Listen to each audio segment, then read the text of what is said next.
shuttle launch control, T-minus 4 hours, 38 minutes. Okay, this is CTTSC testing on 212. Proceeding normally. We just got an indication from the external tank test conductor that we're about 85% full on the liquid hydrogen side, and he estimated about an hour, and we should be about the 98% level. At this time, when they get to the 85% level, they begin to decrease the rate of flow into the liquid hydrogen tank. That's why it would take that much longer just to fill it up to the 98% level. We're also in a fast fill mode with the liquid oxygen side, and that is continuing normally. Everything going very smoothly here in the Launch Control Center. There's no discussions of any significant problems going on at this time at all. We have started the calibration, pre-flight calibration of the inertial measurement unit, and they estimate that should be complete about 9:15 this morning. Again, weather being the only thing that looks to be any sort of a concern at this point, but the preliminary indications are that those winds should be shifting around. We should be in pretty good shape for launch. We have released a weather balloon at about 6:15 this morning, and we expect the results back from that somewhere around 8 o'clock this morning. That information, of course, is analyzed by the ground controllers at Mission Control in Houston, who come back and tell us whether or not the upper winds are a concern as far as the structural loads on the vehicle. So that weather appears to be favorable, and the indications are that the winds at this time should be okay for a launch at 1:30 this afternoon. Everything continuing to proceed normally here. We're at T-minus 4 hours, 36 minutes and counting. This is shuttle launch control. This is shuttle launch control. We're at T-minus 4 hours, 9 minutes and counting. Everything continuing to proceed normally here, and the loading of the external fuel tank with its 500,000 gallon flight load of liquid oxygen, liquid hydrogen propellants. We're in the fast fill on both liquid hydrogen and liquid oxygen, nearing very close to the 98% level as far as the liquid hydrogen is concerned. Liquid oxygen takes a little bit longer because it is a heavier substance. Things have been proceeding very normally. We picked up the countdown on schedule at 10 minutes after midnight, and we picked up the loading of the external fuel tank on time also at 5:10 this morning.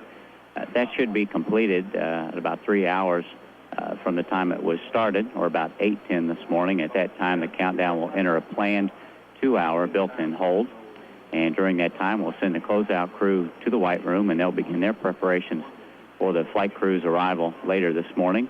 And we'll also begin an inspection by an ICE team. They'll be going to various levels of the fixed service structure, examining the external tank, looking for any signs of excessive frost or ice that is built up on the external tank. So everything continuing to proceed here normally. We've had some preliminary weather indications. It looks like the winds at the upper altitudes are beginning to subside, and we're very optimistic that we will be able to launch STS-6 on time at 1:30 this afternoon. So we'll continue to monitor the weather data. We have other balloons being released throughout the morning. One was released about 6:15, and we should be getting the results of that data at about 8 o'clock this morning, and we'll have at least 2 more weather balloons prior to the time where we have to make a final decision, which would be when we go into our final hold at the T-minus 9-minute point.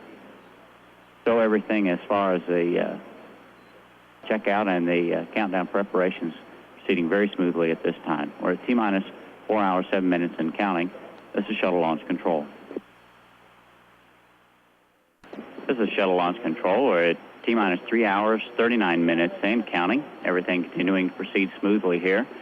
We are in a topping in the LH2 system at this time from the 98 to the 100% level. And that is proceeding normally and still in the fast fill on the liquid oxygen side. The picture on the screen at this time shows the inside of the White Room. The monitor that's in the foreground keeps track of the level of oxygen that is in the White Room area.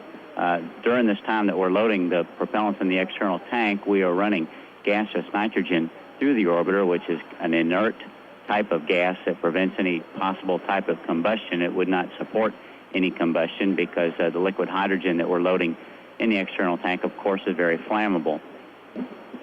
You can see the vapors coming out of the engine bells of the shuttle main engines. Of course, the engines are preconditioned prior to the time that we actually begin filling the external tank with the 500,000 gallons of liquid hydrogen and liquid oxygen propellants, and those fluids are circulated through the engines. Particularly, it's important at the time of liftoff because it keeps those engine bells cool during the ignition portion of the flight. So we're at T-minus 3 hours, 38 minutes and counting, everything continuing to go very smoothly here in a countdown toward the launch of STS-6 at 1:30 p.m. this afternoon. T-minus 3 hours, 38 minutes and counting. This is Shuttle Launch Control. This is Shuttle Launch Control. We're at T-minus 3 hours, 10 minutes and counting. Everything continuing to go very smoothly here toward the launch of STS-6. We are in a stable replenish now with the liquid hydrogen. It's at its flight load, and we're continuing to replenish the small amounts of hydrogen that boil off just as a natural thing with the loading of the tank. And we're also at the topping the liquid oxygen tank at this time, and just any minute from now we'll probably be in the replenish with the liquid oxygen. So the loading of the external tank has gone very smoothly. In fact, it's finished slightly a few minutes ahead of schedule, so that has gone very well.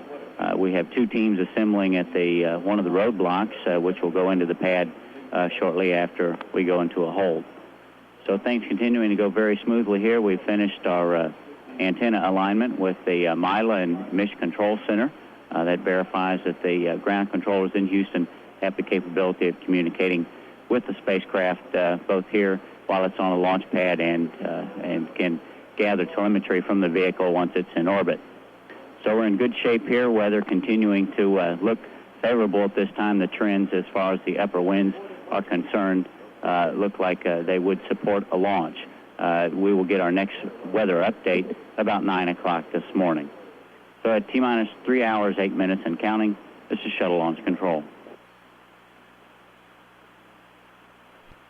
This is Shuttle Launch Control at T-minus 3 hours, 1 minute and counting. We're just about 55 seconds now away from going into a 2-hour build-in hold. Normally, there is a 1-hour build-in hold at this period, but Launch Director Al O'Hara decided to extend it to a 2-hour period for extra protection because of the shortness of the launch window. The launch window for STS-6 this afternoon is just 30 minutes in length. Up until a day or so ago, it was only 17 minutes in length, but it was extended based on the fact that the visibility conditions at Dakar have been judged as more satisfactory. During this hold, there are a number of tasks which take place. And we're just 5 seconds from going into that hold now. T-minus 3 hours and holding, a 2-hour build-in hold. During this period, the pre-flight alignment of the inertial measurement units will begin, and also during this hold, a ice and frost inspection team will go into the pad and check for any buildup of any ice that might cause concern for the safety of the thermal protection system or operation of the engine gimbals and other mechanisms during liftoff. The astronaut closeout crew, the closeout crew which prepare the crew compartment on the orbiter for the astronauts, will also be going into the pad shortly. The closeout crew is made up of 6 people, a pad leader, a support astronaut, a suit technician, a NASA quality control engineer, and 2 Rockwell mechanical technicians. At the present time, both the hydrogen and the oxygen portions of the external tank are in a stable condition. The closeout crews are assembling at the roadblock and will be on their way to the pad shortly. The countdown at T-minus 3 hours and holding. This is Shuttle Launch Control. This is Shuttle Launch Control at T-minus 3 hours and holding. This is a 2-hour build-in hold rather than the 1-hour build-in hold we normally have. Holds are periods when we can catch up with tasks that might have taken longer than normal or help solve any problems which might have come up during the countdown. We put an extra hour in the hold at this point because of the shortness of the launch window, but appears it's really not needed today. The countdown has been going very, very smoothly ever since it was picked up, and we are looking forward to a launch on time at 1:30 p.m. Eastern Standard Time. On the pad, the ICE team is in the process of taking a look at the vehicle on the 0 level of the MLP, or the Mobile Launch Platform. The team is made up of 4 people who go up to the deck, or 0 level, to the 195-foot level where the orbiter access arm is, and to the 215-foot level, which is at the top of the external tank. While they're on the Mobile Launch Platform, they will also look up into the engine area to ensure that no ice is built up on the engine gimbals or other areas. At the conclusion of their inspection, they'll return to Firing Room 2 and report to Launch Director Al O'Hara. They are looking for ice that might build up on the external tank because of the super cold liquid hydrogen and liquid oxygen inside. The only danger is that that ice would shake off during launch and possibly damage the rather fragile thermal protection system or the heat-resistant tile on the orbiter. Also on the pad at the present time is the support crew, which is preparing the white room and the crew compartment for the flight crew to enter the orbiter. At the present time, they're in the process of checking the oxygen level inside the cabin. This is essential because during the tanking of the cryogenic propellants, gaseous nitrogen is flowed through much of the vehicle to ensure that there is no possibility of an accumulation of any flammable vapors. Everything going smoothly in the countdown, T-minus 3 hours and holding. This is Shuttle Launch Control. This is Shuttle Launch Control at T-minus 3 hours and holding. We're just exactly an hour and 15 minutes from picking up the countdown once again. During this period, there is some work going on. The 2 teams on the pad, one the ice inspection team and the other the crew closeout team, are both active in preparing for the astronauts to arrive at the pad and to make sure that there's no ice buildup on the vehicle, which would be dangerous. Actually, the astronaut crew will be awakened at approximately 9:10 a.m. Eastern Standard Time. They'll begin having breakfast about 9:40 and leave for the pad about 10:40. During this period, the pre-flight calibration of the inertial measurement units has been completed. The inertial measurement units, or IMUs, are used by the orbiter navigational system to determine the position of the orbiter while in flight. These units operate by measuring very precisely every movement of the vehicle from the time it leaves the ground so that it knows exactly where it is in reference to the launch pad throughout the flight. Their alignment is updated during flight by using the star trackers and optical alignment devices. In just a few minutes, a discussion will be held by the Shuttle Project Office as to how the upper level winds are doing. At the present time, the velocity of those winds has dropped considerably. At the present time, the highest winds now are 95 knots from the west at the 40,000-foot level. On the ground, the weather will be beautiful for launch. At liftoff, the temperature is expected to be 75 degrees, the humidity 50%, with surface winds about 15 knots from the east-northeast. Everything going well. The countdown clock at T-minus 3 hours and holding. This is Shuttle Launch Control. This is Shuttle Launch Control at T-minus 3 hours and holding. We're just a little over an hour from picking up the countdown once again. We just had a management conference on the wind data we've been getting from the balloon releases, and a decision has been made that we are go for launch. There will be one other weather balloon release, but at the present time, the launch team has been told that we are go for launch. The countdown clock, T-minus 3 hours and holding. This is shuttle launch control. This is shuttle launch control, T-minus 3 hours and holding with exactly 1 hour remaining in our 2-hour built-in hold. We'll be picking up the countdown clock at 10 minutes past 10 Eastern Standard Time. There'd be just 2 more holds remaining in the countdown at that point, both of them 10-minute holds, one which comes at the T-minus 20-minute point, and the other at T-minus 9 minutes. The NASA test director has just given the go for astronaut crew wake-up. The crew of Paul White, Carol Bobko, Dr. Story Musgrave, and Donald Peterson have more time than the first 4 crews did because they don't have to get into the bulky pressure suits. However, they will have an extremely busy day with the launch of the TDRS satellite from the Space Shuttle coming some 10 hours after liftoff. The crew will only have biomedical sensors attached to their bodies as far as suit up is concerned, and this takes a few minutes compared with the old suiting up that was necessary. They should be having breakfast about 30 minutes from now, and then about 10:40 be at the pad. We have had word from the management team in a conference headed by Glenn Lunny from the Johnson Space Center. A decision has been made that the upper level winds are now go for launch.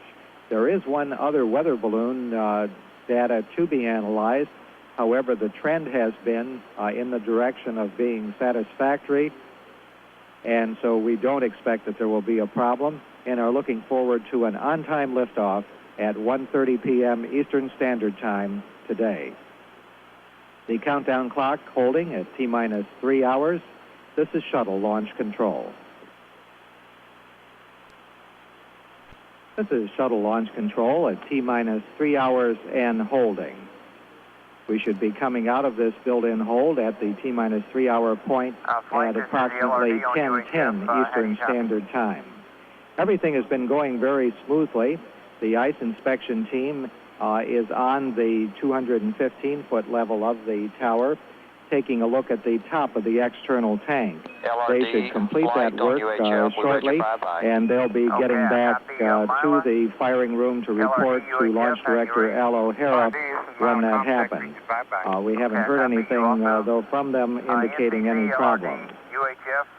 The weather is being tracked very carefully.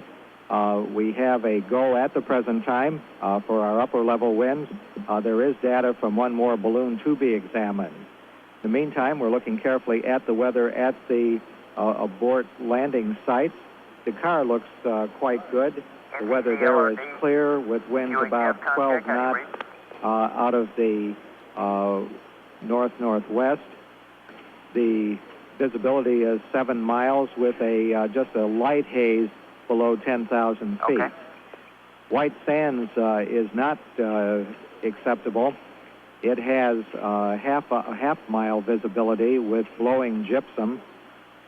The winds there are running from approximately 18 to 35 knots from the west, with occasional gusts up to 50 knots. At Edwards, okay, that's much better, Lynn, thank you. a wind there is about 18 to 28 knots from the west-northwest. Visibility is 7 miles. Temperature is 50 degrees. There are some scattered clouds at 4,000 feet and again at 25,000 feet. Here at the Kennedy Space Center, on the ground, things are very good as far as weather is concerned. At launch, the temperature will be 75 degrees, humidity 50%. The surface winds 15 knots from the east-northeast, and visibility more than 7 miles. The maximum winds that we're looking at altitude are approximately 95 knots from the west at the 40,000-foot level. Everything going very smoothly in the countdown. One of the things going on is that the supply of drinking water on board the orbiter must be monitored to ensure that there is enough room to accept the water being made by the fuel cells for the next 9.5 hours. If it's decided that not enough room exists, the water will be drained from the system to the proper level. The countdown clock at T-minus 3 hours and holding. This is shuttle launch control. This is shuttle launch control at T-minus 3 hours and holding. We have approximately 25 minutes remaining in this hold time. The Astronaut Prime crew is presently in the breakfast room and prepared for breakfast. They have been joined by a number of other astronauts at the various tables. At the head table is the pilot Carol Bobko, sitting beside Dr. Story Musgrave. Pilot Carol Bobko, Dr. Story Musgrave, Commander P.J. Weitz, Paul Weitz, and Mission Specialist Donald Peterson. It's somewhat of a traditional breakfast for the astronauts this morning. They have a choice. All of them have decided on orange juice. They have a choice of eggs or cereal or steak or a combination of that.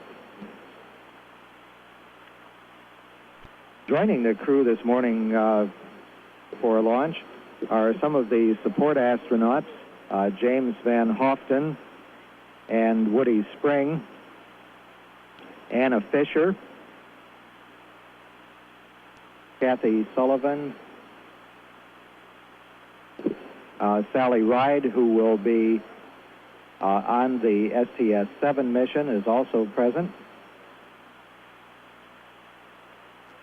At the other table, Lieutenant General James Abramson, who is the Associate Administrator for space flight at NASA headquarters and ultimately responsible for the mission. The crew getting ready to be served their breakfast. Back on the pad, the closeout crew is in the process of completing their preparations in the crew compartment for the astronaut crew to come out to the pad and enter the vehicle. There's a number of tasks which must be performed in the crew compartment. One of them is taking out everything that is not needed during the mission. Although this is a 4-man mission, and we will have as many as 7 crew members on future missions, the area is not large enough to be leaving any excess material in there. Also, there's a danger if there were any tools left in there or any implements that during a weightlessness period they could fly around the cabin. The countdown has been going very smoothly, and we're approximately 20 minutes from picking up that count at the T-minus 3 hour point. Normally, this would have been a 1 hour hold, but because of the shortness of the launch window, just 1/2 hour today, that was extended to 2 hours to allow time to solve any problems or to complete any tasks that weren't completed earlier. But everything going very well. The clock at T-minus 3 hours and holding. This is shuttle launch control. This is shuttle launch control, T-minus 3 hours and holding. We're just 10 minutes away from picking up the countdown once again. The NASA test director has just checked with the various test conductors who are managing this afternoon's launch and verified that all of them are ready to resume the countdown at 10:10 a.m. Eastern Standard Time. The solid rocket booster recovery ships are presently in the area of the proposed splashdown for the solid rocket boosters. They departed from Cape Canaveral yesterday approximately 5 p.m. and arrived in the recovery area about 5 a.m. this morning. They're in the process of doing a sweep of the impact area, which is located approximately 165 nautical miles just east of Cape Canaveral. And they will arrive on station shortly after noon. The weather in the recovery area is satisfactory for the launch. The waves are just about 4 to 6 feet, which is very pleasant, and the temperature will be about 75 degrees at launch time. Everything going very smoothly as we prepare to pick up the countdown once again. The countdown clock at T-minus 3 hours and holding. This is Shuttle Launch Control. This is Shuttle Launch Control. Just 30 seconds away from picking up the countdown at the T-minus 3 hour point. Everything has been going very smoothly during this hold period. As a matter of fact, during the entire countdown. A 93-hour countdown leading to liftoff of STS-6 at 1:30 p.m. Eastern Standard Time today. About 5 seconds away. And we're T-minus 3 hours and counting. There's just 2 other built-in holds in the countdown which remain. A 10-minute built-in hold, which comes at the T-minus 20-minute point, and a 10-minute built-in hold at the T-minus 9-minute point. During the period of the hold, an ice inspection team has been out on the pad taking a look at various vantage points of the external tank, the engines, and various other hardware which are in contact with the super cold liquid hydrogen and liquid oxygen in the tank. They have cleared the roadblock now and are on their way back to the Launch Control Center to report to the Launch Director, Al O'Hara, as to what they have seen. On the pad, the closeout crew has been up in the White Room and in the crew compartment preparing for the astronaut crew of Paul Weitz, Carol Bobko, Don Peterson, and Dr. Story Musgrave to arrive. They should be leaving the astronaut quarters at approximately 20 minutes from now for their trip to the pad. Everything going very smoothly. The countdown clock at T-minus 2 hours, 58 minutes, 35 seconds, and counting. This is Shuttle Launch Control.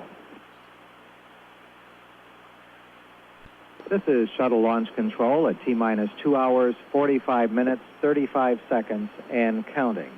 Everything going very smoothly in the countdown, and the astronaut crew of Paul Weitz, Carol Bobko, Don Peterson, and Dr. Story Musgrave are reported just about ready to leave the crew quarters for their trip to the pad.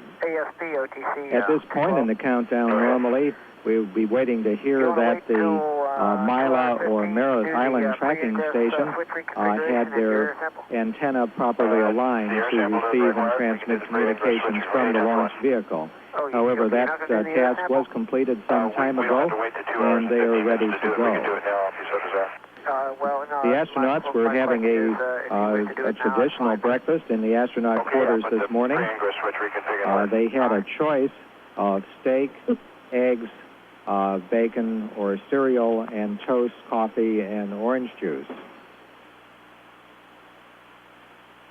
The permission to leave the astronaut quarters for the launch pad is one which is made after carefully considering whether the vehicle is ready for them to board and whether we expect to go ahead with the launch. One of the only problems we have had has been with weather, and a determination was made about 9 a.m. Eastern Standard Time this morning that the upper level winds were satisfactory for launch. There is another weather balloon which has data presently being analyzed, and we'll be waiting to hear back from that data as well. Also, John Young, who is the head of the astronaut office and was the commander of the first shuttle flight, will probably be flying, taking a look at the weather in the shuttle training aircraft. The countdown going very smoothly. The clock at T-minus 2 hours, 43 minutes, 30 seconds, and counting. This is Shuttle Launch Control. This is Shuttle Launch Control, T-minus 2 hours, 36 minutes, 38 seconds, and counting. The flight crew is just in the process of leaving the crew quarters in the O&C building and is in the elevator ready to go down to the first floor, with the exception of Story Musgrave, who has just run into the elevator and been greeted by Don Peterson, the other mission specialist. John Young among the group, and they're just about to close the door and will be on their way to the ground floor and the Astrovan, which will take them to the pad. Commander Paul J. Weitz, who is the leader of this mission, has been an astronaut with NASA since 1966, and he served as a pilot on Skylab 2, the first manned Skylab mission, spending approximately a month in orbit. He was born in Erie, Pennsylvania, and has degrees both from Pennsylvania State University and the U.S. Naval Postgraduate School. They're on their way now out of the door of the O&C building. Commander Paul Weitz waving to the crew, entering the Astrovan along with the mission specialist. Carol Bobko went over and shook hands with somebody who wished him well on their trip. The van being closed up by the security chief for this particular job, Gene String, and they are on their way to the pad, and they launch on time at 1:30 p.m. Eastern Standard Time this afternoon. This has been an exceptionally smooth countdown ever since it picked up. A 93-hour countdown, which was picked up on Wednesday afternoon and proceeded up to Saturday night at midnight. There was a 24-hour, 10-minute hold over Easter Sunday, and then it was picked up at 10 minutes after 12 this morning and has been proceeding smoothly ever since. The only concern has been a weather concern, and there is continuing analysis of weather balloon data, which we should probably receive about the T-minus 50-minute point.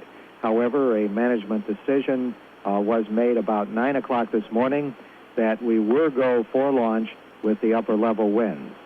Everything going smoothly, the countdown clock at T-minus 2 hours, 34 minutes and counting. This is Shuttle Launch Control.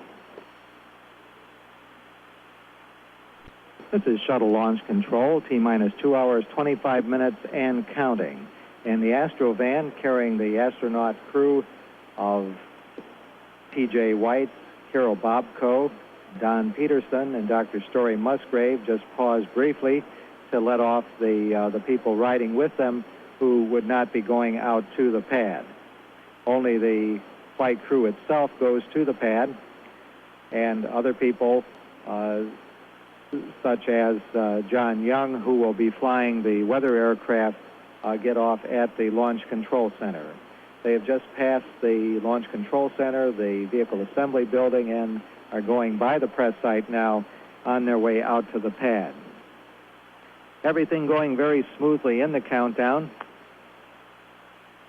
The countdown clock at T-minus 2 hours, 24 minutes, 5 seconds, and counting. This is Shuttle Launch Control.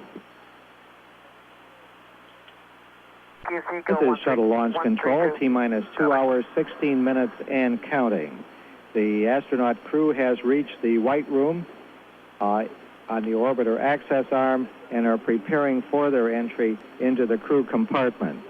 The NASA test director has asked that the orbiter test conductor conduct a checklist of all of the engineers monitoring those systems and determining that there is no violation of launch commit criteria prior to allowing the astronaut crew to enter the crew compartment.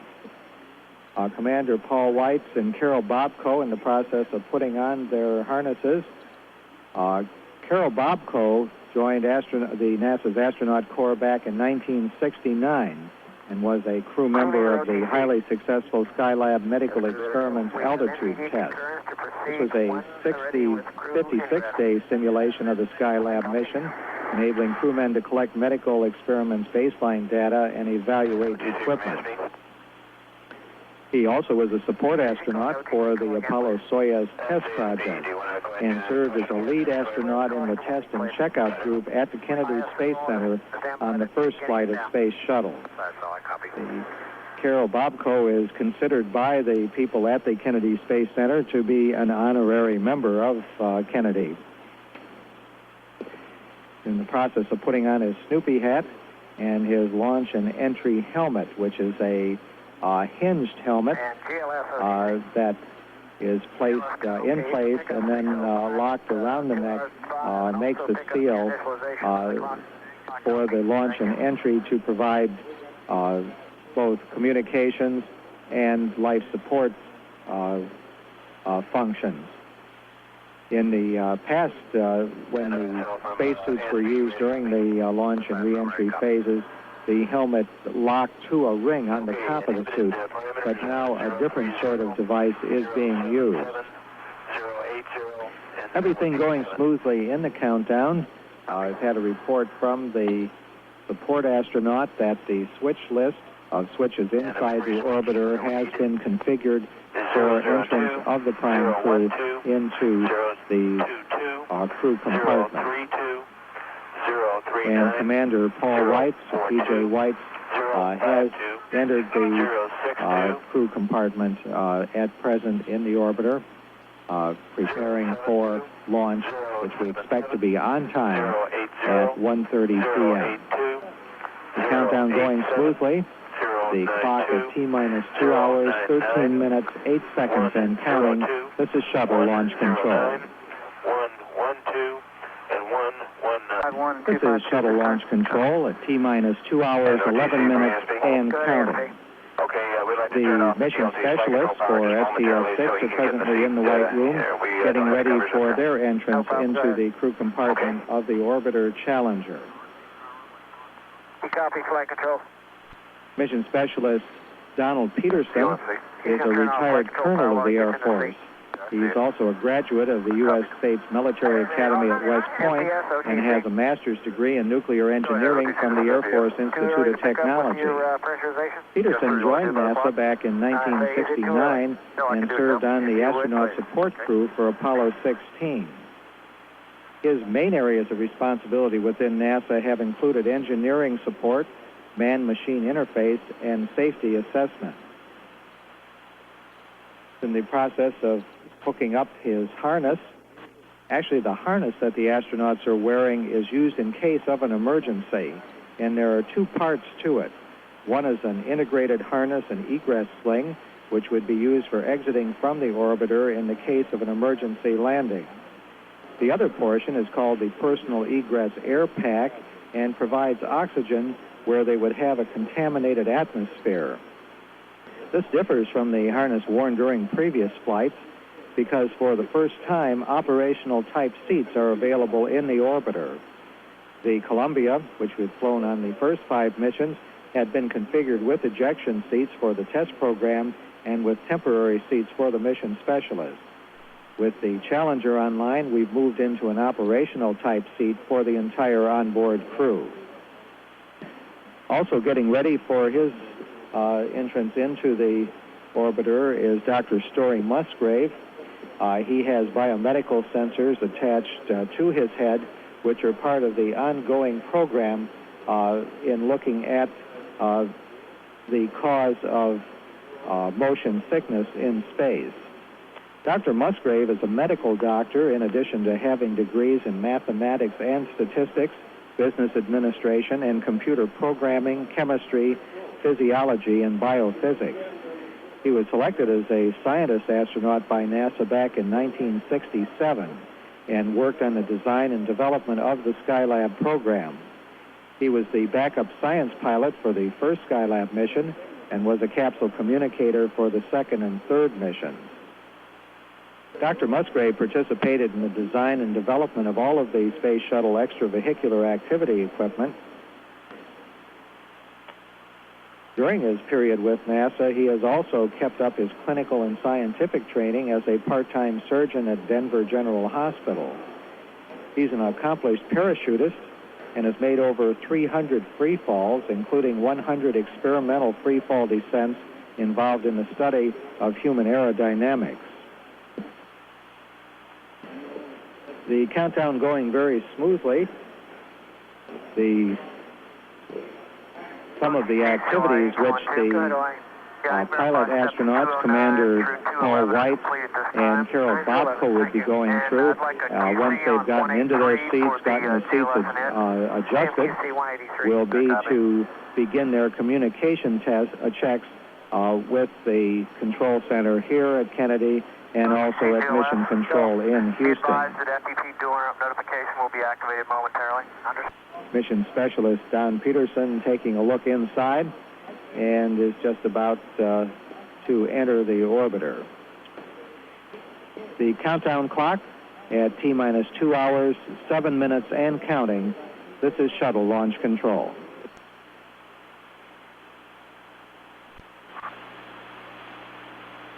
OTC, ECL 212. Go ahead, ECL. When the closeout crew just got a chance, can we talk to him on 143? All right, don't see why not. Crew leader, are you available to go 143? I copy, we'll do it right now. Thank you. Just close out crew back on 212. Copy. Go, cargo. CDPS, OTC. This detail.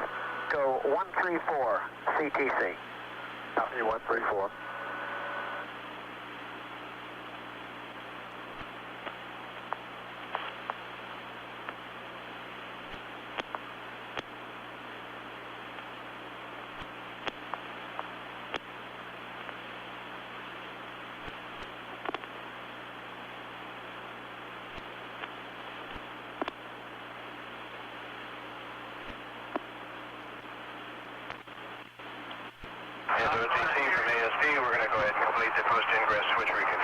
Okay, is the PLT, have you put the flight control power back on?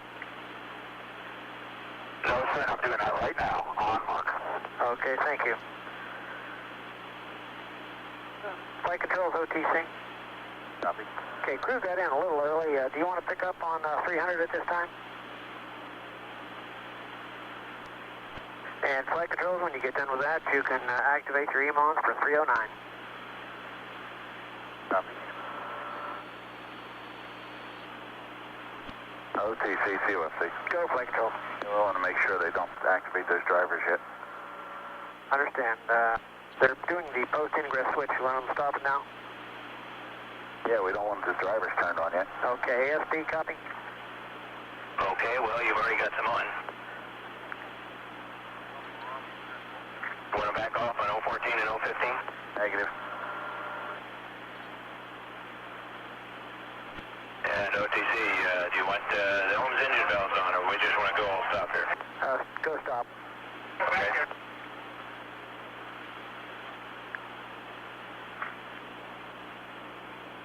And flight control, let us know we can proceed with the reconfiguration. And OTC, can we proceed with the caution warning volume adjustment? Yes, sir, that's, you want to do that? That's your choice in the book here. Yeah, we want to go ahead and trip it. Understand.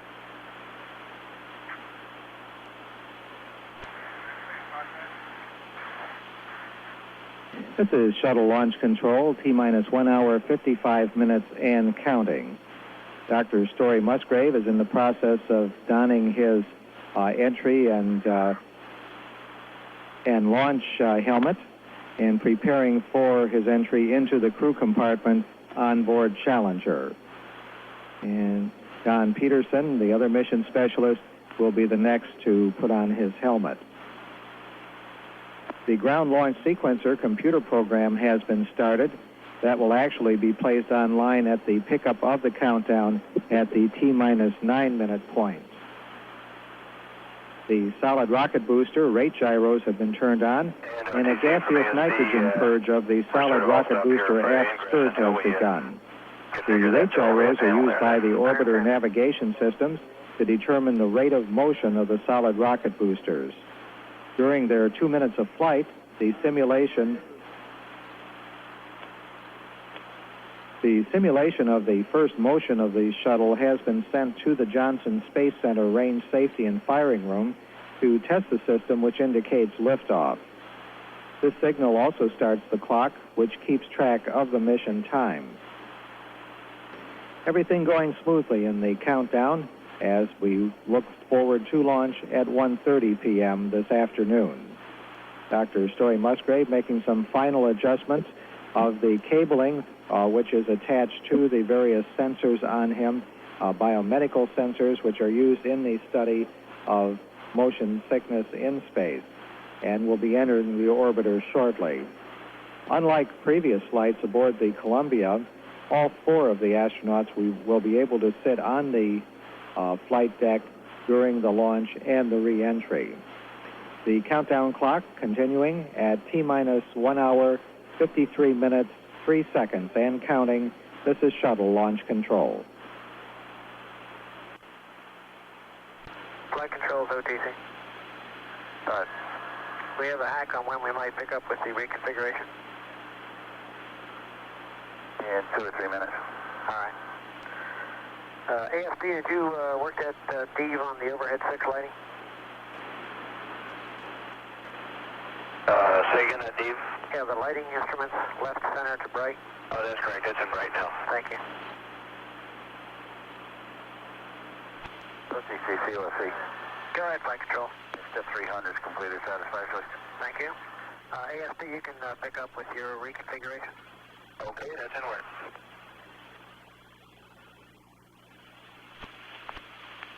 And OTC, the post-ingress switch reconfig is complete. All right, thank you. Double OS, OTC. The double OS?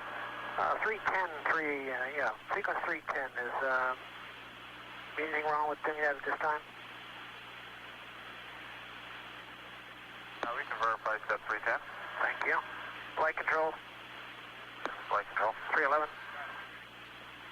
Would you rather have crew? Closeout crew leader.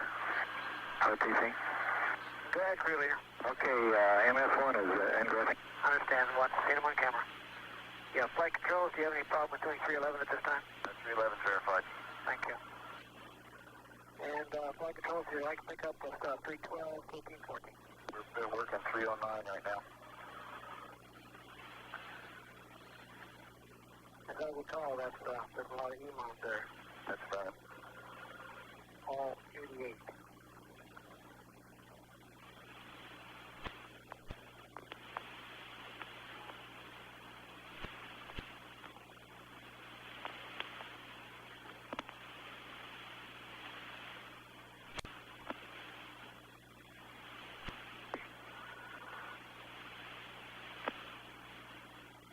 CTVD. Go ahead, PVD. Back on station at this time. Thank you.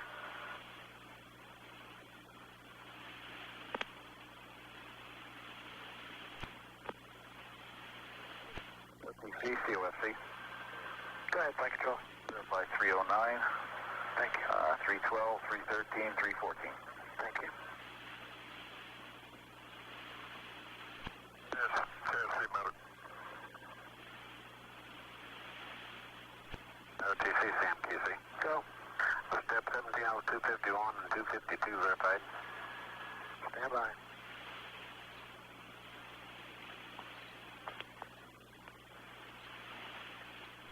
That's affirmative, QC. Copy. MS1 is loud and clear. MS1, OTC, 212, how copy? Loud and clear. Thanks, sir. Read your thing.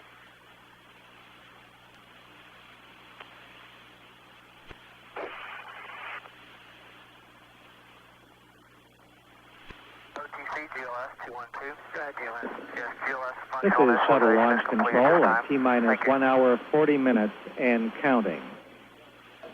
At the present time, 3 of the 4 crew members have entered into the Orbiter Challenger and are in the process of preparing their particular area for launch. Commander Paul Weitz and pilot Carol Bobko have been in the process of making sure that their seat height was adjusted, the rudder pedals were adjusted, and that the pitch knob was tight, and then have checked their Ascent cue cards and checklists and attached the tethers. Mission specialist, Dr. Story Musgrave, has also entered the crew compartment, and he is in the process of getting himself settled in his seat as well.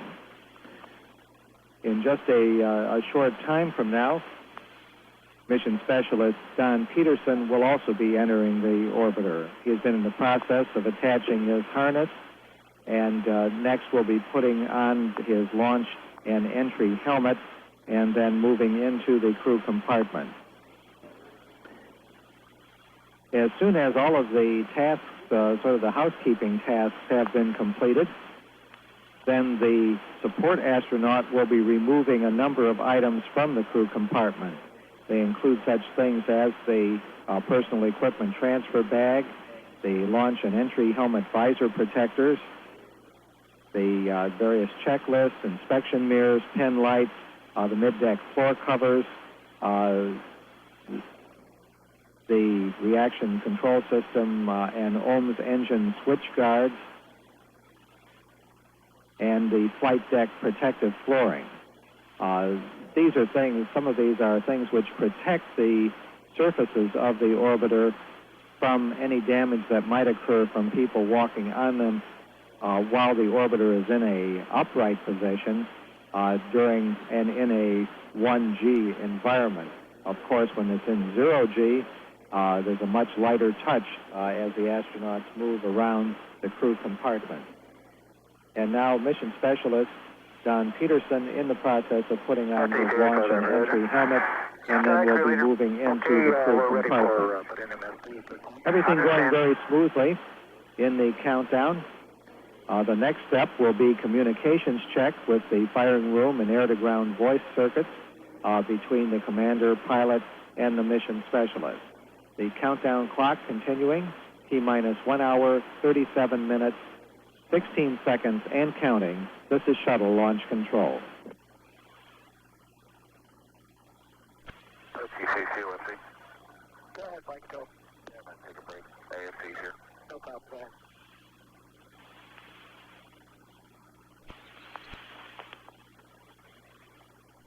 CDFC, OTC 212. Verify reception, MS1, MS2, ECG data. Reception verified. Thank you. MS2, OTC, underground 1, hot copy. Okay, hang on one, but close. You gentlemen all ready for the aftercom check?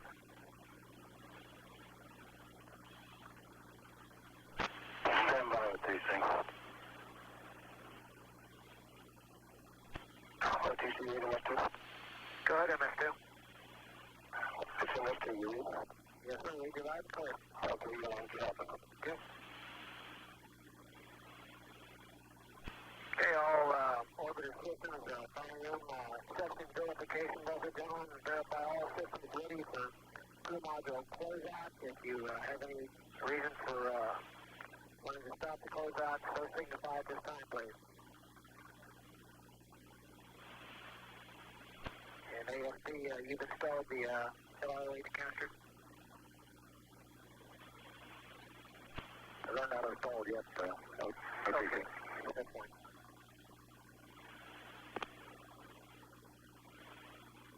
CDR, PLT, MS1, MS2, gentlemen ready to proceed to the aftercom check. Stand by. Go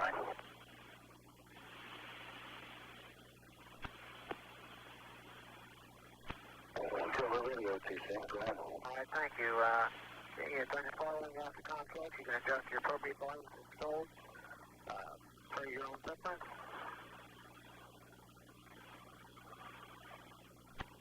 CDR, PLT, MS1, MS2, it's OTC on OIS 212, how copy? CDR not clear. CDR not clear. MS1 not clear. MS2 not clear. Gentlemen, going to Orbital 2213, stand by.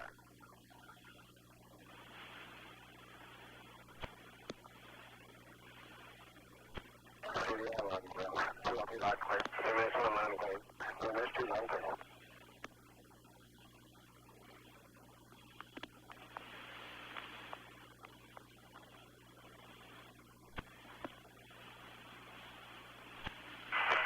CDR loud and clear. PLT loud and clear. MS1 loud and clear.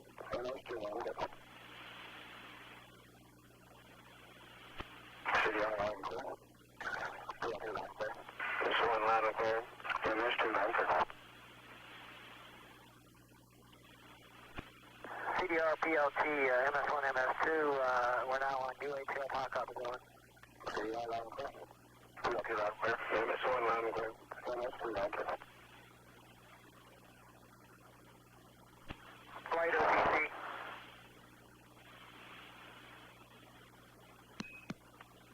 OTC flight. Yes, sir, would you conduct the air-to-ground voice check, please? Okay. Challengers Houston, good morning. I'd like to have the CDR PLT configure for air-to-ground 1 voice check. CDR, call us. Roll call. CPVD, go 134. CDR and air-to-ground 113. Hey, you're loud and clear CDR, standing by for PLT. PLT on air-to-ground 1. And we have the PLT loud and clear. CDR and PLT configure for air-to-ground 2 voice check. CDR, call us.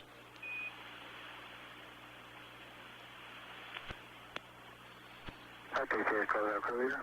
Go ahead, crew leader. Okay, the cartridges are installed at this time. Thank you, canisters. Thank you.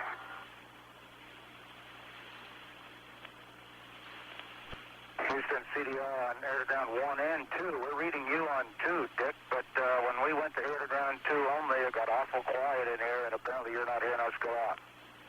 That's affirmative. We had no joy on air-to-ground 2. If you'd like to try to reselect that again and have either standby. RCRT, this is CCSC on 155. I believe you're on 212. And Challenger Houston, the air-to-ground 2 problem is in our system. Let's go air-to-air, UHF, and only, and try check there. CDR, call us. Roll call.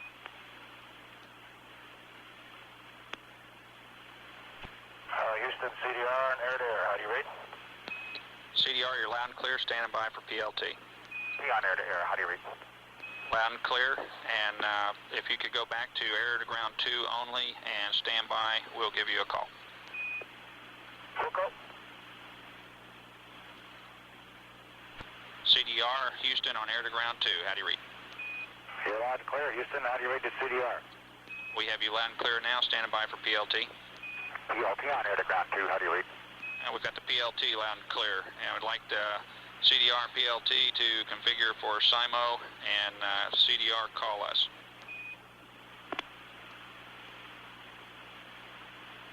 And OTC, the ASP is going off now. Copy, flight with the air-to-ground voice check complete. Houston, CDR, Sabo, how do you read? Okay, we've got you loud and standard barrel effect, standing by for PLT. PLT transmitting final. And we've got the PLT loud and clear, standing by for MS1. MS1 loud and clear. Okay, MS1, we have you loud and clear, standing by for MS2. MS2 loud and clear. And we have the MS2 loud and clear, and air-to-ground voice checks are complete. Yeah. ASP OTC. Crew leader, is he off now? Negative, AS is still in. Okay, he is starting to do the reconfiguration of the comm at this time. If he is not, he has to go for that. Okay, he says that's complete. Understand.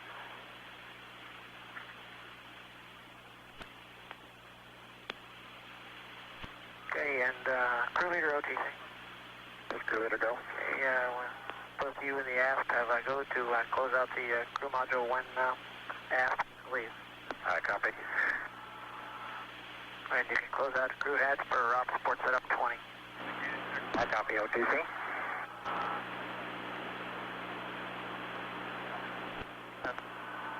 CPVD OTC 212. OTC, close out crew leader. Go ahead, crew leader.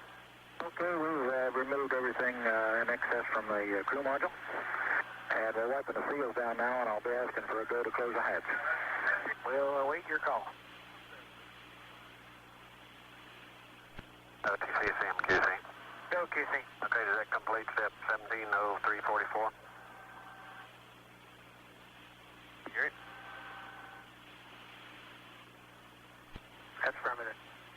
Okay, and 345, was that a performer or not performer? Crew leader OTC. Crew leader, go. You asked if 345 was a performer or not performer. That was a not performed. Thank you. Okay, and item 347 is complete. 347, thank you. OTC, close that crew. Go, close that crew. Okay, we're ready for a hatch closure when you're ready. All right, let me do one check here. CDR, PLT, MS1, MS2, you gentlemen ready for hatch closure? Yes, sir, you bet. Okay, close out, crew leader, proceed. I copy. CGNC, OTC. At CGNC? 384. Can you verify? 384 is verified.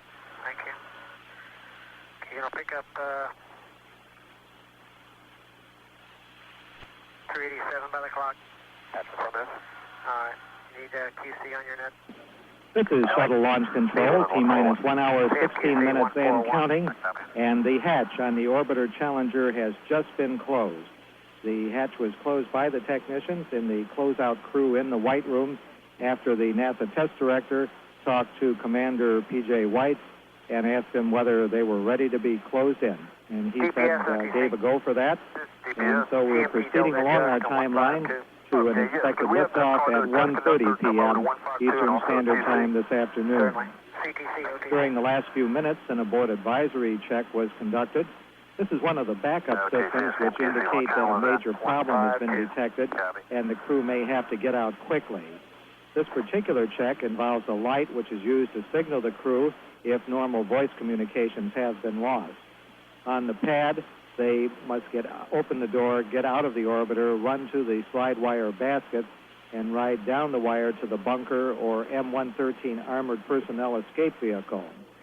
The escape vehicle is positioned at the bottom of the slide wires, and the astronauts have a choice of either using that or going into the bunker. We've had an indication that because of the weather at White Sands, that the prime abort once around landing site will be Edwards Air Force Base in California. The weather at Edwards appears to be satisfactory, along with that at the car. However, at White Sands, which would normally be an abort once around site, they have gusts of winds up to 50 miles per hour there, and they have blowing gypsum and visibility of about 1/2 mile.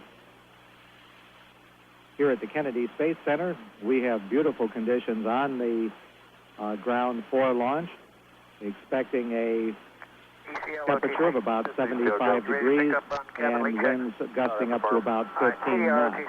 Everything going smoothly. We're standing by for the final word from the last weather balloon, but as of now, we are go. The countdown clock, T-minus 1 hour, 13 minutes, 40 seconds, and counting. This is Shuttle Launch Control. Okay, QC, we're going to be doing this on 145. Correction, 143. Okay, ECL, you want to go over there? ECL copies. Okay, crew leader OTC. Go ahead, that crew, go. Yeah, go ahead, CCSC. Crew leader, do you have an OMTO you put over there on the 143, please? In just a few minutes, we're going to finish up the latching, and we'll do the seal leak check before we start in the pressurization. All right. I'll give you a holler. Thank you. OTC, this is CHCD, 212. Go ahead, Ken. Okay, I'd like to advise you this condition we've been assessing, the problem we picked up on IPR 1330? Yes. The problem appears to be an indication of talkback from the aft sample valve. If that, and it's intermittent. Okay, tell you what, has gas go 161. Okay. With TPE? TP copy. Okay, let's close our crew leader. Go ahead, crew leader.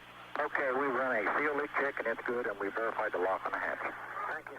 Our next step will be getting ready for cabin pressurization. Thank you. That'll be on 143. I copy. OTC, DPS. Go ahead, DPS. Yes, GMT Delta Adjust is complete. Thank you. OTC, this is Cell 212. Go ahead. Okay, we need the cabin pressure on panel 1. CDR? Yeah, it's just about 15 even, that's 1-5. Thank you. Yeah, copy. And the CDR is still standing by for the leak check. I haven't moved any valves yet. Okay, on L2A1, the vent ISO switch should be open until your vent ISO talkback is open. Okay, that's complete. The vent talkback shows closed. Thank you. And ECL, you verify the second part of 396? ECL verified. Thank you. Go ahead, PVD. Okay. Go, TV. And we got the cabin atmosphere master alarm in the cabin. Copy. This is Shuttle Launch Control at T-minus 1 hour, 5 minutes, and counting. The hatch on the orbiter has been closed now, and the seals checked and the latch checked, and the crew up there should be in the process now of installing the insulation plugs in the insulation. The thermal insulation in that particular area is approximately an inch thick, and the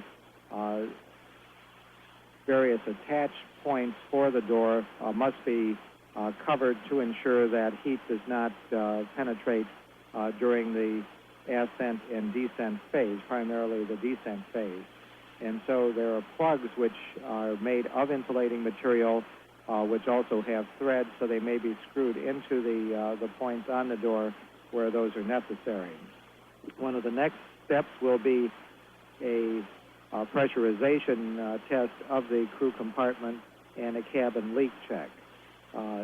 We're in the getting ready to ask the commander, Paul White, to support that. Out in the SRB recovery area, approximately 165 nautical miles east, the recovery ships reported earlier that there was a fishing vessel in the area, which would have been out of the area by now, and they're in the process now of contacting a freighter and advising it to move north of the coordinate where it will be safe.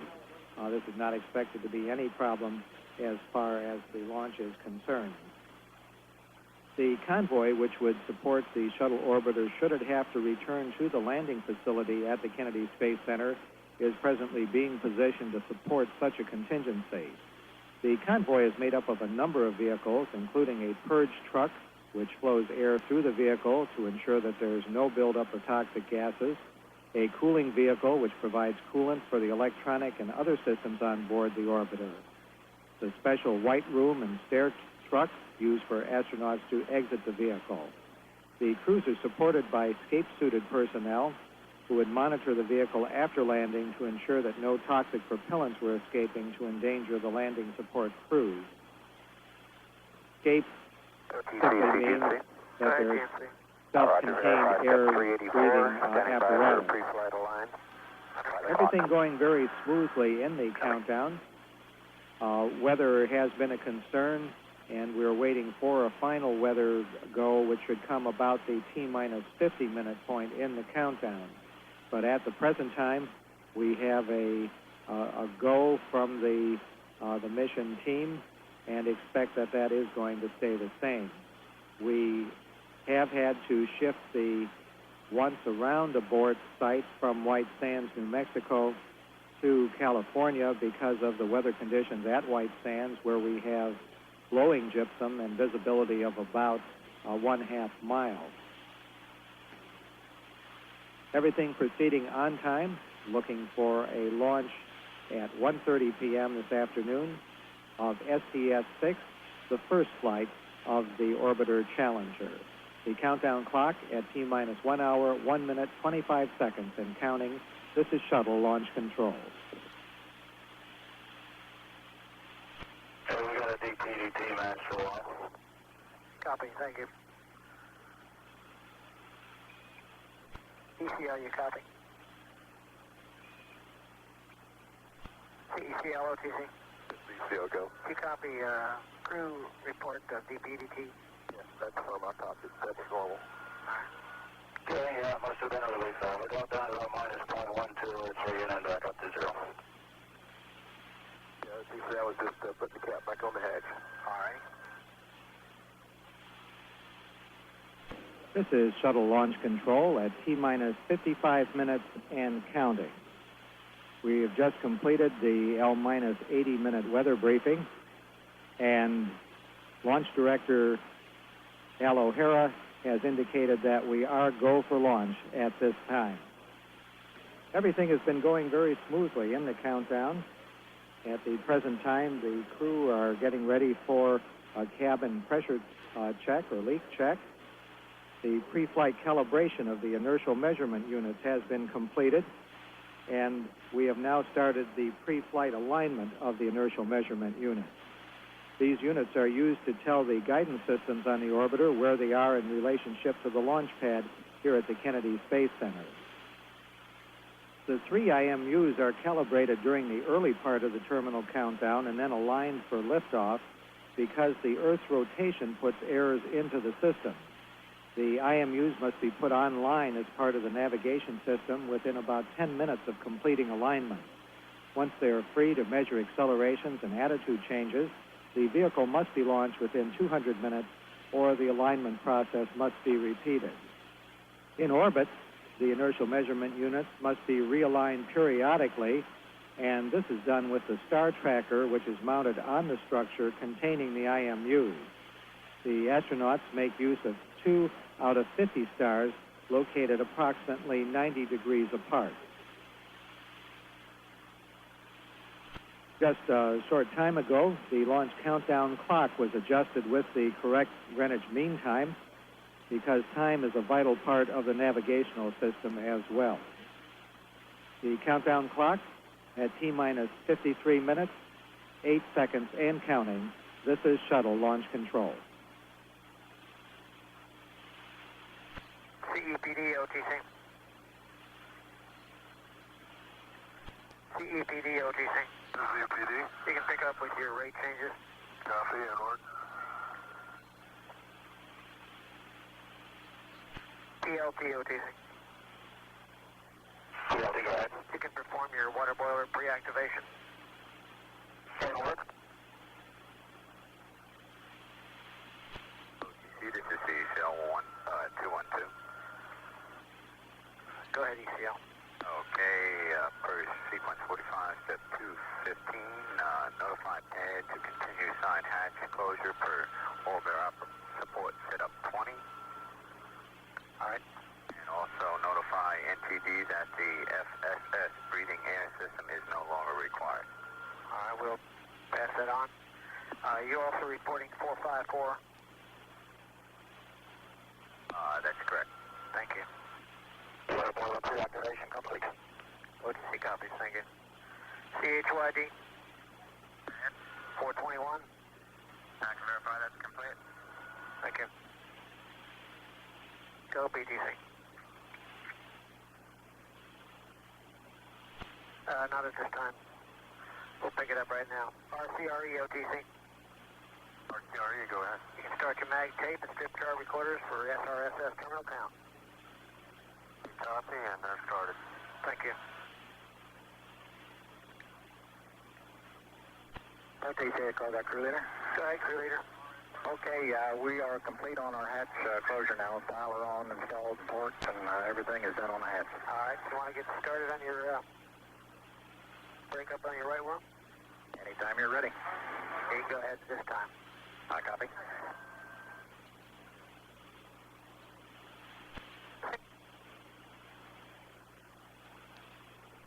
CCSC OTC.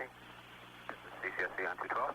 Yeah, go 232 S-band to high power NTD. Okay, and we'll need the RCRT to go with us. All right, RCRT. RCRT OTC 212. This is RCRT on 212. Good, go 232 NTD. I copy. CGLS OTC. CGLS go. Pick up main line by the clock. Copy.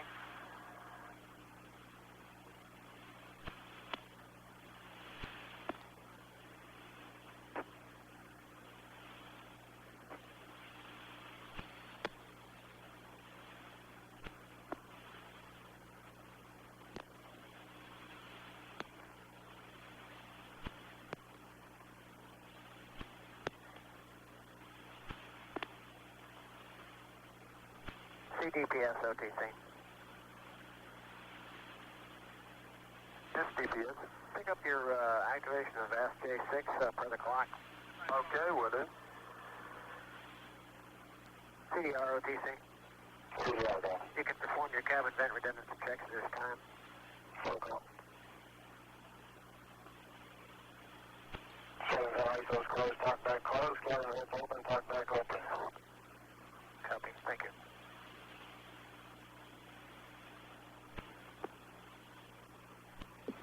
This is Shuttle Launch Control And at crew leader, when you T-minus get done, we'll need a 45 minutes verification. All the and drag counting. lines have been removed from The the S-band OAA telemetry trussway. system has been switched to high I copy power that. I and can give you configured a to verbal on change that to right now. transmit and Thank receive you. signals by radio Thank you. rather than through wires as is done through most of the countdown. The ground launch sequencer Okay, mainline gone to computer high rate. programs are activated and are being monitored to prepare to take over the countdown at the T-minus 9-minute point. The first crew module pressurization and leak check is complete. Go GLS. During the GLS past mainline few minutes, activation the is range complete. safety Thank you. officer verified that the range safety system is ready for launch and is conducting a open-loop command network verification test. The flight crew has configured the switch panel and activated the hydraulic auxiliary power unit's water boilers. These are used for cooling of the turbine system, which produces the hydraulic power used to steer the engine on the solid rocket motors. The countdown going very smoothly. T-minus 43 minutes, 55 seconds and counting. This is Shuttle Launch Control. RTC DPS. Go ahead, DPS. All right, we've completed 480 Able, Baker, Charlie, and Dog. Understand. VASJ6. Right.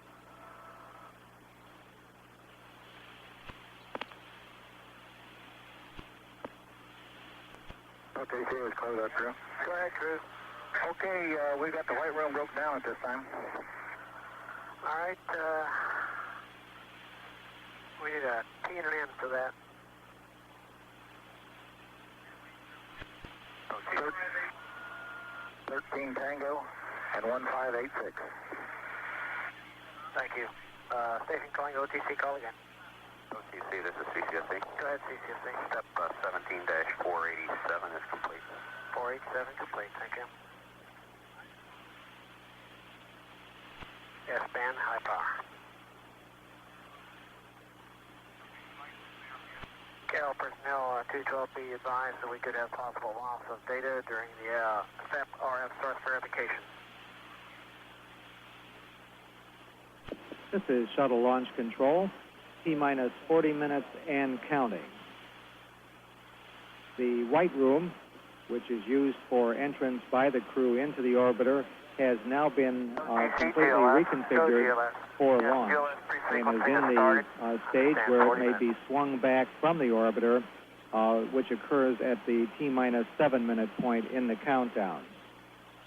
Everything in this countdown has been moving along right on schedule or slightly ahead of schedule.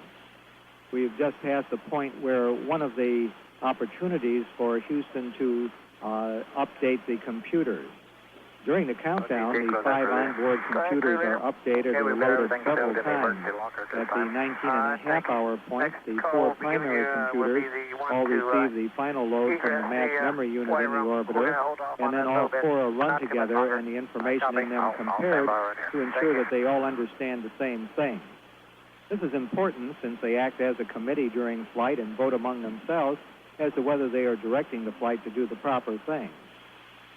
At T-minus 45 minutes, Johnson Space Center had the possibility of sending new information to update them based on any unusual weather conditions the vehicle might fly through.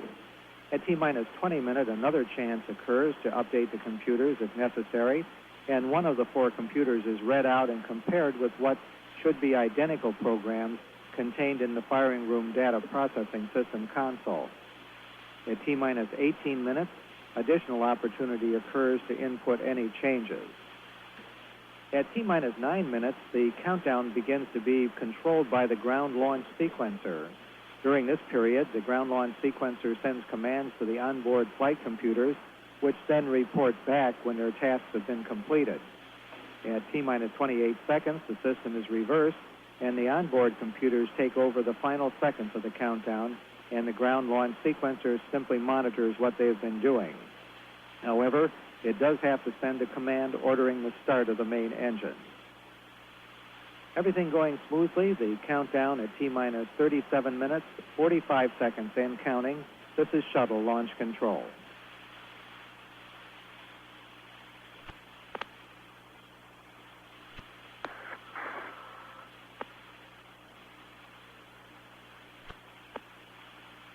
Close crew leader OTC 212.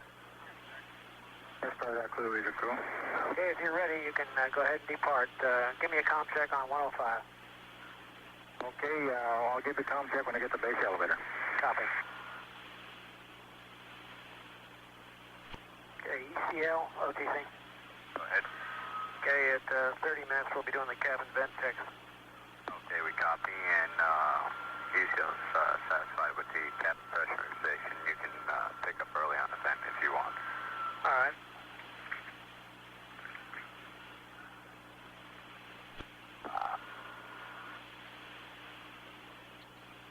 ECL OTC. Go ahead. Now give me a DT to T reading. Okay, DT is reading .008. Copy 008. Has gas OTC. Space CD, go ahead. We'll be doing cabin vent shortly. Air will be vented into the orbiter payload bay. Copy that.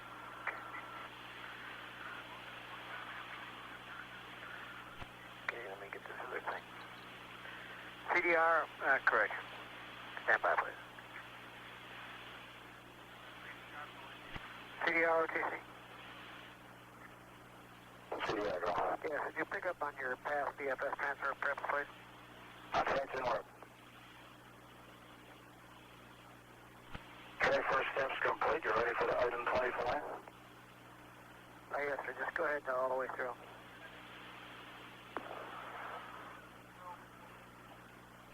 Yeah, that's complete, OTC. Thank you.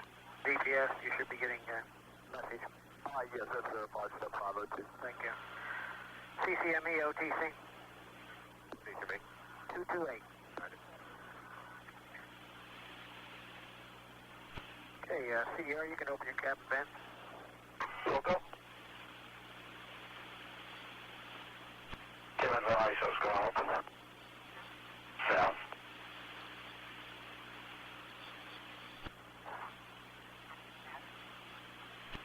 ECL OTC.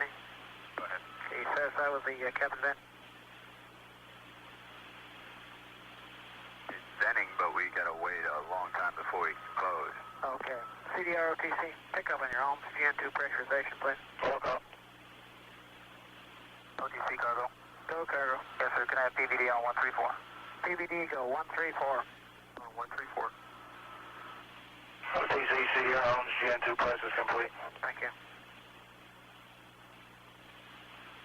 Double OS OTC. TDRS. Home systems. We're checking.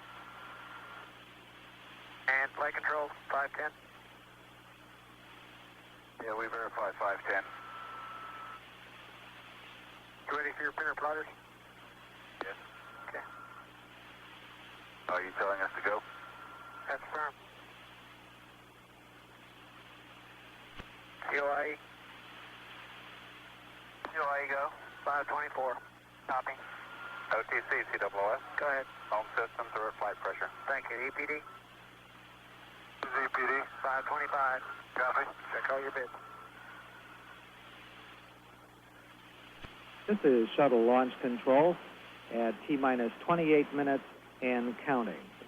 Commander Paul Weitz has vented the cabin pressure and completed the first phase of the testing of the ability of the cabin to contain its atmosphere during the flight. Safety and security personnel here at the Kennedy Space Center have verified the shuttle landing facility has been cleared and secured in case it's needed for a return to launch site abort.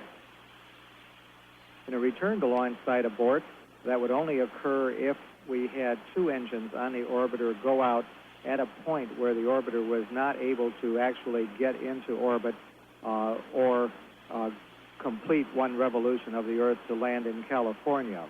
In a case of that, they would have to turn the orbiter around after the solid rocket boosters have separated, turn the orbiter around and thrust backwards or slow down and then accelerate towards the Kennedy Space Center for a landing.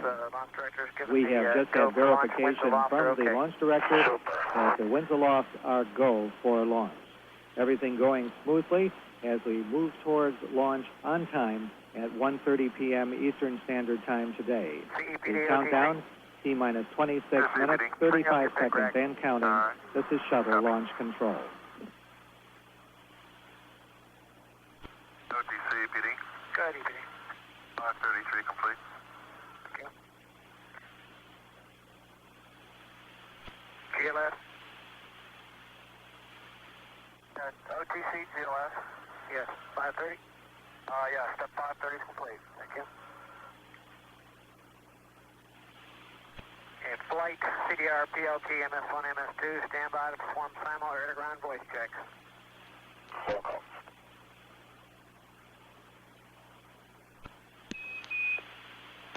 Challenger Houston, standing by for simul voice checks.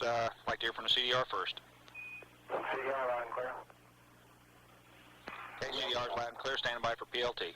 PLT loud and clear. Loud and clear, standing by for MS1. MS1 loud and clear, standing by for MS2. MS2, you're loud and clear. And MS2 is loud and clear. And Challenger, essentially at this point, no change in your RTLS or TAL weather or runways. Just to update you, Northrop is no-go for AOA, and Edwards runway 04 will be your primary AOA landing site. Okay, and what's latest surface winds you got at Edwards right there? Presently, the last report we got, the surface winds are still remaining calm. The lower level winds are starting to shift around from the north to northeast as forecast. Thank you. And in NTD, simul air-to-ground voice checks are complete.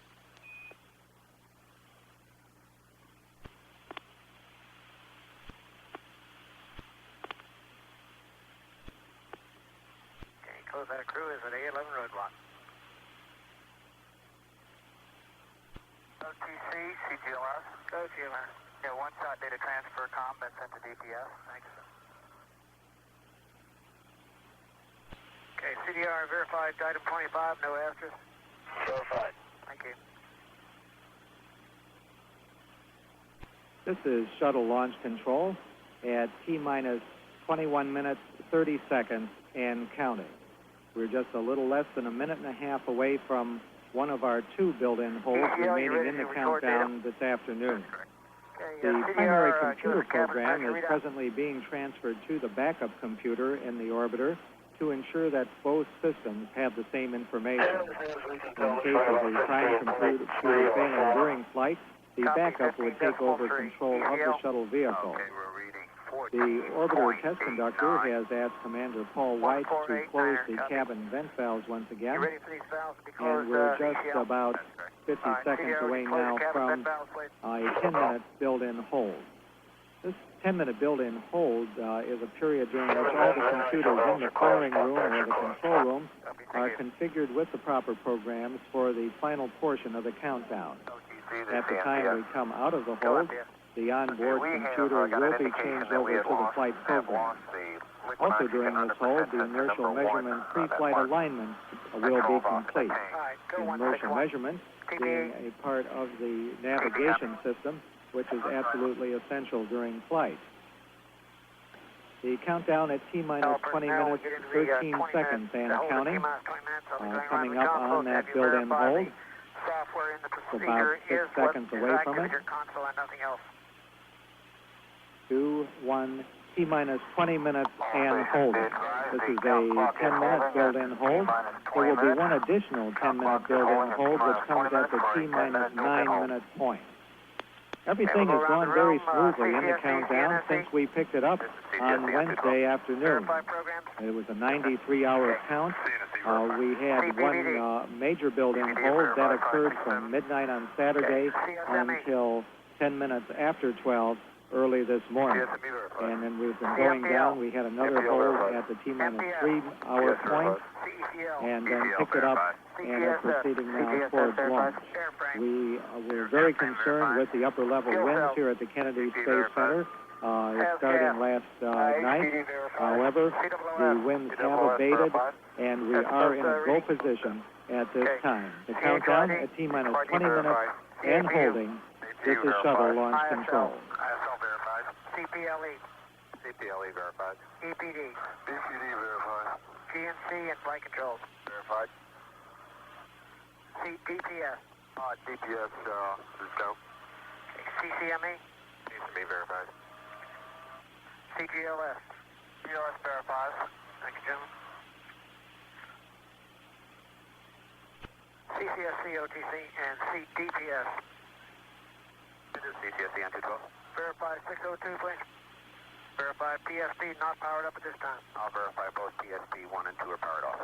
DPS, your indications? This is verified. Thank you. And DPS, verify 603, 2 concurrent. OC task is available? Both 603 and 604 verified. Thank you. Okay, all personnel after the transition to Ops 101, you'll discontinue all LDB PMU reads for the remainder of the count. Standing by for 607.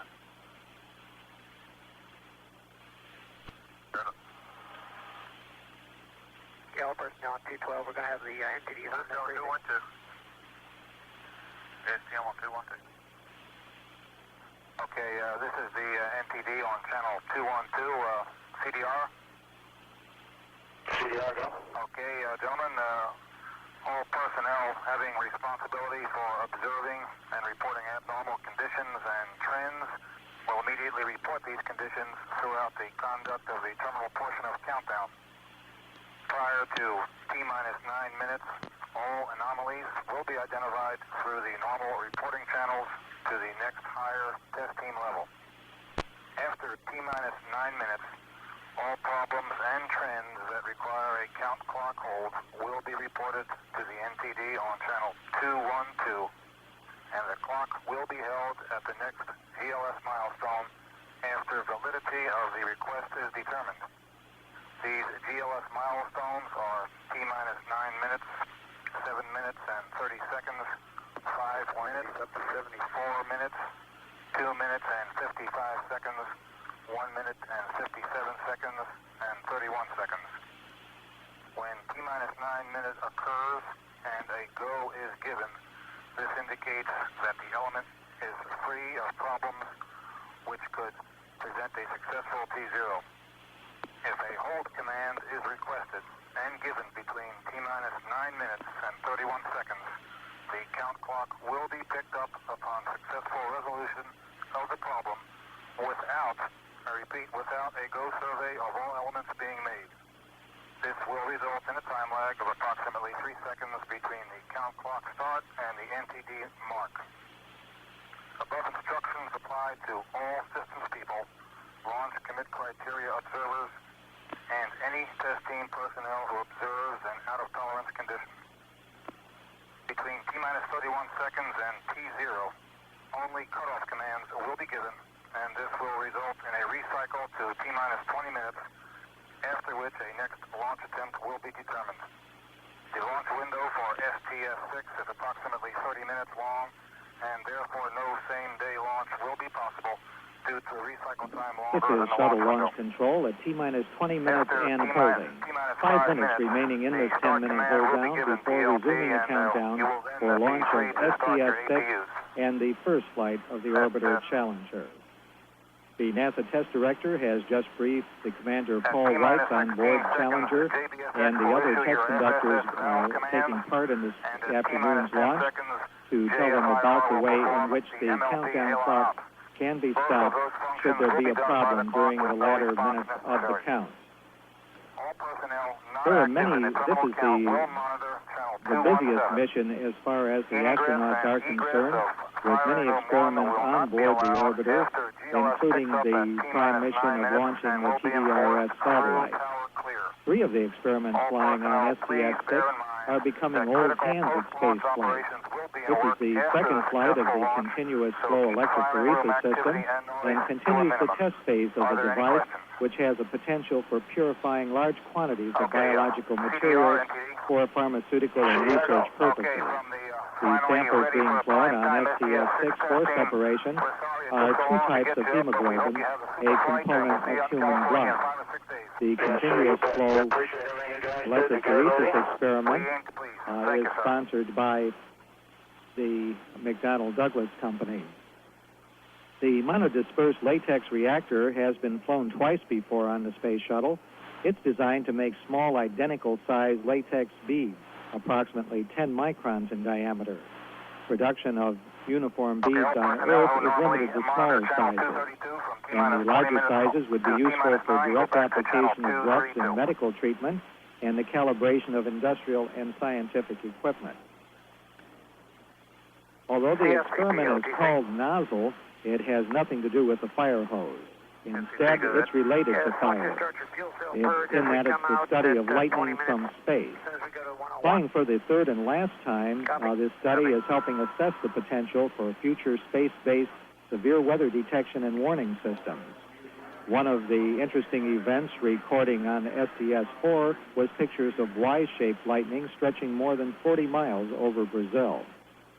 It's hoped that nighttime photography in the southern hemisphere may produce lightning photographs from larger storms than recorded previously. There's approximately 2.5 minutes remaining in this build-in hold, and we have just heard from the recovery ship in the SRB recovery area that the area has been cleared of ships. Previously, we had a fishing boat which got out of the way, and then a freighter. It's about 2 minutes away now from picking up the countdown. The countdown clock holding at T-minus 20 minutes. This is shuttle launch control.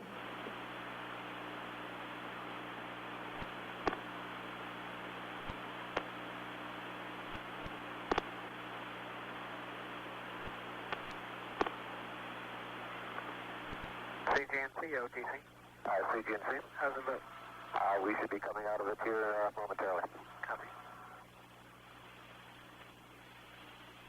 Okay, OTC, CGNC, I need pre-flight alignment is complete, ready for transition to outflight.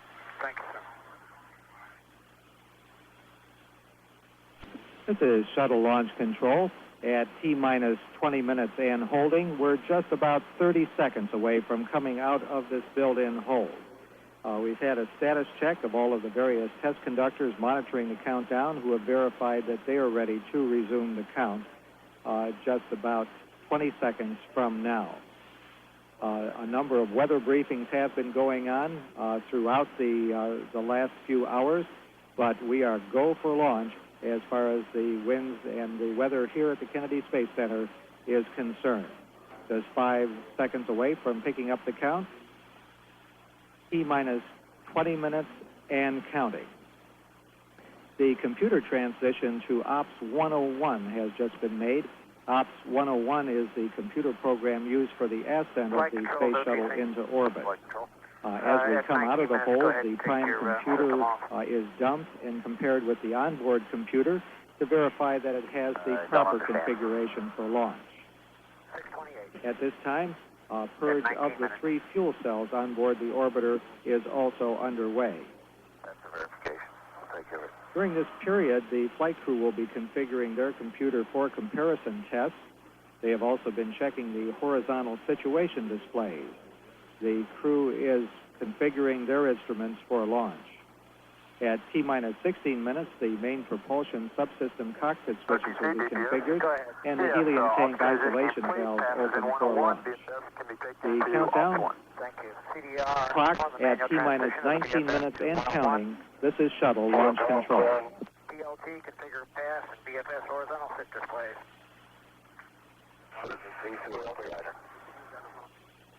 Go ahead, COFC. Go ahead. Yeah, 628 is verified. 629 is okay. 630, we do not meet the criteria stipulated there. That will be corrected with the patch at T-minus 9 minutes. Copy. RTC, T-minus 20-minute dump compares in progress. Thank you. TPS, you ready for BFS uplink? Standby. TPS is ready. Thank you.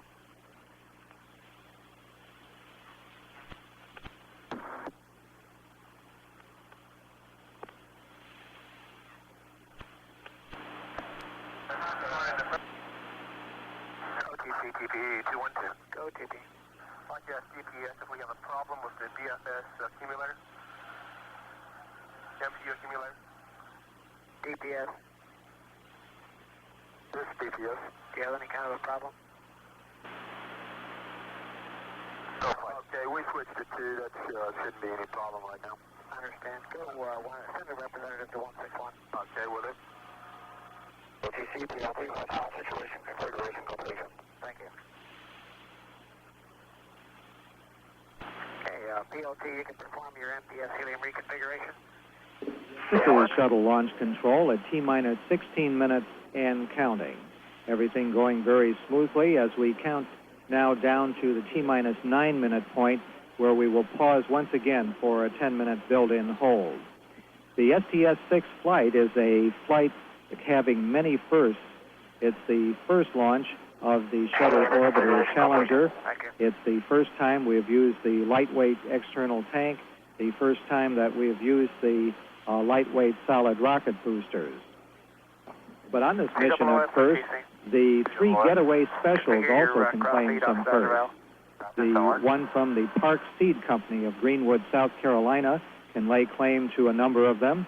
This getaway special the getaway special program allows companies, universities, and private individuals to send scientific experiments into space aboard the space shuttle for prices ranging from about $3,000 to $10,000. The Park Seed Company is taking advantage of the program to fly the first flower and vegetable seeds into space and also become the first company to use this program for a commercial or industrial application. Although the experiment occupies a small container, it has some broad scientific objectives. Learning to package seeds to survive the rigors of space travel and be used to provide food on manned orbiting space stations of the future is one such application. However, a much broader and vital objective will be allowing Park Seed Company scientists to learn more about the possibility of using space for storage of genetic strains which must be preserved for future generations, and the possibility of using space to produce desirable mutations in seeds. Another getaway special experiment is being flown by one of the largest newspapers of Japan. Japanese, who were the first to create artificial snowflakes on Earth, will become the first scientists to create artificial snow in space as well.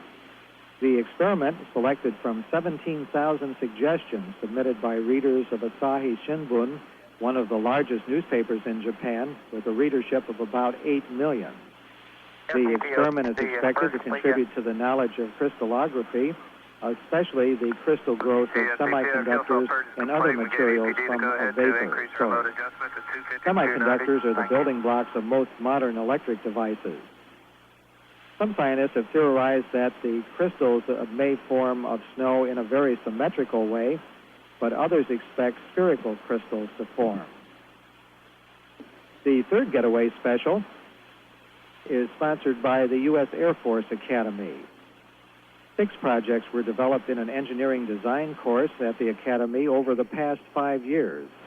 These experiments range from a demonstration of the feasibility of soldering beams in space to testing the effect of weightlessness on the development of microorganisms. 5 of the experiments fall in the metallurgy area, with the study of the uniformity of metal alloys manufactured in zero-G, the formation of metallic sponge, electroplating, and metal purification. The countdown continuing smoothly, the clock at T-minus 12 minutes, 30 seconds, and counting. This is shuttle launch control. CPVD, OTC. CPVD. You can reduce your payload bay purge rates to launch and work. This is shuttle launch control at T-minus 10 minutes, 30 seconds, and counting. The chase plane pilots have been ordered to start their engines, and other airports in the area have been informed that the radio frequency used by the chase planes will be active through launch and asked to keep that channel clear of other traffic. The NASA test conductor has asked safety and security to verify that all non-essential personnel have cleared the launch danger area and has been assured that the closeout crews have cleared the roadblocks. The purge of fuel cells used to generate electricity on board the orbiter has been completed. The booster test conductor has started the flow of gaseous nitrogen purge of the aft skirts of the solid rocket boosters. This flow of inert gas ensures that no explosive or flammable gases can accumulate in the bottom of the solid motors prior to ignition. The countdown clock just about 35 seconds away from the final 10-minute build-in hold in our count. The flight crew has closed the vent valve on the crew cabin, and cabin pressure has been verified. The comparison of the prime computer with the onboard computer has been completed, and that is satisfactory. All aero surfaces and actuators on the orbiter are presently in the proper configuration for the auxiliary power unit to start and hydraulic pressure to be applied. 5 seconds away from our hold. T-minus 9 minutes and holding. This is a 10-minute build-in hold. The STS-6 mission is a mission of many firsts. It's the first flight of the Space Shuttle Orbiter Challenger, the first flight of the lightweight external tank, which carries the liquid hydrogen and liquid oxygen for the main engines on the orbiter. Altogether, the weight savings are significant, increasing the cargo carrying capability. 20,000 pounds altogether has been saved compared with the last launch of the Columbia orbiter. This is also the first use of the higher thrust main engines on the orbiter. They will be operating at 104% rather than 100% of rated thrust. Another first scheduled for this flight will be the exiting of the crew compartment by mission specialists Dr. Story Musgrave and Donald Peterson to spend 3.5 hours moving about the cargo bay in the cold vacuum of space. At this time, Launch Director Al O'Hara speaking to the launch crew.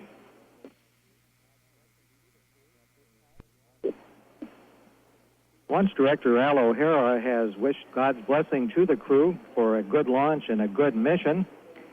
And the crew has been thanked by the commander for the STS crew and also by Carol Bobko, who's considered sort of an honorary KSC member because of the many months he spent here at the Kennedy Space Center as a support astronaut prior to the first shuttle mission. Everything moving along. The countdown clock at T-minus 9 minutes and holding. This is shuttle launch control. This is shuttle launch control, T-minus 9 minutes and holding, approximately 5 minutes remaining in this hold period.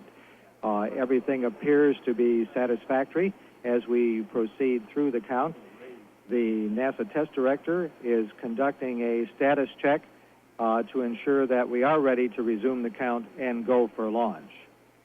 Following ignition of the solid motors and liftoff, the vehicle will take approximately 7 seconds to clear the tower. At that point, the shuttle velocity will be greater than 100 feet per second and increases. When the velocity reaches 121 feet per second, the vehicle will begin to pitch over, followed by a roll maneuver to align it properly with the flight azimuth. At 53 seconds into the flight, the vehicle will encounter the greatest structural loads on it, and the crew will reduce the main engine thrust to keep the dynamic pressure below 58 pounds per square foot. This is a major mission for both NASA and the commercial community. The first flight of the Orbiter Challenger is also carrying the first of the tracking and data relay satellites. This is the first of 3 identical spacecraft planned to replace Earthbound tracking stations. Built by TRW for Spacecom, a company owned jointly by Western Union and the American Satellite Company, the TDRS satellite will be leased by NASA for a period of 10 years. Whereas the present ground tracking stations can provide coverage of low Earth orbiting satellites in the Space Shuttle about 20% of the time, the TDRS network will provide virtually 100% coverage. The tracking and data relay satellite is the largest and most advanced communication satellite ever launched. Shaped something like a 4-armed spider, it weighs 4,668 pounds in orbit. The solar panels on 2 of those 4 legs measure 57 feet from tip to tip, and the antenna legs on the opposite direction measure 42 feet across the antennas. Extending outward from the spacecraft body are arms which hold 2 16-foot diameter antennas. These reflector-type antennas weigh only a few pounds despite their size, and they're woven out of a metal molybdenum and plated with very thin layer of gold to provide the electrical and thermal characteristics. This molybdenum mesh was woven on the same type of machines used to make women's stockings. Just about 2.5 minutes away from picking up the countdown at the T-minus 9-minute point. We have gone through a status check, and everybody has assured the launch director that we are ready to resume the count and go for launch. The countdown clock at T-minus 9 minutes and holding. This is shuttle launch control. This is shuttle launch control, just 30 seconds away from coming out of the final build-in hold at the T-minus 9-minute point in our countdown. Looking for a liftoff on time of STS-6, the 6th flight of the Space Shuttle, and the first flight of the Orbiter Challenger at 1:30 p.m. Eastern Standard Time. The countdown clock about 5 seconds away from picking up the count. We are holding the clock at the T-minus 9-minute point while we check on the booster system. The NASA test director is in the process of checking with the booster test conductor to determine whether or not there is a problem. Okay, we have gotten a go to pick up the clock, and we will pick up in 10 seconds at the T-minus 9-minute point. Approximately 5 seconds. 3, 2, 1. T-minus 9 minutes and counting. The launch events are now being controlled by the ground launch sequencer. From now up to T-minus 25 seconds, when they switch to the onboard redundant set launch sequencer. The ground launch sequencer is part of the launch processing system and operates by relaying commands to the orbiter's onboard computers, which then report back to the launch processing system when the commands have been executed. The primary job of the computers is to check that all of the launch commit criteria, such as propellant loads, temperatures, pressures, and other measurements, are proper. The launch and recovery director has ordered the chase planes to take off. Coming up on the 8-minute point in the countdown. You can set your AC bus sensors to monitor.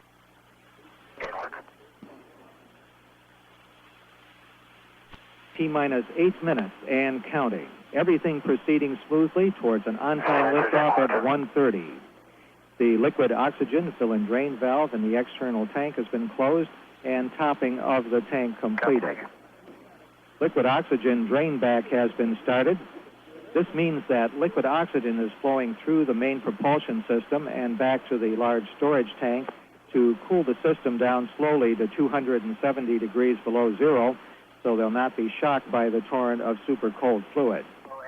T-minus 7 minutes, 27 seconds, and counting. We have it on camera. At the T-minus 7 minute point, the crew access arm will retract and is in the process of retracting right now. This is the walkway used by the astronauts to get from the service structure to the orbiter. If an emergency should arise, that tower can be put back in position within 15 seconds. T-minus 7 minutes and counting.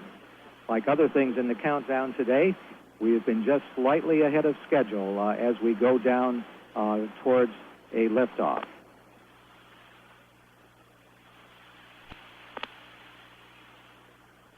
T-minus 6 minutes, 30 seconds and counting. At the 6-minute point, the crew will perform the auxiliary power unit pre-start, which consists of positioning a number of switches and verifying that they are in the proper position, then throwing the 3 propellant isolation valve switches, which allow the hydrazine fuel to start flowing from the tank toward the APUs. Coming up on the 6-minute point, T-minus 6 minutes and counting. The pilot, Carol Botko, has been asked to perform the APU pre-start. T-minus 5 minutes, 49 seconds and counting.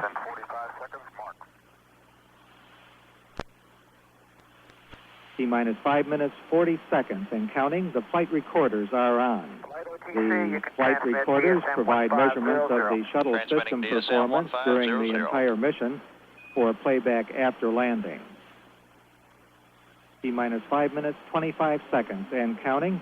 Everything going smoothly towards our liftoff.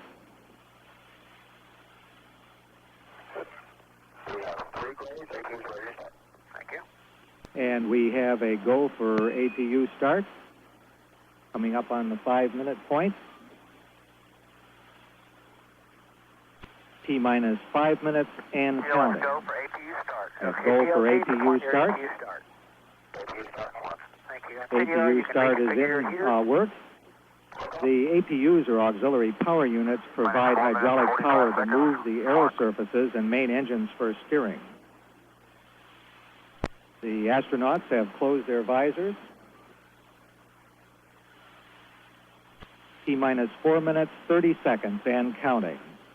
The firing circuit for the solid rocket boosters ignition and range safety destruct devices has been armed by a ground launch sequencer command. This is accomplished by a motor-driven switch called an arm and safe device. The system is then inhibited to prevent premature ignition.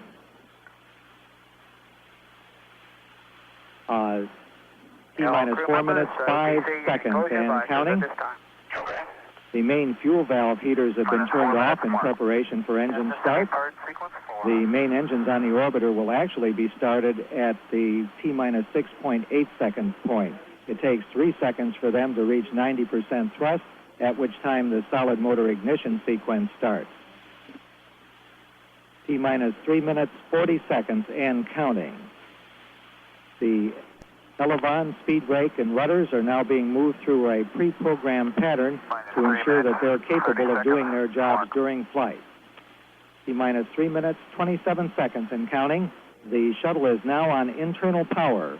However, the fuel cells are still receiving some fuels from ground support equipment for another minute. T-minus 3 minutes, 13 seconds and counting. The profile checks of the aero surfaces is complete and verified, and the aero surfaces are in launch position. Coming up on the 3-minute point, T-minus 3 minutes and counting. The engine gimbal or movement check of the main engines is underway. The liquid oxygen valve for filling the external tank is closed and pressurization has begun. T-minus 2 minutes, 45 seconds. The gaseous oxygen vent arm is being retracted. T-minus 2 minutes, 30 seconds and counting. The fuel cell's ground supply of oxygen and hydrogen has been terminated and the vehicle now on its onboard supply. The beanie cap or gaseous oxygen vent arm carries away vapors from the oxygen tank while the tank is full on the pad. Coming up on the 2-minute point in our countdown, the main engines have been moved to their start position, and the astronauts have cleared the caution and warning memories. T-minus 1 minute, 56 seconds, and the liquid hydrogen vent valve has been closed. Flight pressurization is underway. T-minus 1 minute, 45 seconds. At this point, the computer automatically verifies the readiness of the main engine.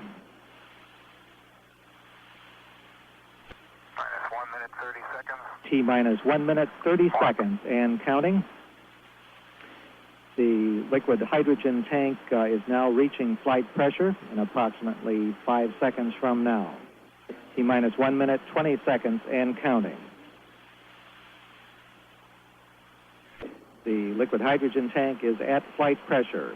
Coming up on the 1-minute point in our countdown. T-minus 1 minute and counting. The firing system for the sound suppression water system is armed. T-minus 55 seconds, and the hydrogen igniters under the orbiter's engines have been armed. These devices are used to ensure any hydrogen flowing through the engines prior to engine ignition does not accumulate. T-minus 40 seconds and counting. We are just seconds away from switching command of the countdown to the onboard computers. T-minus 30 seconds and counting. We'll go for auto sequence start. The hydraulic power units on the SRBs have started. T-minus 20 seconds and counting. T-minus 15, 14, 13, 12, 11, 10. We'll go for main engine ignition. 7, 6.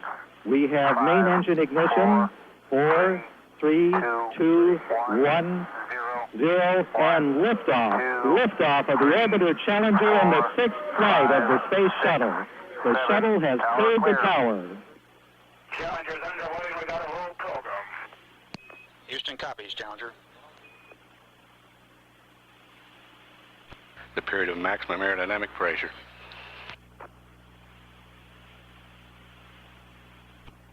"30 seconds elapsed.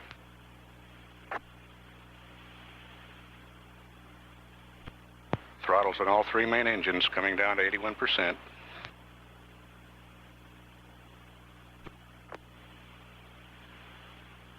Velocity 2,000 feet per second. Altitude 3.5 miles. Downrange 2 miles. 1 minute elapsed. Main engine throttle is going back to 104%. Challenger is go at throttle up. Challenger, you're go at throttle up. Roger, go at throttle. Trajectory slightly depressed, no problem. Flight dynamics officer reports. Challenger, Houston, we see you're slightly depressed, no problem. Okay, Dick. Velocity 4,100 feet per second. Altitude 15 miles. Downrange 14 miles. Velocity 5,100 feet per second. 20 miles in altitude, downrange 22 nautical miles. Standing by for solid rocket booster separation. SRB-7, was that something? We got an awful lot of crud on the windows at SRB-7. Roger, we copy that. Challenger, your first day's performance was nominal. Thank you. Guidance has converged. Velocity now 6,000 feet per second. Altitude 31 miles. Challenger's 46 miles downrange. Challenger, you have 2-engine TOW capability. Challenger now capable of a transatlantic abort to Dakar Airport on Africa's west coast if one main engine fails. 3 minutes elapsed time. Velocity 6,800 feet per second. Altitude 39 miles. Challenger 70 miles downrange. All three main engines still at 104%. Challengers go at 3 minutes 15 seconds. Flight Director Jay Green taking a status check at all positions prior to Challenger reaching negative return point. Velocity 7,800 feet per second. 47 miles altitude. Challenger, your negative return. Negative return. Challenger no longer able to return to the Kennedy Space Center. Challenger is 127 miles downrange at an altitude of 50 nautical miles, velocity 8,700 feet per second. 4 minutes, 25 seconds elapsed. Velocity 9,500 feet per second. Altitudes 53.5 miles, 165 miles downrange. Challenger still go, all systems. All three main engines still at 104%. Velocity 10,400 feet per second. Altitude 55 miles, downrange 196 nautical miles. Standing by for press to MECO. Challenger, press to MECO. Press to MECO, normal throttle. That press to main engine cutoff call tells Spacecraft Commander Paul Weitz that Challenger can now continue uphill if one main engine fails. Flight Director Jay Green polling all positions. All controllers reporting everything looks great. 5 minutes, 40 seconds. Challenger, you have single-engine TOW capability. Challenger now capable of reaching Dakar Airport if two main engines fail. Velocity 13,900 feet per second. Altitudes 58 nautical miles. Downrange 321 nautical miles. Time for main engine cutoff computed for 8 minutes, 20 seconds. Velocity 15,000 feet per second. Altitudes 58 nautical miles. Downrange 364 nautical miles. 6.5 minutes elapsed time. Velocity up to 17,000 feet per second. Still at 58 nautical miles. Challenger 433 nautical miles downrange. 7 minutes elapsed time. Challenger, your single-engine press to MECO. Single-engine press, thank you. That call tells the crew to press on even if two main engines shut down early. Challenger's velocity nearing 20,000 feet per second. 529 miles downrange at an altitude of 58.1 nautical miles. Main engine cutoff still computed for 8 minutes, 20 seconds. 23,000 feet per second.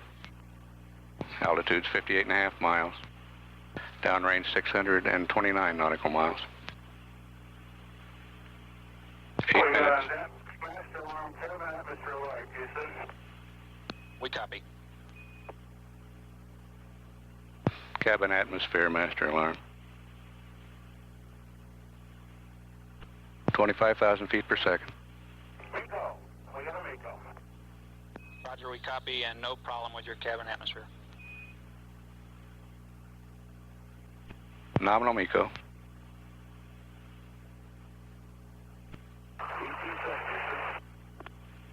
Roger. Houston confirms external tank separation. We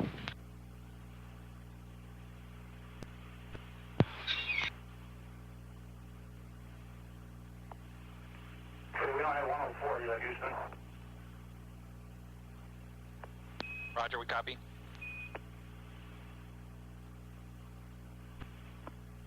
Challenger, we need for you to switch Av Bay 1 fan. Okay, how about Ops 104, Dick? And Challenger, recommend manual pro to Ops 104.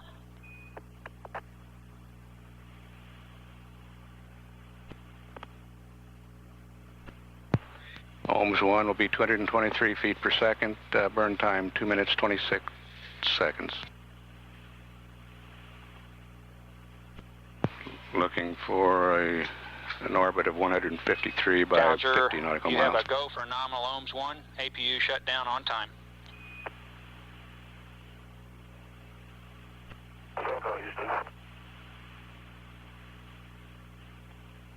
Ignition both engines. Good ohms burn.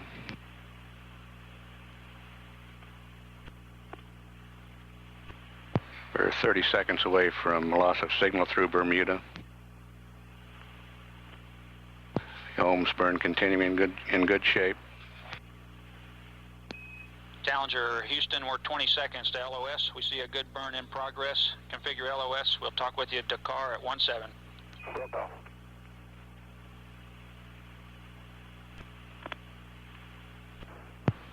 This is Shuttle Control. Bermuda has had loss of signal with Challenger. Next acquisition through Dakar in approximately 6 minutes.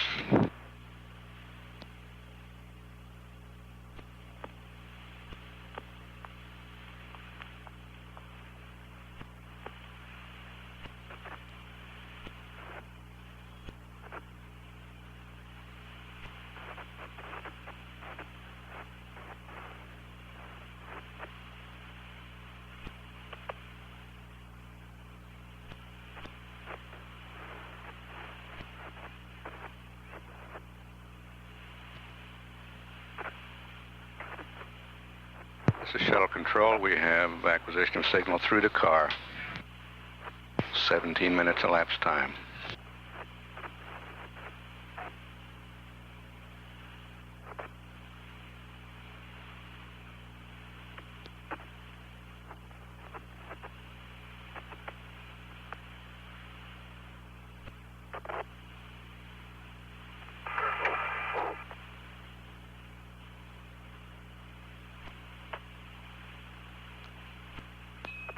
Challenger, Houston, with you through Dakar for about 6 minutes. Configure AOS, and we're standing by for a gimbal check. Okay, coming at you, Dick. MPS power down complete, starting into the MPS vacuum and starting activation. Roger.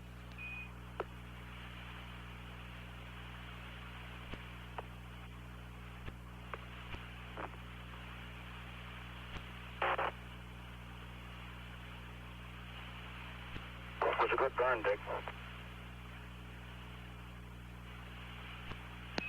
Roger, we copy. Only thing off nominal is due to the delay in getting into 104. We were not quite at attitude. We're probably 15 degrees of pitch orbiter up to go when we lit. Okay, we saw that down here.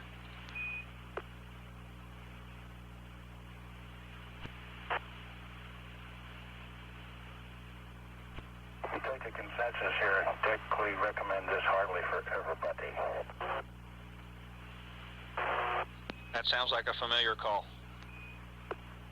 Hey, before I forget, I might say that during ohms 1, the light was correct, and I could look out window number 1, out my left window, and I could see a very heavy shower of wet bird some kind of particles that were coming forward, and I think they were coming from back at the Holmes engines. That spray pattern must just be tremendous back there. Okay, we copy that. That report's from Challenger Commander P.J. Whites. Preliminary look at Challenger's orbit shows 154 by 50 nautical miles.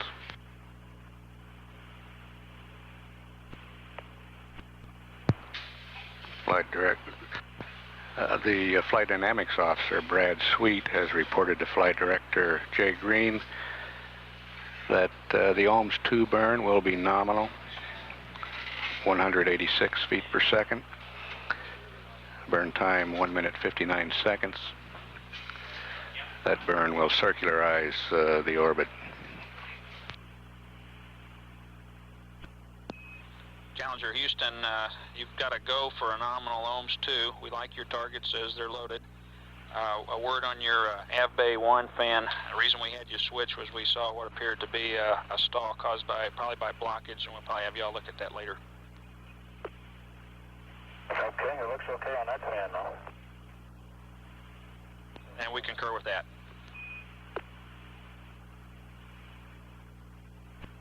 This is Shuttle Control, OMS 2 scheduled for 20 minutes from this time. Challenger Houston, we're 20 seconds to LOS. Configure LOS. We'll have a short pass with you at Botswana at about 3-5. Roger at 3-5.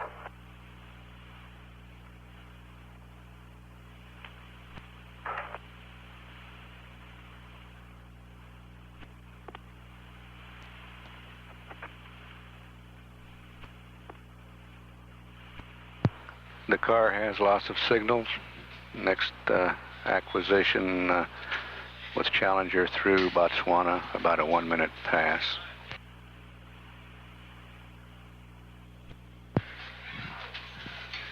Botswana AOS 9 minutes from now. At 25 minutes 30 seconds mission elapsed time, this is Shuttle Control, Houston.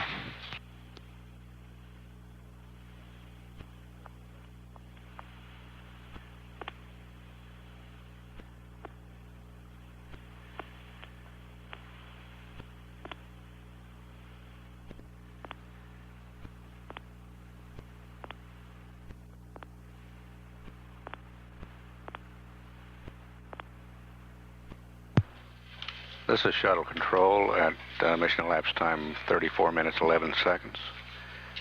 We're standing by for acquisition through Botswana.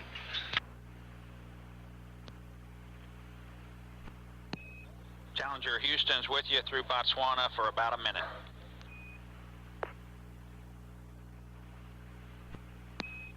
Challenger Houston with you through Botswana for 30 seconds. Well, everything's going ticky-boo so far, Dick. Glad to hear that.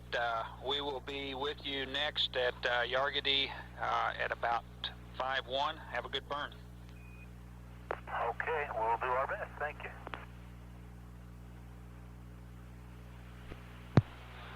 Botswana has loss of signal. Next acquisition through Yargady, Australia in 15 minutes.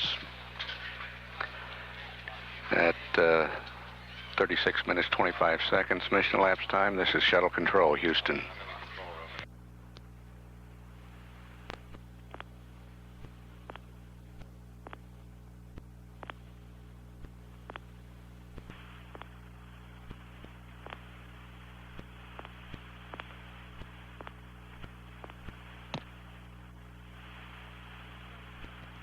This is Shuttle Control at 51 minutes 24 seconds mission elapsed time, standing by for acquisition through Yargady. Yargady is a UHF station, voice only. We will not be able to receive telemetry data until Challenger reaches Hawaii.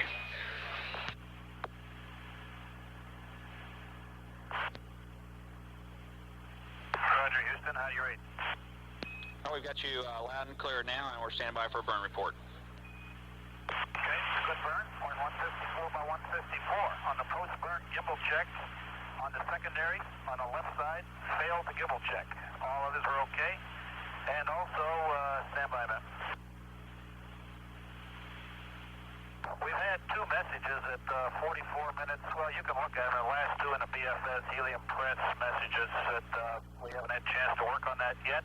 We've also had a couple SM0 thermal evap messages that we haven't had time to get around to yet.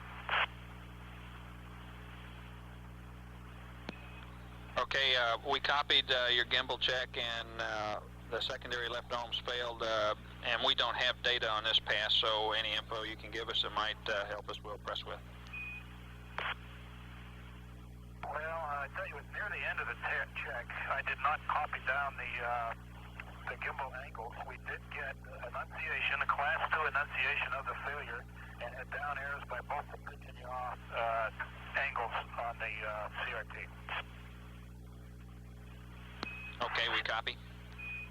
Yep. You ready to copy, Dick? Raj, go ahead, Story. PCP CIU checkout is complete. It was all normal. We got onto orbiter power at 46 minutes. The only anomaly I saw was when I first approached the panel, the MDM GPC error light was on. However, during the CIU checkout, it did clear. Okay, we copied all that, Story. We did get on orbiter power at 46 minutes. We copy.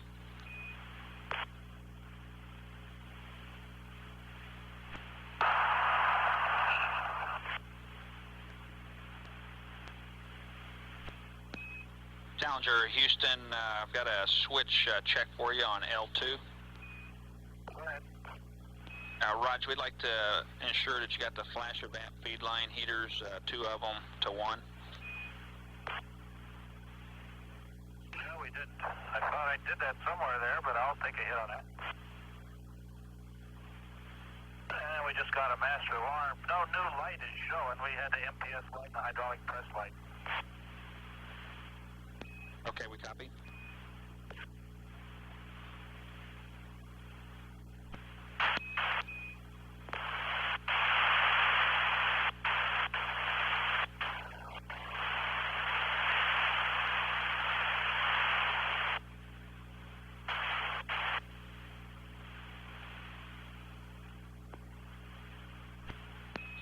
Challenger Houston, just an advisory. We feel that your master alarm that you got was probably due to your MPS center engine helium reg pressure that you were briefed on. Okay, just want to make sure.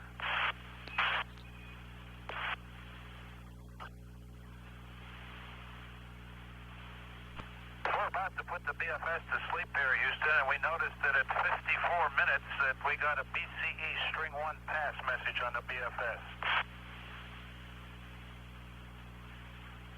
Okay, we copy.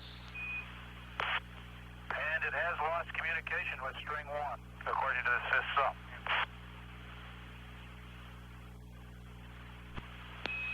Roger, we copy, Challenger. It was about the time 106 to take GPC-3 out. Roger, we would like for you to try an IO reset. Stand by.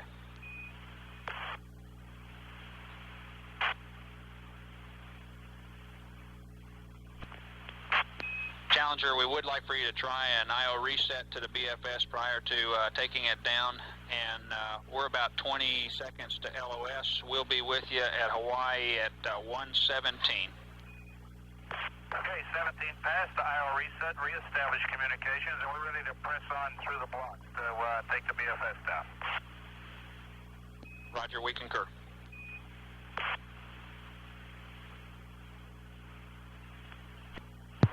This is Shuttle Control. Challenger is out of range of Yargity.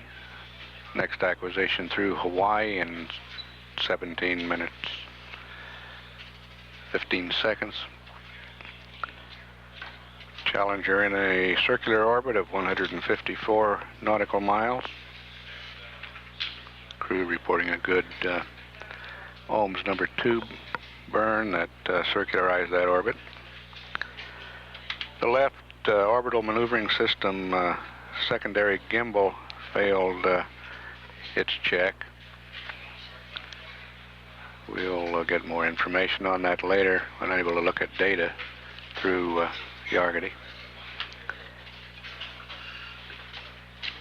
Mission Specialist Story Musgrave reported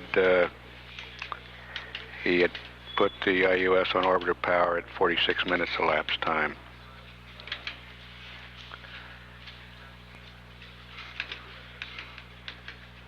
At 1 hour, 1 minute, 15 seconds mission elapsed time. This is Shuttle Control, Houston.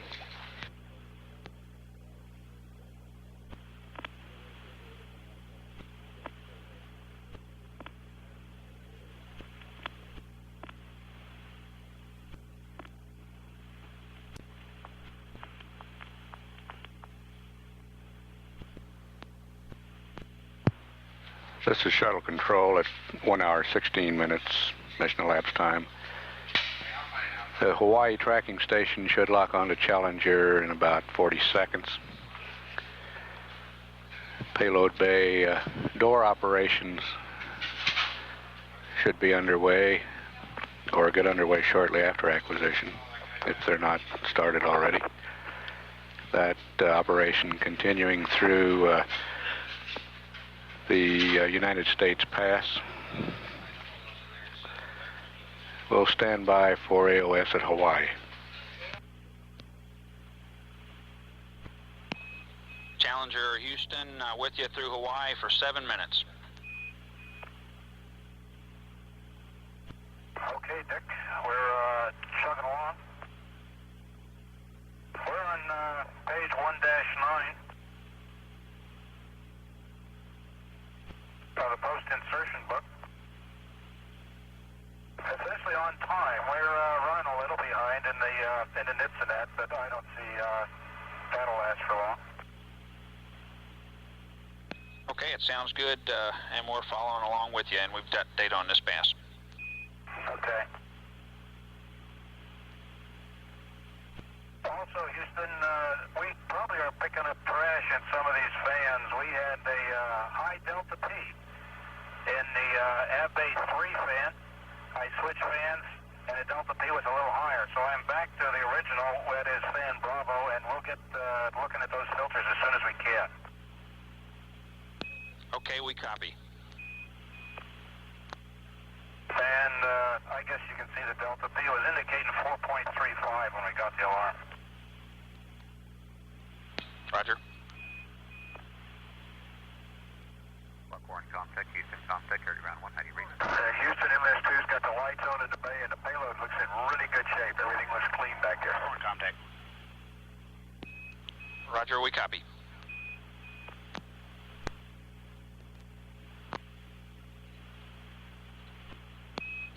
Challenger Houston, just information, your Abbey fan Delta P is about where we expected it. We do have a Timbu coming up to raise that limit a little bit that was planned.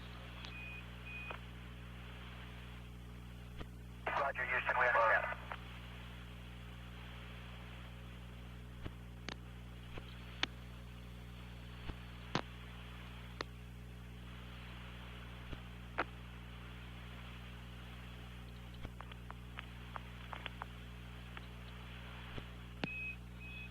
Challenger Houston, we're 20 seconds to LOS. Configure LOS.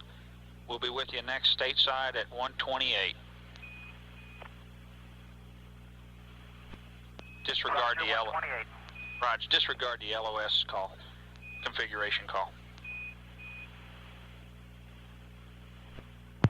This is Shuttle Control. Challenger is out of range at Hawaii. However, Buckhorn will pick up in just over 2 minutes. Payload bay door operations not yet started. We'll stand by for acquisition through Buckhorn and the pass over the United States.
Challenger Houston is with you stateside for about 17 minutes, and configure AOS if you're not already.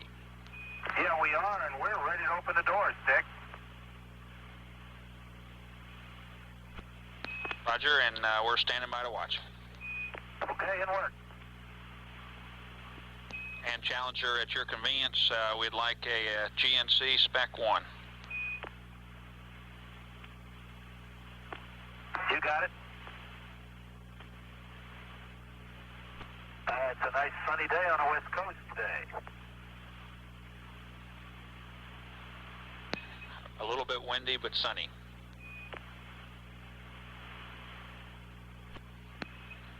Challenger Houston, I've got a switch check for MS2.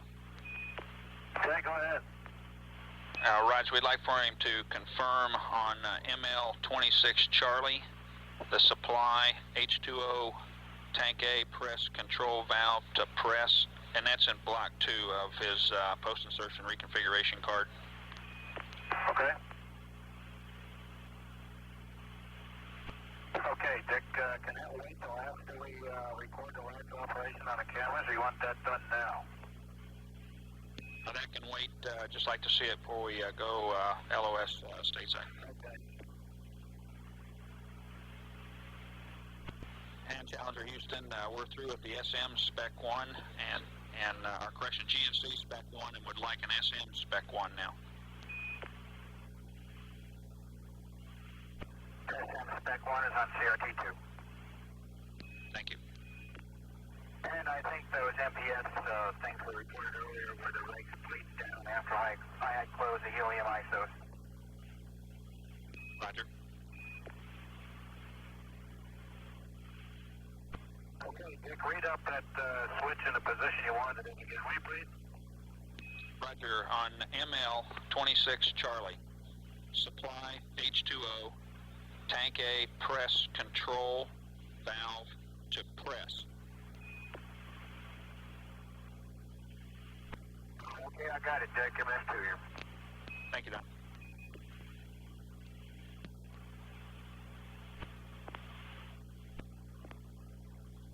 Starboard doors open. Roger.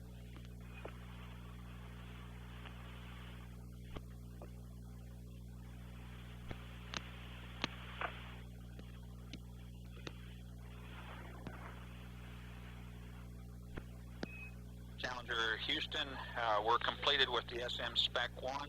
Request an SM Spec 60.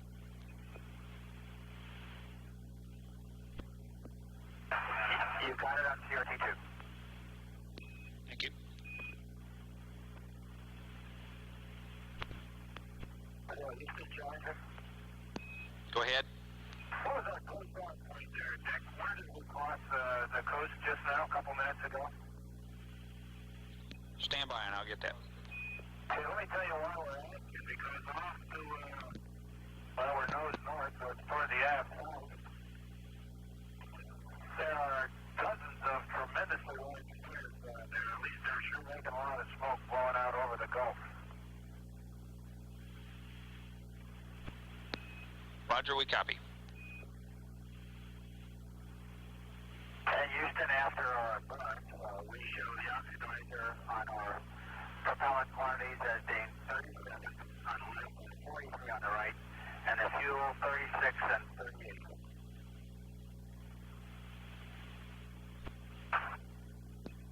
Okay, we copy that, Bo, and we're looking at them.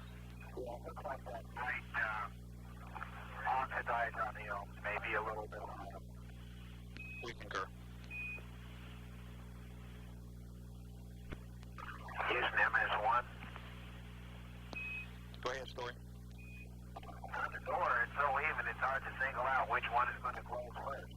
But it looks like every one of them is going to close just to the right of point A. In other words, horizontal line about 2.0 is where the contact of all the rollers is going to be. The best I can get for you. Okay, Story, we're happy with that. Something else, Dick. I think it's been reported before, but obviously there's a lot of little bits and pieces of trash to old washers. As a matter of fact, I'm looking at a button back here come out of somebody's coat. It looks like must be about an inch in diameter, but all these things are slowly but inexorably being kind of drawn out the gap between the doors there. Roger, we copy.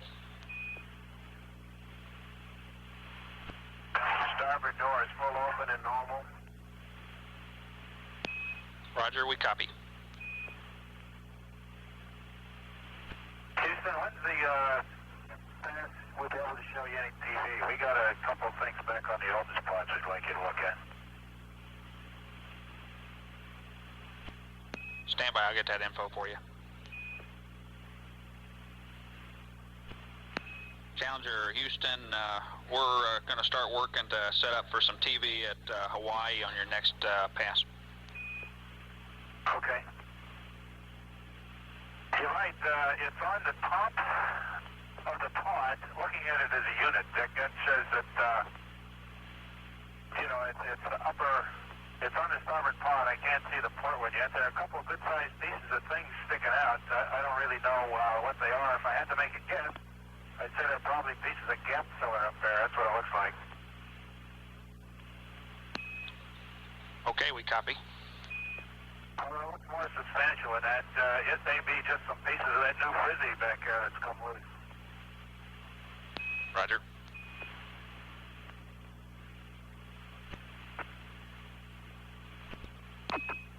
Challenger Houston, we're finished with your SM Spec 60. You can have that back. We would like for you to accomplish an SM checkpoint at your convenience. And also you have a go to do the air log resets to both SM and GNC. Say that last again, Houston, after the SM checkpoint. Roger, you have a go for the item 48 air log resets to both SM and GNC. Roger, we understand.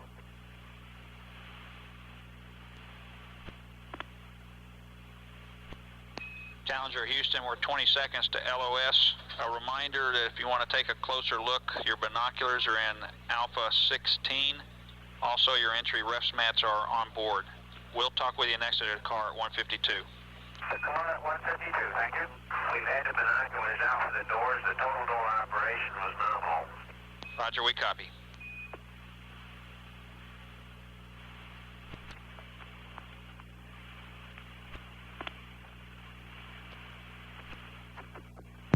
This is Shuttle Control. Bermuda has lots of signal. Both of Challenger's payload bay doors were open as the spacecraft passed out of range at Bermuda.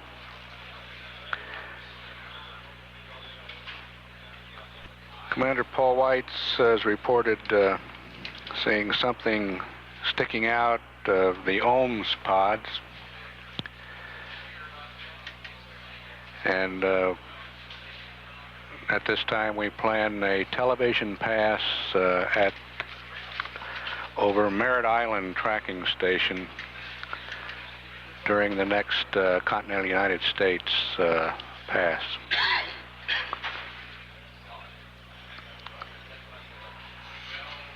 As White's crossed the coastline of the Gulf of Mexico, he reported seeing large fires to the south. And he reported that debris is starting to float out of the payload bay. Said he had seen a coat button, what looked like a coat button.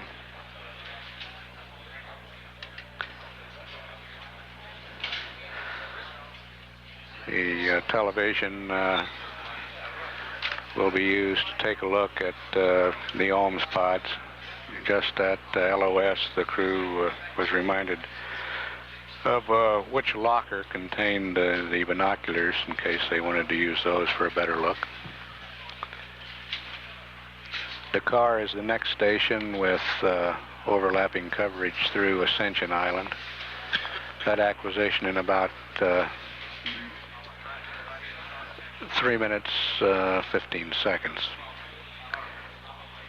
At 1 hour, 49 minutes, 25 seconds. This is Shuttle Control, Houston.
This is Shuttle Control at 1 hour, 52 minutes mission elapsed time. Challenger coming up on acquisition through Dakar.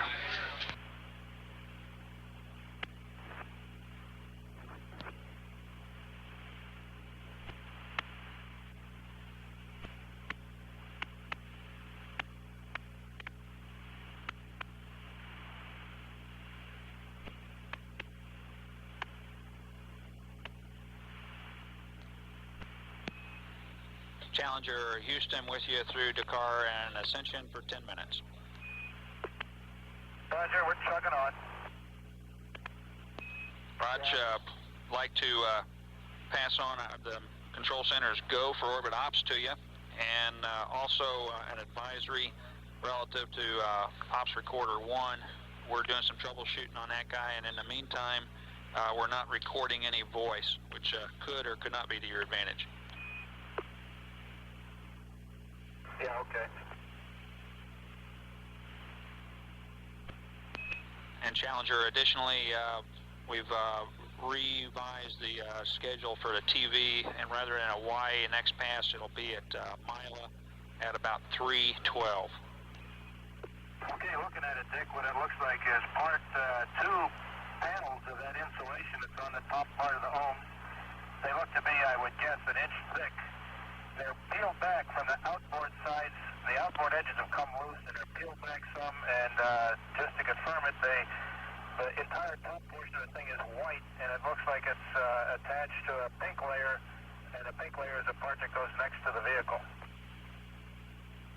Yeah, as Bo points out, it's about the color of our TV, which is probably what it is. Okay, we copy that. And also, something I don't remember hearing about before was, about a foot and a half or so forward from the leading edge of the vertical fin, right in close to it, within 6 or 8 inches of it, it looks like we've built up some ice there, and it's a little tree-appearing thing of ice that I guess is 6, 7, 8 inches high. And we'll show you that on the TV, too, if it's still there. Okay.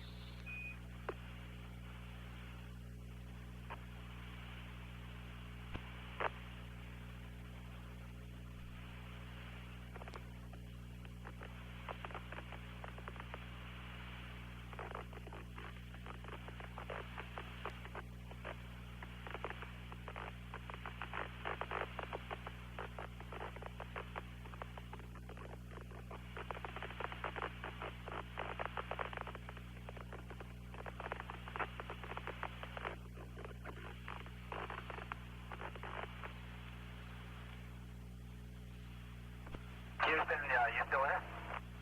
That's affirmative for another 5 minutes.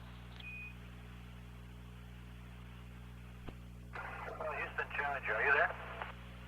That's affirmative. How do you read? Oh, loud and clear. We thought we lost you for some reason. Hey, I just did the Star Tracker self-test and got 2 consecutive fails on the -Z. Okay, we copy that. And I'm holding there. You want to go ahead and open the doors, or you want to stand by for a little bit, Dick? Stand by. We're discussing it now.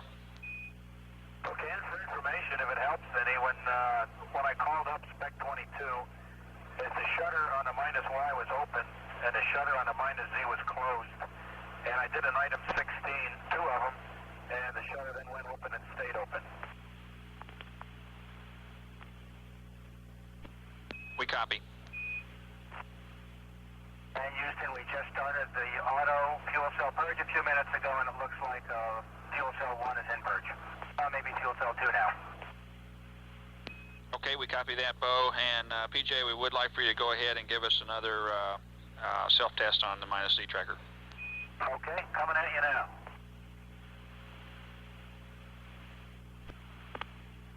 Okay, that's complete. We got another fail. Okay, we copy. And PJ, you got a go to turn the high load of VAP off and a go for vernier control. Okay, thank you. You guys are right on time today. We try to please.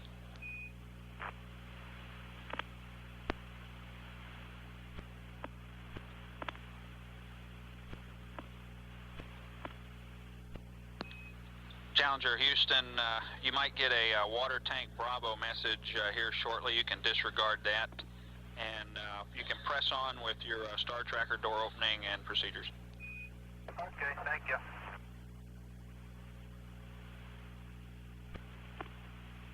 Okay, Star Tracker doors are open. They open in 7 seconds. Roger. And Challenger, we're going LOS here. We'll be with you next at Botswana at 2:07. Roger.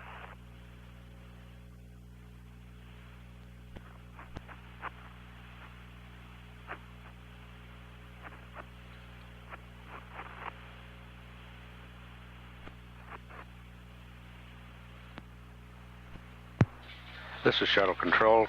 Challenger out of range at Ascension. Next acquisition through Botswana in 2.5 minutes. Capcom Dick Covey passed up the go for orbital operations to Challenger's crew. And Commander P.J. Whites has now determined that the objects sticking out of the OMS pods appear to be tiles, pieces of insulation. We'll take a look at that with the television over the Merritt Island, Florida tracking station on the next revolution. He also reported ice near the vertical fin, a tree of ice 6 to 7 inches high. The -Z Star Tracker has failed a self-test. The -Z Star Tracker points straight up. And we passed up a report about the Ops 1 recorder, which has been bulky and providing a problem the last few minutes. However, just after LOS, the INCO, the Integrated Communication Systems Officer, Al Pennington, reported that the Ops 1 recorder has been reestablished and is now operating. He will continue to troubleshoot that. He suspects could be tape binding or some problem like that, and he'll continue to troubleshoot it. However, at this time, that recorder is operating. We're about 40 seconds away from acquisition through Botswana. Botswana is a UHF voice-only station, no telemetry data. We'll stand by for acquisition there. Mission elapsed time is 2 hours, 7 minutes. This is Shuttle Control, Houston.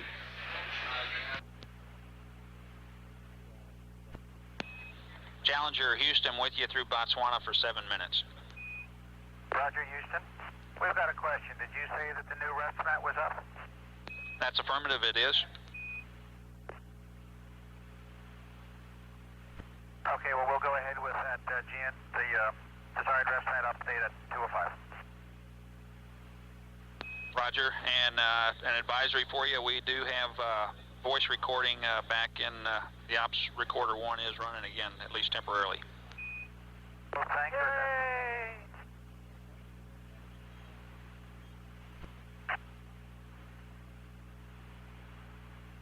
The IMU line is in work. Roger.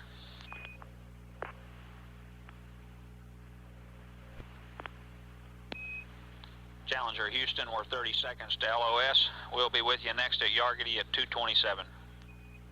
Roger. This is Shuttle Control. Botswana has loss of signal. Next station, Yargity, in just under 12 minutes. Challenger in a 154 nautical mile circular orbit with an orbital period of 1 hour, 30 minutes, 22 seconds. At 2 hours, 15 minutes mission elapsed time, this is Shuttle Control, Houston.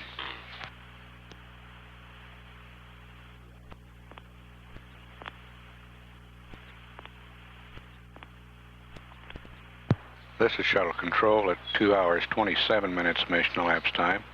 Yargity will acquire Challenger in should have acquisition now. Challenger, Houston, with you through Yargity for 7 minutes. Roger, we're on time. We did one alert, the high-load nozzle temp is a little high on the evaporator heaters. Roger, we copy. And we can show the water quantity beat down low also.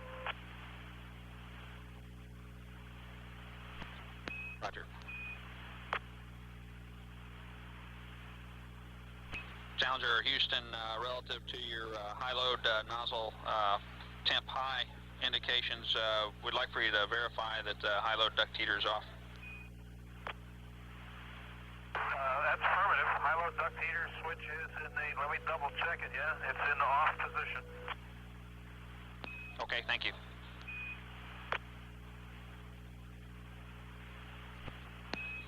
And Challenger, Houston, we'll wait till we get to Guam and have data take a look at the high-load nozzles. Okay, it still continues to go up a little bit. It was about 145 when I looked at it before when it first came on, and it's indicating about 151 now. Okay, we copied that.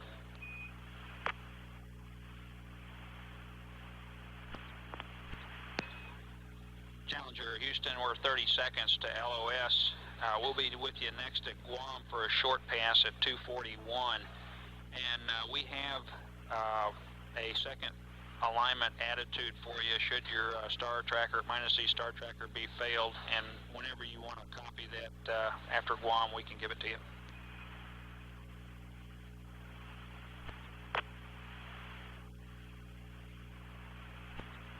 This is Shuttle Control. Yargity has loss of signal.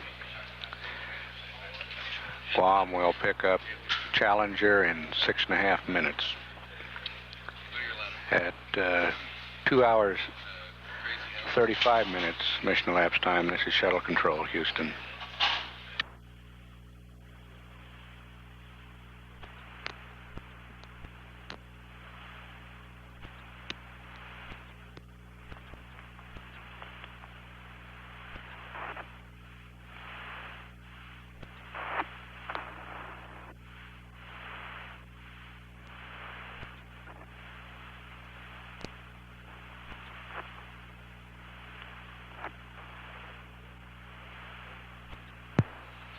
This is Shuttle Control at 2 hours, 41 minutes mission elapsed time. Standing by for acquisition through Guam. This will be a 2.5 minute pass at Guam.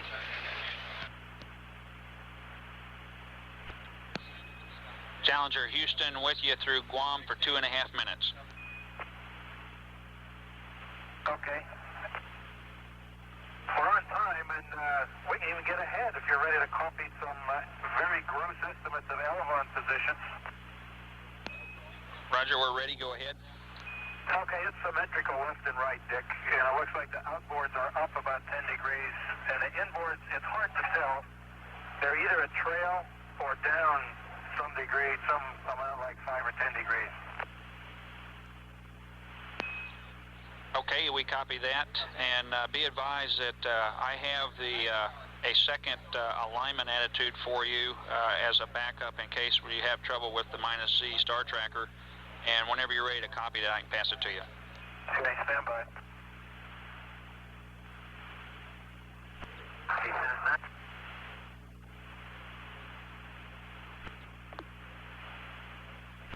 Study for yes. Go ahead, we have page 4-4 open. Okay, the second attitude for the -Y tracker for star 20 is roll 111.1, pitch 136.8, yaw 354.1.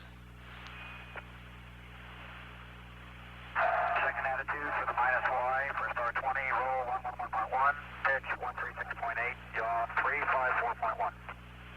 That's a good readback, and if you should have to invoke the second attitude for a single star tracker align, they would like for you to continue with the +X COAS if your time permits. And Challenger, we're 20 seconds to LOS here at Guam. The orbit team should be with you at Hawaii at 2:52, and have a good deployment. Okay, thank you, Dick. We enjoyed it. You guys did good work today. Well, y'all on the Challenger made it easy.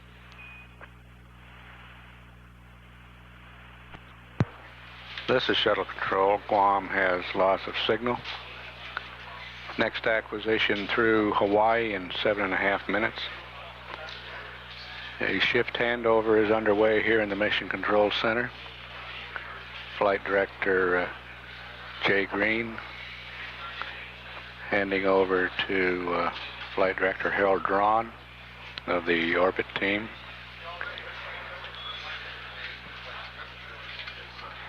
We estimate the change of shift news conference with Jay Green for 4:05 p.m. Central Standard Time in room 135 at the JSC News Center. Present estimate for the change of shift news conference, 4:05 p.m. Central Standard Time, room 135, JSC News Center. At 2 hours, 46 minutes mission elapsed time, this is Shuttle Control, Houston.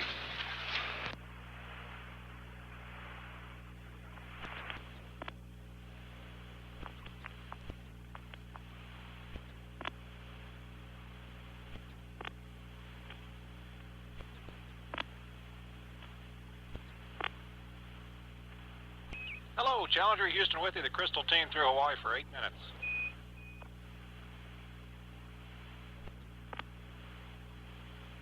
Challenger, Houston, Crystal team with you for 7.5 at Hawaii.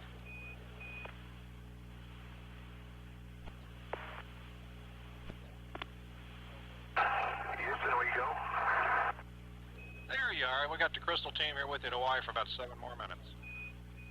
Roger. MS-1's been calling you. Are we go for the IUS checkout early? We need about another minute. We'll let you know here shortly. Roger, understand. 1 minute. Okay, you got to go for power transfer, and you got to go for the checkout. Roger, we understand. Go. And if you could, we'd like a spec 62 and an item 6. Buckhorn, Comtech S-Hagen. Your lab clear also. I may be on 2. Roger. Buckhorn, Houston, how do you reach? I reach bye-bye. Stand by for key and modulation. Roger. Houston, 1, 2, 3.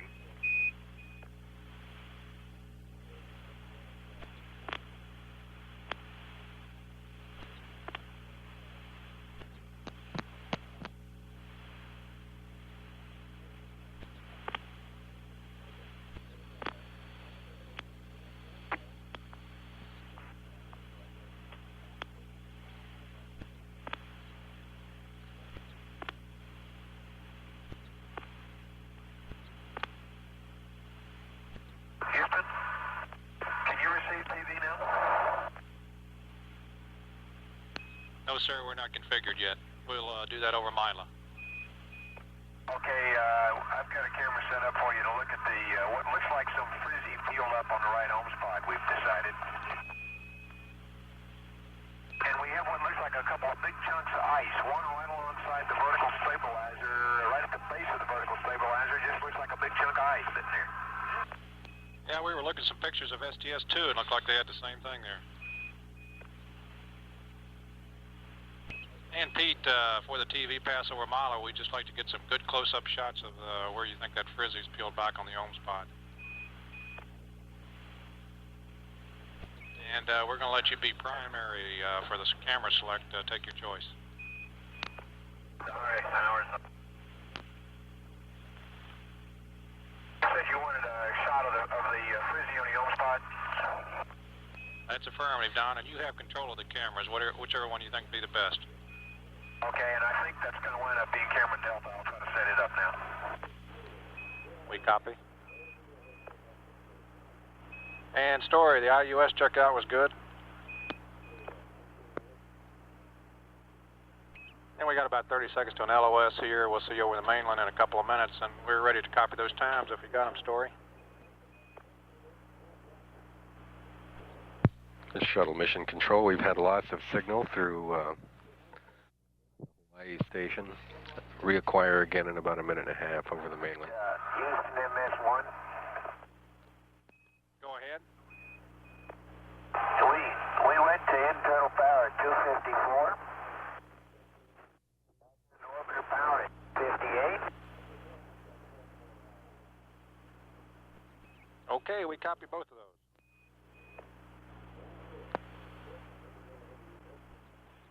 That last transmission occurred when we should have been out of reach with it from the ground station, but in fact did get pretty good voice as Mission Specialist Story Musgrave downlinked the times that the IUS went on internal power and then went back to orbiter power. Harold Drawn, flight director, and his Crystal team of flight controllers assumed direction of the mission during the Hawaii pass. Capcom is now John McBride.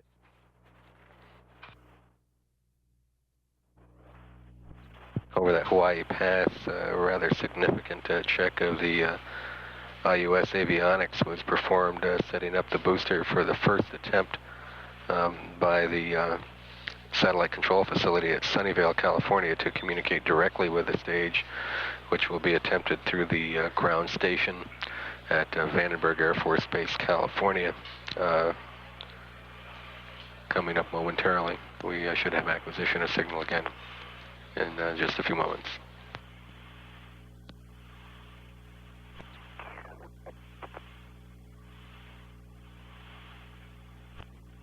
And Challenger, we're back with you over Buckhorn for about 7 minutes. Roger, Dodger. How you doing, John? Doing just great, and we did copy the internal power transfer times. Okay. That check was all normal. The command word was 0-0, John. That sounds great, and it looked all nominal from the ground. Are you ready for another phenomenon report, John? Standing by. Yeah, once again, it's what looks to me like a significant amounts of ice built up around the edge of the nozzle of the center engine. We think that's where it is. I can't think any place else to be coming from. If you look back past the vertical fin, you can see this significant buildup of ice sticking up an ice fence back here. It looks to me like it must be on that engine bell. We copy. John, command path enable is an RF for the direct checks. We copy that story.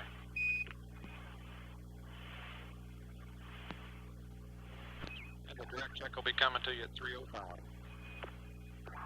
Okay.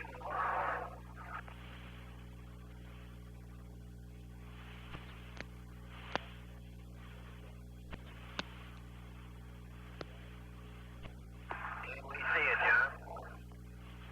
All righty.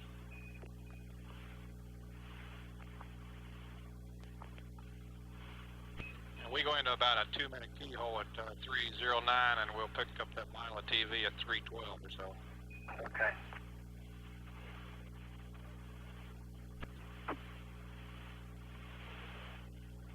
We're going back to hardline, John. How much? Copy.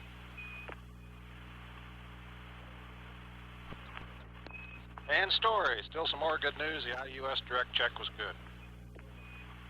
Thanks. Let us know when we're go for the item 6 on spec 62. I think PJ did that for you a while back, story. We got the PSP loaded. He stole something from me, huh?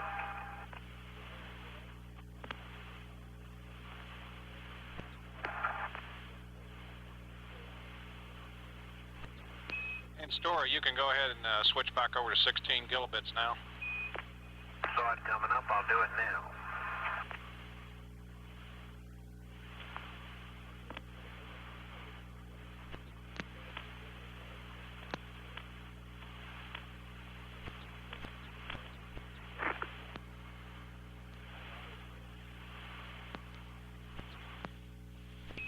And we're going to go into that 2-minute keyhole in about 20 seconds. We'll be ready for some good TV over Mila.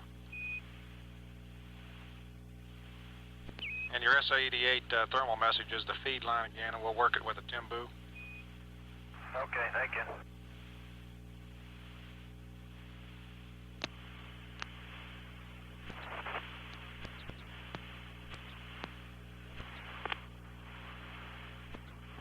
Shuttle mission control, mission elapsed time 3 hours, 11 minutes.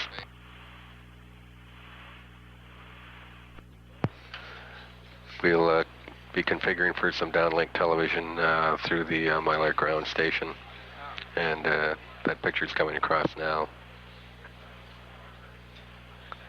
And the camera used is the Delta camera in the forward starboard corner of the payload bay, looking back to the home spots to give the ground crew the opportunity. Give the ground crew the opportunity to look at the thermal protection area back there, where the crew reported what it suspects to be frizzy or the felt reusable insulation peeled back, and we'll have voice contact momentarily. And we're with you, Miley, here, and we got a good TV picture. We can see the problem there. In Houston, Story. Go ahead, Story. For the Teeters people, as soon as I turned the payload interrogator on, shortly thereafter, I did get a signal presence on Teeters receiver B. I did not need to sweep B in. After a sweep, I did not get an asterisk on A. They want me to go ahead and go mod on with just the signal presence on B. Stand by, we'll get right back to you. And Pete, we're wondering if you can zoom in a little bit more on that right pod. That's it from that camera, John. That's as far in as we can get. Okay, you want to give us a little short narration on what you think you see there? Yeah, those two things sticking up look like, to me, like pieces of material, probably that new insulation we have on the Ohms pods. And they appear to be about 6 to 8 inches long, John, and it looks to me like it's a width of insulation. Probably, it's hard to tell from this perspective, but maybe 6 to 8 inches wide that have been peeled up from the outboard edge. They're still attached on the inboard or, up toward the top of the pod. The thickness is about 1 inch. The bottom surface, is what we are principally looking at, is pink, about the color of our TV, and the rest of it's white. Okay, that RTV is red. That does confirm one thing. Can you maybe tell how far back that strip goes, PJ? Well, it's peeling up from the bottom. You mean how far back it's located, or how much of it is peeled loose? I guess how long that piece is from front to aft. How long it is from front to aft, that's hard to tell because of perspective, but I would guess 6 to 8 inches. It looks like it was built in that width, whatever it is, and I guess it's, call it third to a half of the way back on the pod. We cannot see. The perspective does not allow us to see where it is loose. It's back over the horizon of the pod from us. Okay, so you think it's peeled from the top and the bottom and not from fore to aft? That's right. I think it's peeled from outboard in or from the bottom up. Okay, that's what it looks like to us too. John, for the dangerous people, I'm totally locked on to both A and B receivers. I have 4 asterisks. That's good news, Story.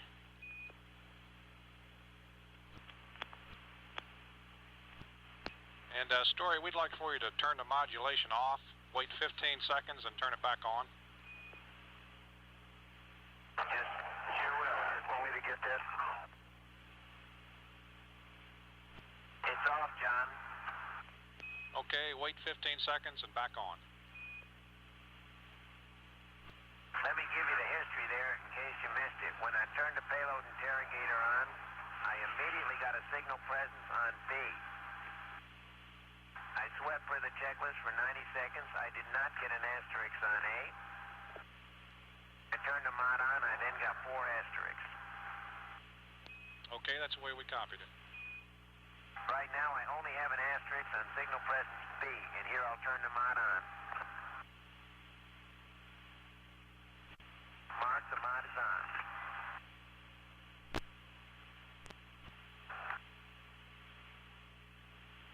And mark 4 asterisks. Okay, we copy that. And if you're not busy, I'll give you some other data that you wanted on TDRS Spec 200. Okay, we got about 50 seconds here to LOS. Go ahead. Spacecraft bus volts 27.0. That's on orbiter power, of course. The amps are 6.9. The batteries are not on, of course. We discussed signal presence and command lock. We did get a fault message on going to Spec 200 as expected on the transmitter A on. I guess the TIMBU wasn't up yet. The RCS isolation valves are normal. The RCS VED-E, we did not get the message. I guess you got the TIMBU up, and array ordnance, of course, is normal. Okay, we copy that. We're going to lose you in about 10 seconds. We just lost TV. We'll see you at Ascension at 332.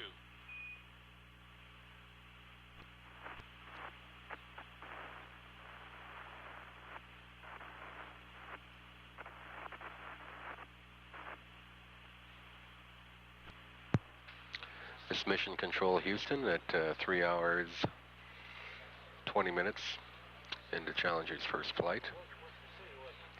That completed a very significant pass in terms of payload preparations. The first part of that pass over the United States, the Vandenberg tracking station at Vandenberg Air Force Base, California, verified its ability to communicate with the IUS, the interim upper stage, and later on in that pass, the Payload Operations Control Center at White Sands verified its ability to command the TDRS. Payloads officer J.J. Conwell reported to Flight Director Harold Traun that payload operation checkout to this point has gone nominally, and that we're in a good shape to proceed with subsequent checkouts.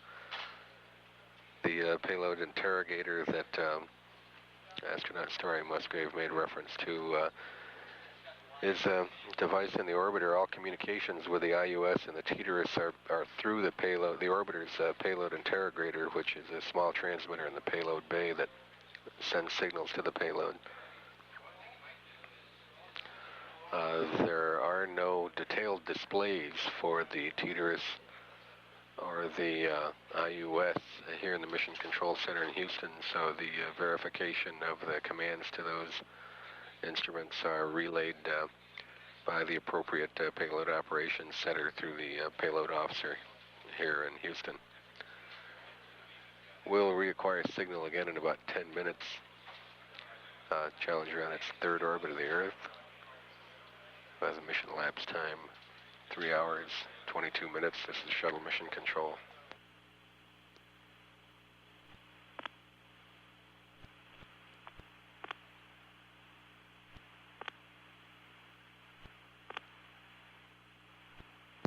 This Shuttle Mission Control will pick up air to ground again in about a minute through Ascension Island. When Challenger comes within range of Ascension, the Ascension ground station will send commands to the orbiter in S-band, where they'll be transferred to the TDRS by the small transmitter, the payload interrogator in the bay. The first test will be to verify basic TDRS ability to respond to commands. A second key test will be at about mission elapsed time 4 hours, 15 minutes, when the ground station at Guam will attempt to broadcast signals to TDRS. Routed through the, or routed from the White Sands Payload Operations Control Center. The asterisks that Story Musgrave referred to earlier verify signal presence. Challenger, we're back with you over Ascension for 6 minutes. Okay, we're just going to Coas-Cal. Good align on 2 star trackers. That's wonderful. And John, we got 4 asterisks here. Let me know when you want me to go back to command. Okay, we'll let you know. And Story, I'm sure you're aware that that's not the way we'd expected that signal lock to occur, but is no impact as of now. Say again, John? We're sure you're aware of the fact that that signal lock, the way it went about, was not the way we had expected, but it is of no impact. That's on the IUS. On the TDRS. Oh, the lack of signal presence on AIM? That's affirmative. We hadn't expected anything like that, but the way it ended up is no impact to the procedures. Okay, but you still do wish us to sweep if we don't get it. That's affirmative. Okay, we got it.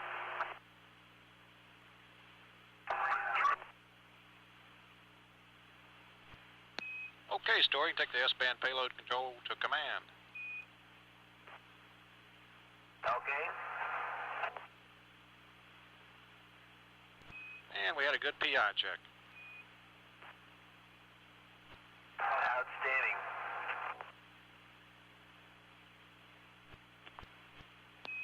and Story, the PI is off. Thank you. And Challenger Houston. Go ahead, John. Disregard. Got 30 seconds left here at Ascension. We'll see you down at Botswana at 342. Okay. Shuttle mission control at 3 hours 39 minutes into the flight. Challenger now out of range of the Ascension Island station. We'll reacquire again in about 3.5 minutes through Botswana. Payloads officer reported a good check of the payload interrogator during that pass as the Ascension station transmitted some commands to the TDRS in S-band. The next significant TDRS check will occur at 4 hours 17 minutes into the flight, when the tracking station at Guam will broadcast some commands to the TDRS through the from the White Sands Payload Control Center. During that pass, Challenger Commander Paul Weitz reported they performed a good alignment using both star trackers, thereby alleviating the concern that the -C star tracker, the upward-looking star tracker that was suspect earlier, is in fact working. The sweep that Story Musgrave inquired about during that pass relates to the procedure he goes through when he activates the TDRS satellite for a ground check. He locks into the TDRS, looks for signal strength and command lock from the ground station.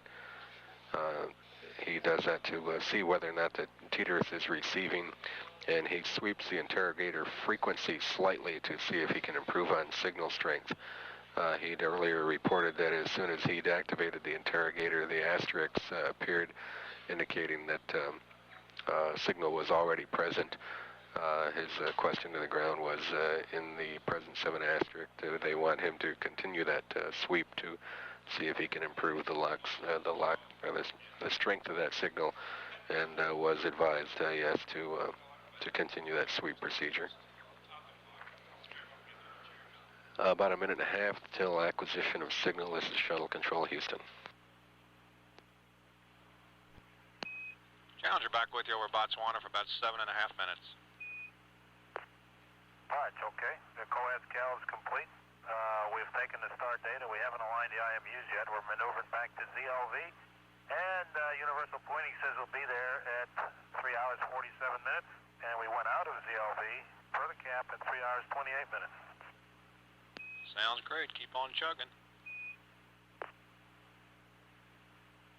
Yeah, we'll give you the IMU spec. You can look at it, and you can save us copying down some funny little numbers. We got them already. We wouldn't have them here at Botswana anyway. Oh, that's right. Okay. I understand you have them already anyway. That's affirmative. We got them back over Ascension. Houston MS2, I'm taking spot meter readings in preparation for photographing the payload elevation, and using 1/60th of a second as a time and 400 film, it's requiring f-stops lower than I can set on the cameras. Like the highest f-stop I got is 1.4, the rest of them are down 0.7. Hey, let me work on that for you.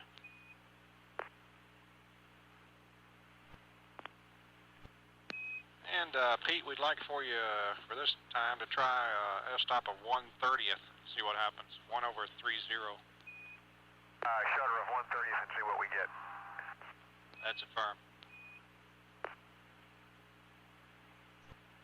Houston, using a 1/30th shutter, I get an f-stop somewhere between 1 and 2. We copy.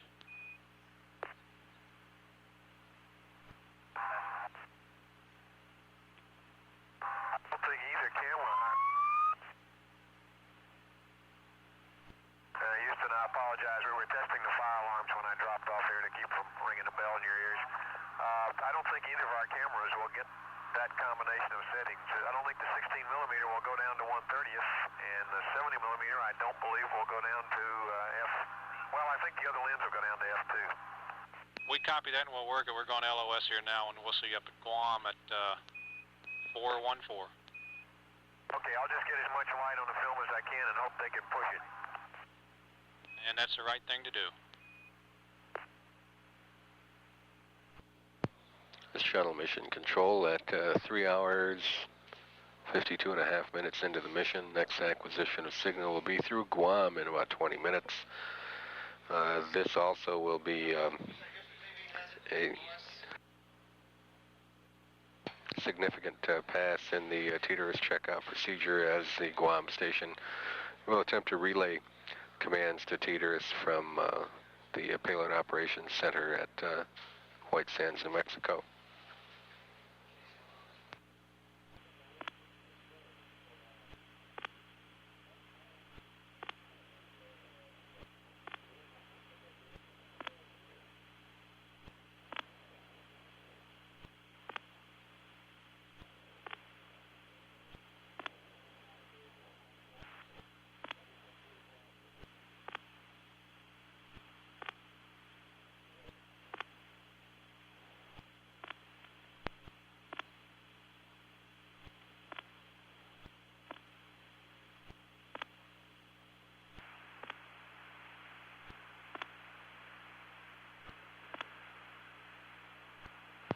The shuttle mission control, we're about 1.5 minutes away of acquisition of signal through Guam. This pass is going to be another important step in the checkout of the TDRS.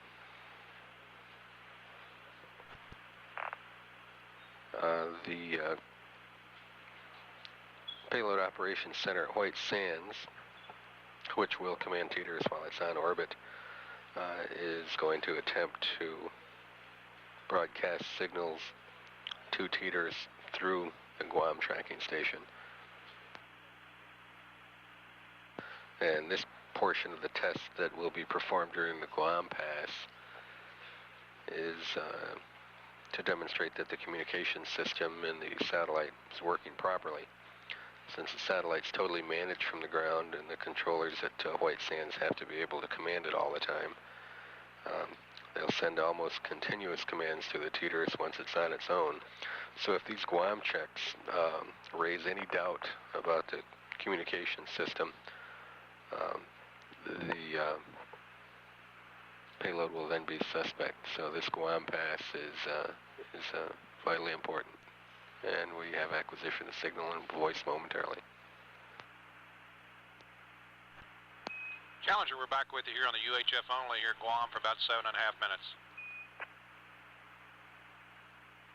Okay, John. Be looking for the TDRS direct. You got to go for the primary actuator checkout, Story. Okay, and you want that done on time.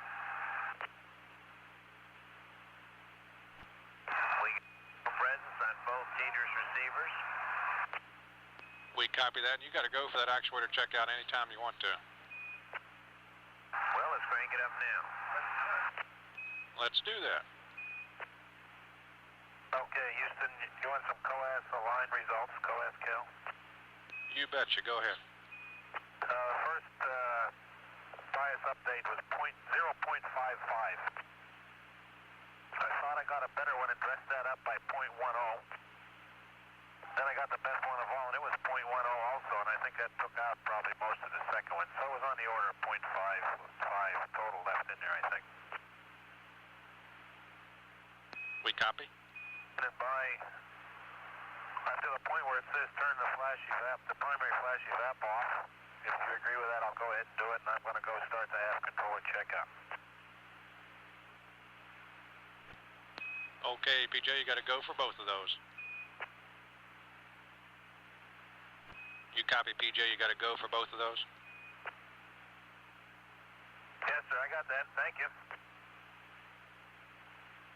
And with regard to the star scan, everything will be nominal, star pair alpha. Sounds good, thank you. And PJ, we've been watching the Ops 1 recorder here for the last hour or so, and it's working nominally. And that means that we are recording voice now, and we have been for a while.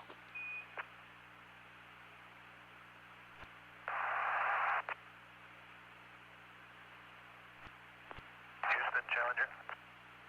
Go ahead. When the folks down there get a chance, we'd appreciate it if they could work up so we can set the slider map, John, the time and the longitude of the next nodal crossing.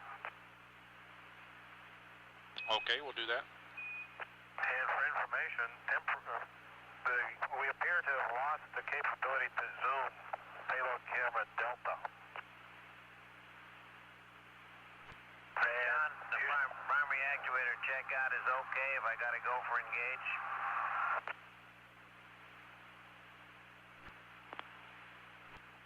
Your go for engage. Okay, in the air. And Houston, from what we can see of the nose of the orbiter, John, there are a couple of places where the gap filler appears to have come loose and tattered a little bit, but other than that, the front end that we can see looks in good shape. That sounds good.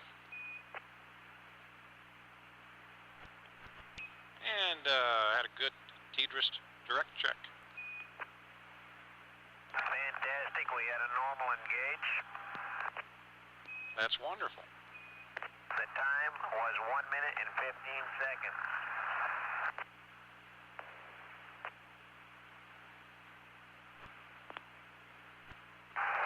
John, MS1.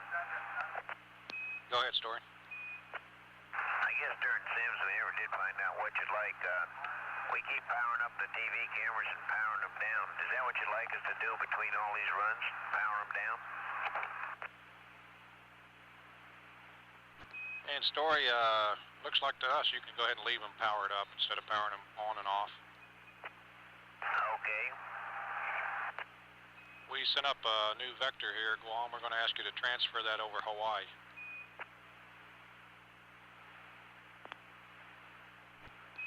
At about 10 seconds to LOS, we'll see you at Hawaii at 428. Okay.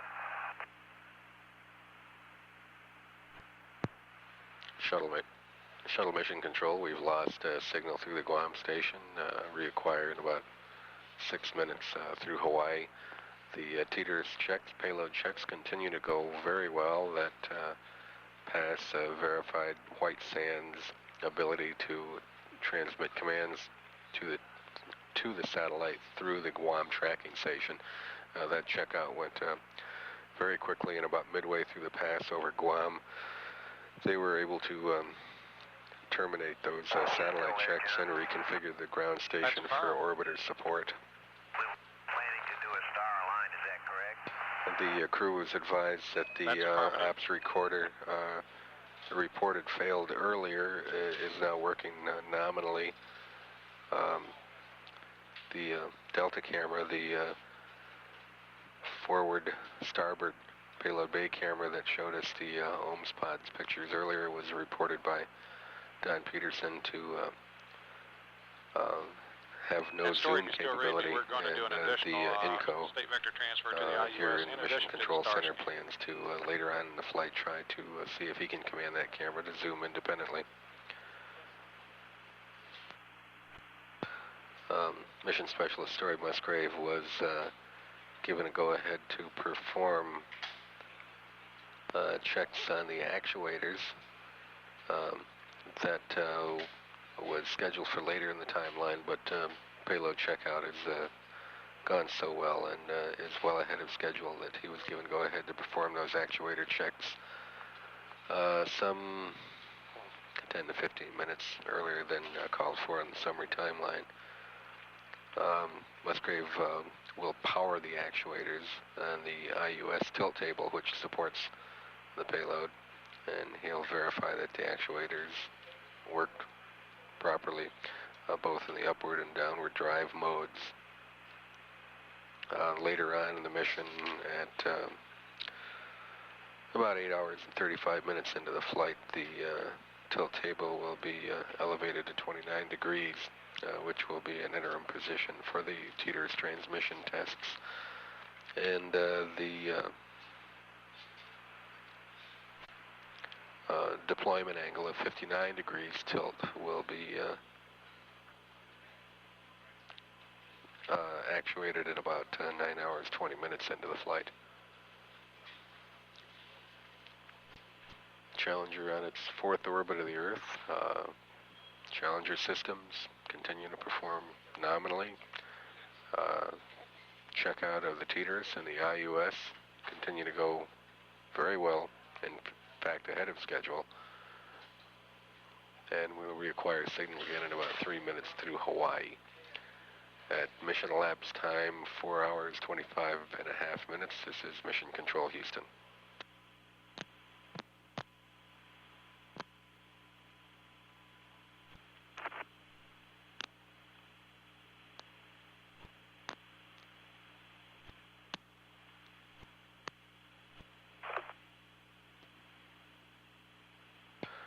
Shuttle Mission Control, we're just moments away from acquisition of signal through Hawaii. Plans are to transmit a state vector to the IUS guidance system. Since the Challenger's vector was recently updated, they plan to give the new data to the interim upper stage, and that advisory will be passed to the crew by Capcom John McBride during this pass, and we should have voice contact momentarily at mission elapsed time, 4 hours, 28 minutes. Challenger, we're back with you over Hawaii for 8 minutes. Roger. And MS-1, Houston. Go ahead, John. Yeah, Story, we've seen larger than expected errors in velocity and position on the IUS state vector. We've just sent up a state vector to the orbiter, and we'd like for you to transfer that vector. I want you to stay in 16 kilobits while you do it. And it's an item 1 followed by command 21. I know that. You're going to be mean and not let me look at it, aren't you? You guessed it. And we want you to record the time, MET, on that. And have you sent up the orbiter state yet? Yes, sir. It was updated at Guam, and it's ready whenever you are. Here I go. John, have any updates to any of the goodies in the deployed checklist for the attitude alignment? All the attitudes are good? So far, they're all good. We'll update you here shortly. Okay.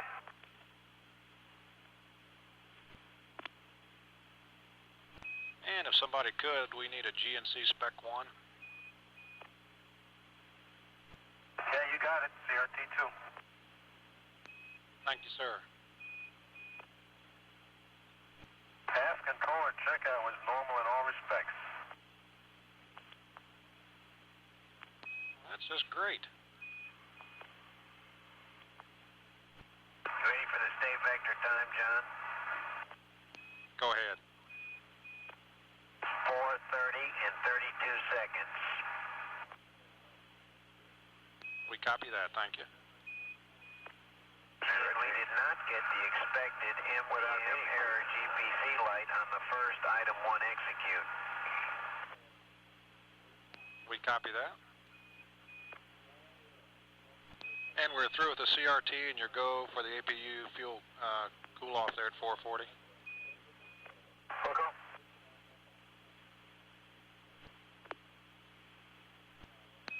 And if you want a copy, I got the longitude of your ascending node on the next rev. Okay, go ahead. Okay, in degrees, it's 105, 54 minutes, 38 seconds.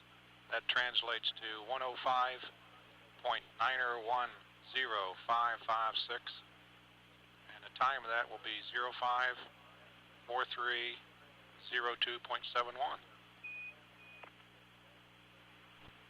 Bo may require that precision, but I don't. Okay, 105.9 degrees. Is that east or west? That's east. Echo. Okay, 105.9 degrees east at 0543. Roger that. And for the Navy, that's just about right overhead Singapore. Okay, thank you. PJ ought to recognize that. In about 10 seconds to LOS, we'll see you over the mainland in about 2 minutes.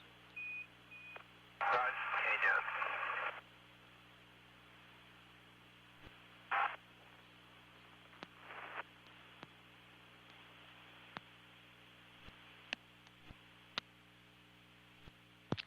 This shuttle mission control at 4 hours 37 minutes.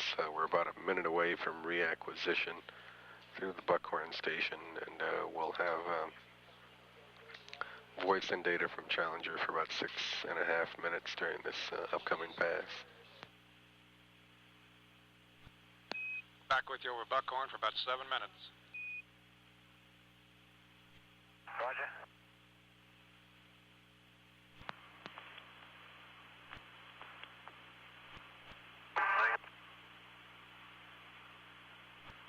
Houston, this Pete here.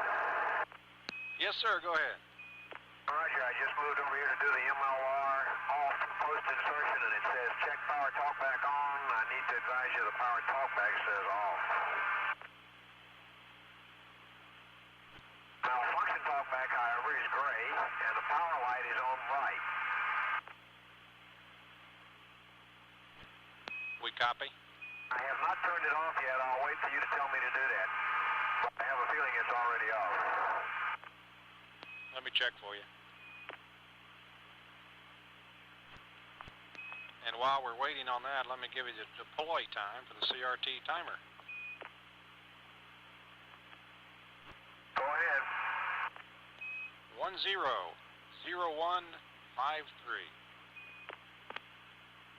Understand 100153.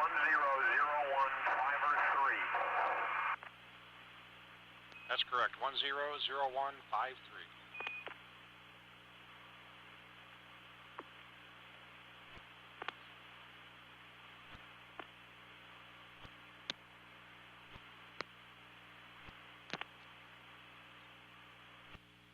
Got about 30 seconds here until we lose you at Buckhorn. We'll see you in about 4 minutes for a short pass over Mila. And just leave the MLR switches where they are for now, Don. You ready, John? I got it. He got you, John. Roger.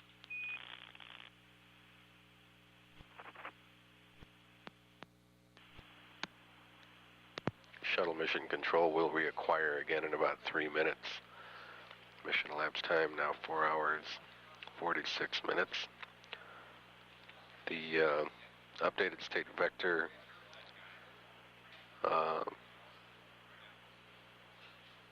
gives us a new deployment time. The new time for deployment of the TDRS and the IUS is now mission elapsed time 10 hours 1 minute 53 seconds. The MLR switches that the Capcom and the crew discussed pertain to the monodispersed latex reactant, the experiment carried on board the vehicle in the mid-deck, and the flight control team is going to look at some downlink data to determine whether any alteration needs to be made to switch configurations. We'll have voice contact again in about 2 minutes. This is Mission Control, Houston.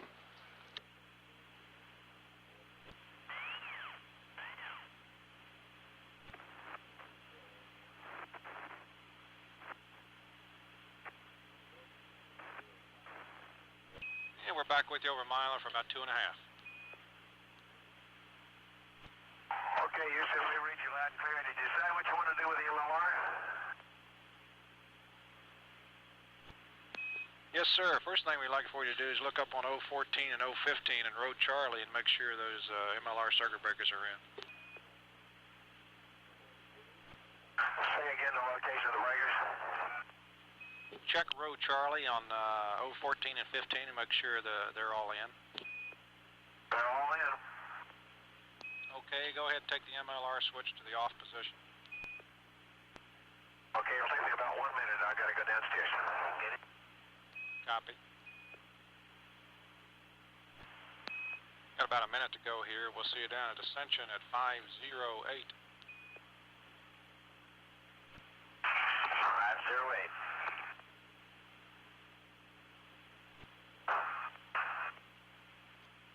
Okay, Houston, I switched the MLR off, and the light went out, and the malfunction talkback went forward pole, and the power talkback remained, of course, in the off position. We copy that.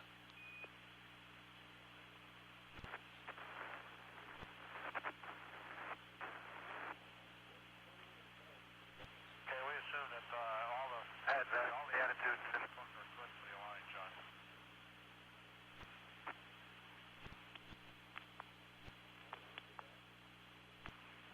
Shuttle mission control at 5 hours, 6.5 minutes into the flight. We're about 2 minutes away from acquisition of signal through Ascension Island. We'll get some real-time data from the vehicle. Just a few moments ago, the crew initiated a star scan maneuver, which is intended to let the interim upper stage update its inertial platform with its own star tracker. It's expected that the IUS will probably have pretty good alignment and not need the star scan. But with the IUS in the payload, mission control team has the advantage of having the capability to try a star scan and see if the IUS scanner works properly. The orbiter right about now should be rolling about 20 degrees to its left, and the star scanner during that roll will pick up 2 star pairs, and then the vehicle will, the orbiter will make about a 110-degree roll to the right, giving the star scanner the opportunity to look at those stars again and to verify its inertial navigation system's capability to track. We're just moments away from contact through Ascension Island at Mission Labs time, And John, 5 we're hours, back 9 with you minutes. over here at Ascension for about 2.5 minutes. Okay, John, we've passed star 1 in pair A twice, and we did not get a star update. We copy. And since not told, the only thing we did was that state vector transfer when you asked us to. We did not do a course align. That's the way we wanted it. Okay, we're moving right along to star 2. Okay. And John, we did get the 03 on send and command 14. Copy. And John, does anybody have any feel? I assume you don't, but if anybody has a feel whether we ought to do raster 1 or raster 2 next. And we would like for you to do raster 1, PJ, if you have to. Okay, well, we got to. We didn't get star 2 either. Okay.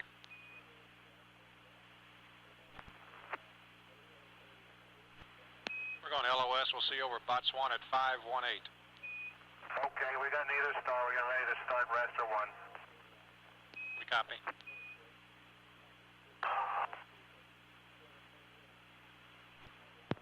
Shuttle mission control in 6.5 minutes. We'll pick up the air to ground again through Botswana. Mission Labs time is 5 hours, 12 minutes. This mission control Houston, just moments away from acquisition of signal through Botswana for about 7 minutes. Flight control team is going to do an attitude comparison to check the alignment of the orbiter to make sure that the stars would have been visible during that star scan We're back pass. with you over Botswana for 7 minutes. Okay, John, we completed the first scan and got no stars at all. Interraster 1, we missed the first star on pass 1, but on starting pass 2-3, we picked up star 1. We've got an OC sitting there now. We copy. That's good news. And Challenger Houston with a note for you. Okay, go ahead. PJ, sometime when you get a chance, maybe during one of the housekeeping tasks, we'd like for you to do the cabin fan filter cleaning and see and report to us what you see in there, and that's IFM checklist Charlie-1. All right. We are not going to have time to do raster 2 on this night pass, John. We copy. And PJ, in conjunction with that fan filter cleaning, I'd like for you also to inspect the IMU inlet filters. Yeah, we'll look over all the filters we can. Thank you, sir. Don, I'm sure you're considering, if we don't get a successful line on this one, doing a course line before we start another star line.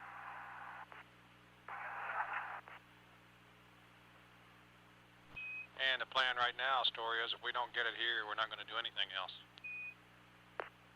Okay, we just got an OU. We copy. Still there, Houston? That's a firm. Got you for 2.5 more minutes. Okay, we came out of the LV per the timeline at 04:58. Universal pointing says this maneuver back to ZLV will be complete at 05:28. Copy, PJ. And John, you did understand the OU and G. Scan complete with star 1 only. Yes, sir, we understand. And we acquired star 1 only on pass 2-3. We copy that. Okay, Story, we're going to press on ops normal per the cap and the checklist without the star scan. Okay. Got about 20 seconds now to an LOS. Long one. We'll see you up at Guam at 550. Okay.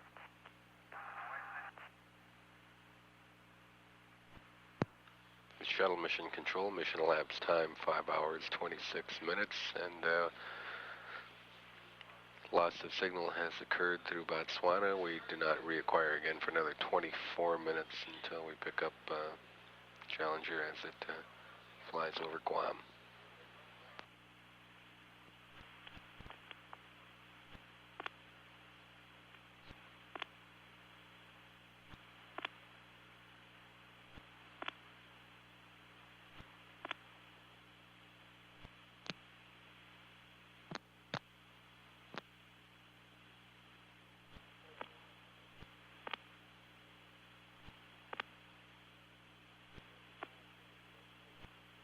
Testing 1, 2, 3, 4.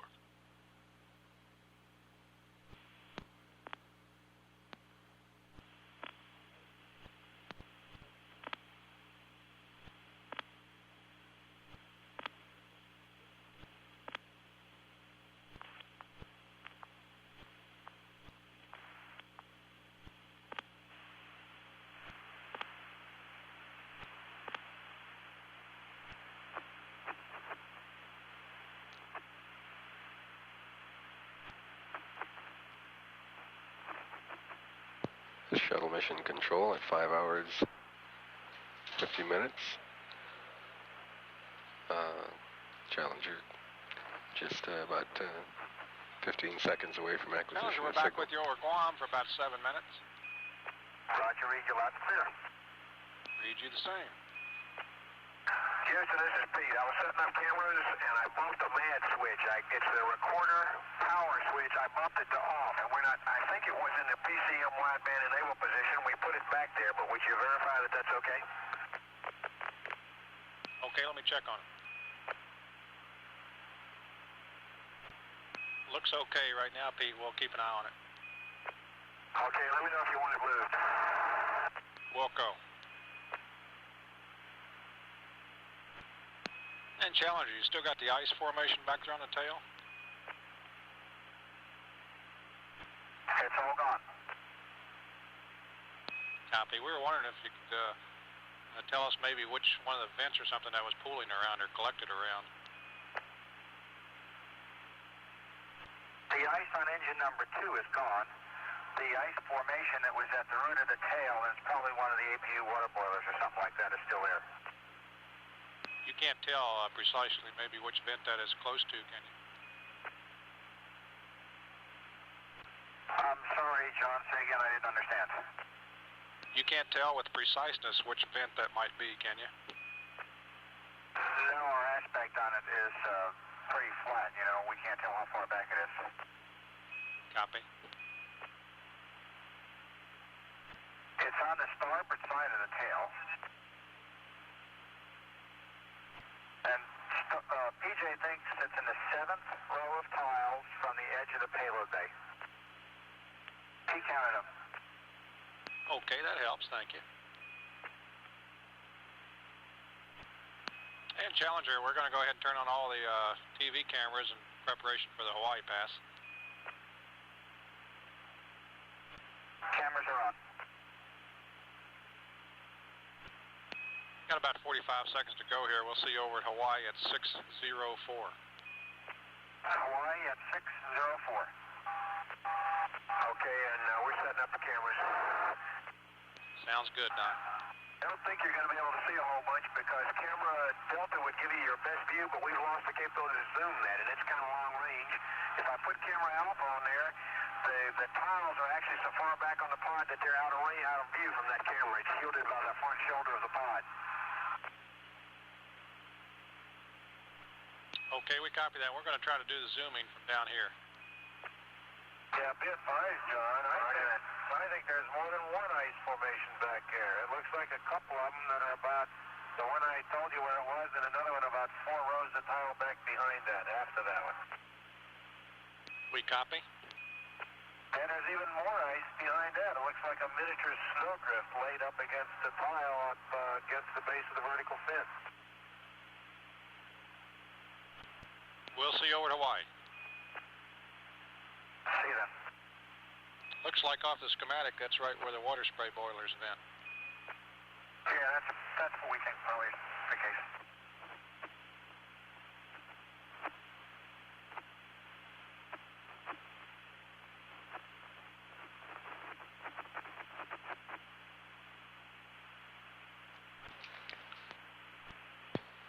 Shuttle mission control at 5 hours 59 minutes. Loss of signal has occurred through Guam. We'll pick up Hawaii in about 5.5 minutes, and during that Hawaii pass we'll have some real-time downlink television of the Challenger's payload bay and the TDRS and the IUS. That again occurring over Hawaii in about 5 minutes. This is shuttle mission control.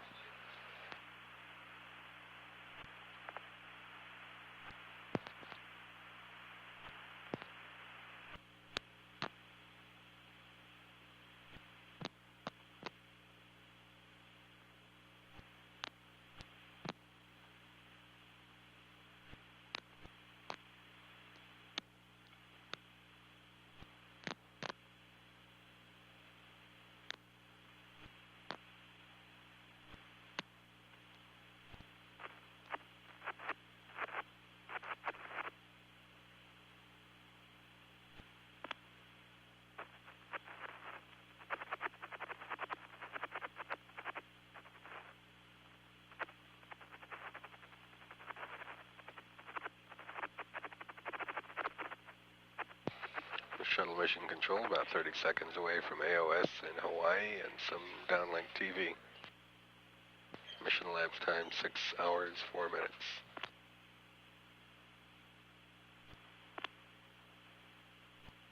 Hello, we're back with you over Hawaii for about 7.5 minutes. Read you loud and clear. And double check you got the TV in the ground command. Okay, and we're zooming camera Delta at this time. We can do it from the ground. Okay, I understand you can zoom it from the ground. Looks looks like you've got a missile in your bay pointed right at you. Right. Can you see anything on Delta, Houston? Yes, sir. We're using Delta now. We have good control of it. I understand that. Can you see the two pieces of thermal frizzy that's stuck up back there on the home spot on the starboard side? We're not zoomed in on it, but we did see it when we were there. Okay. Houston, did you say you can zoom that camera? That is affirmative. Very good. Maybe it's just our switch here or something. Looking at a great shot of the aft end of the IUS now.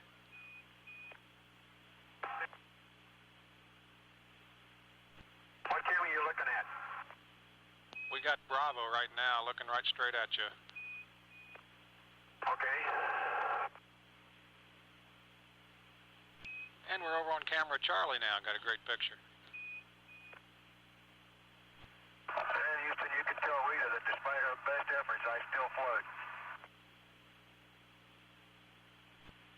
Okay, we'll relay that. Okay, we're looking right in the window at you.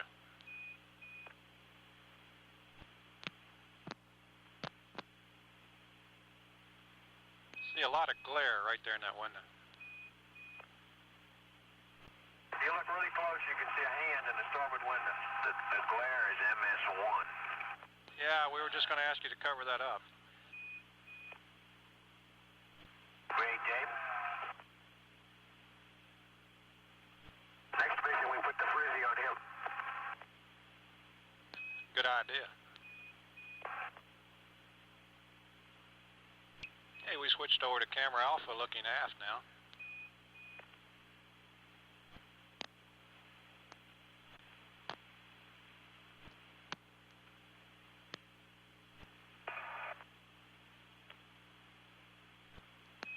Okay, Pete, we're back on camera Delta. Why don't you take control and see if you've got a zoom capability. Go ahead and zoom it in as close as you can get. Okay, what we got, John, is we can zoom in with that camera, but we cannot zoom out. Okay, we copy that. Okay, it's zooming out. You must be doing that, I guess. That's affirmed. We're doing it. Okay, we're going to zoom it out and leave it there. That's where we want it for the deploy. Okay. Okay, we're going to see if we can zoom camera B. See maybe it's in the control from us or whether it's in our switch. Okay, we're in Bravo. Okay, we can't zoom out. It appears to be a switch problem up here, Houston. Copy that. Okay, we're zooming back out, and we got about 40 seconds to go here. Okay. Okay, about 20 seconds to go. Some good TV there. We hope to get you to Buckhorn in about 3.5 minutes for a short pass. We copy. And if you still read us here, we have zoomed all the cameras out, and we're going to leave them that way for the deploy.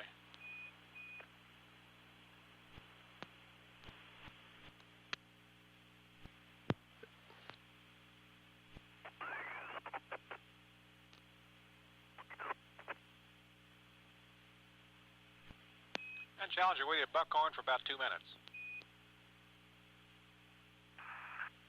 Where is you?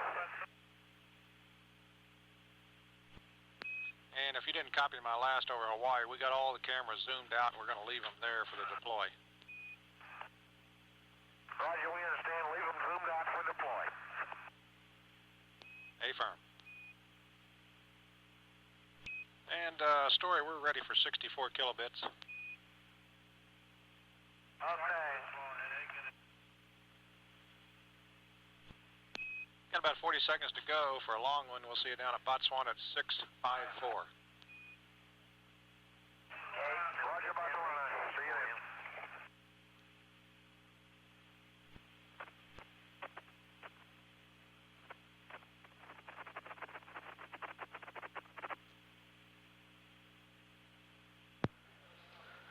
Shuttle Mission Control, we've lost signal through Buckhorn. That was a very brief pass of just over a minute and an elevation, low elevation of 0.8 of a degree above the horizon. So accordingly, it was very, very brief. That downlink TV showing the payload bay, the crew was advised that the control team has elected to leave the TV camera zoomed out in case the zoom mechanism fails. Mission Control wants the camera zoomed out for a better view of the deployment, so they'll be zoomed out and fixed at that position for the mission. And as the TV showed, the Challenger is in a configuration with its payload bay to the Earth.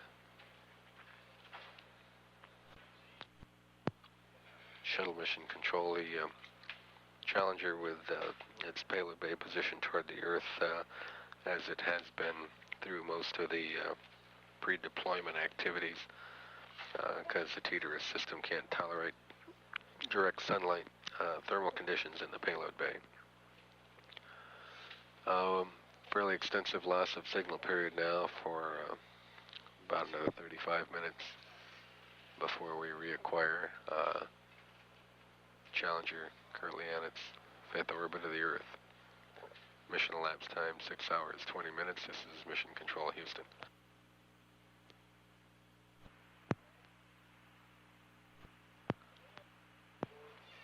The Shuttle Mission Control at 6 hours, 53 minutes. We're about a minute away from acquisition of signal through Botswana for a pass of about 7 minutes in duration. Hello, Challenger, back with you over Botswana for about 6.5 minutes. Roger, Houston, we hear you. Got you the same. And Pete, a couple words on the TV scenes for the deploy. Do I need something to write on? No, we changed our philosophy a little bit. We'd like for you to go ahead and set up the TV scenes per the TV checklist, and if you should happen to zoom in a little bit too far, let us know and we'll back it off for you again. Okay, we'll go ahead and set them up as best we can according to the checklist, and we'll talk with you about it. Sounds like a good plan. And over Hawaii next time, we're going to send you up a teleprinter message, so you might want to double check it's hooked up and your air-to-ground 2's off.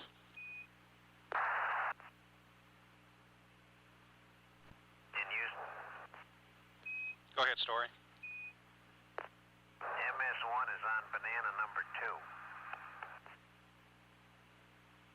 I just finished my second one.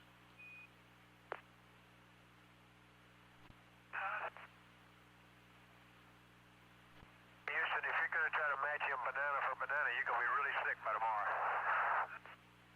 Roger that.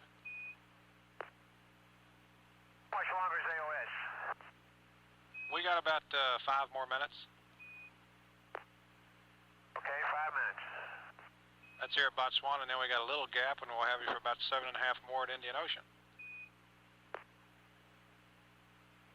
Anybody had a chance to take a look at any of those filters yet? He's going to talk to you in a minute. He looked at them. Okay. Yeah, John, I looked at the cabin, one cabin fan filter, and it didn't look too bad. Just a light dusting of that same old blue powdery lint-looking stuff wherever it comes from, and we thought we could get through the night all right, and then probably clean it sometime tomorrow. Sounds good. Unless you have some indication that you think it ought to be cleaned, then we'll be glad to go ahead and do it. We'll talk about it, and I'll let you know here shortly. Okay. And the word is right now that it looks okay the way it is. Yeah, it does, but I wanted to pick up most of the loose stuff that's in the cabin with it, and maybe get it later tonight or tomorrow morning, then we can take a look at it on maybe a daily basis and see how much we're picking up in. Sounds like a good plan.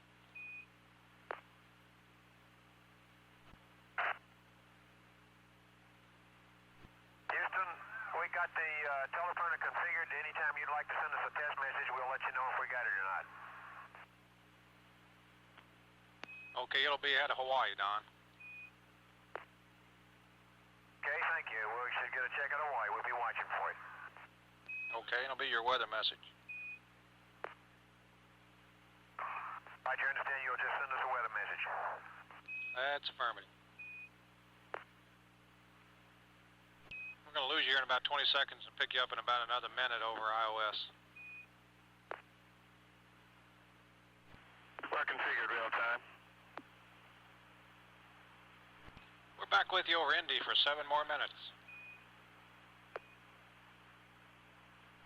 Roger, Houston. And Challenger on the deploy page 1-5, the only thing that changes is the time. Roger that, Houston. The only change in the deploy is the time. That's affirm, and I'm sure you got it. We'll give it to you. It was 10:01:53, as I remember. That's affirmative.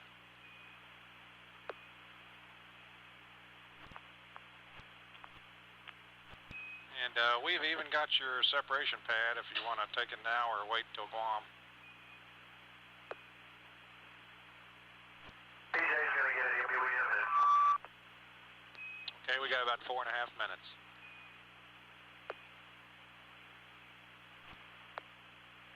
Okay, John, ready to copy. Go ahead. Okay, that's page 1-11, and it follows. It's both ohms, TV roll 180, negative 0.5, negative 5.7, plus 5.7, 204, 128, TIG 0, 10, 20, 53.0, PEG 7, plus 0037.7, all balls, plus 013.5, attitude 334, 09er, 011. Delta V is a positive 40.0. TGO is :21. BGO plus 0038.43. All balls plus 011.26. HA 177.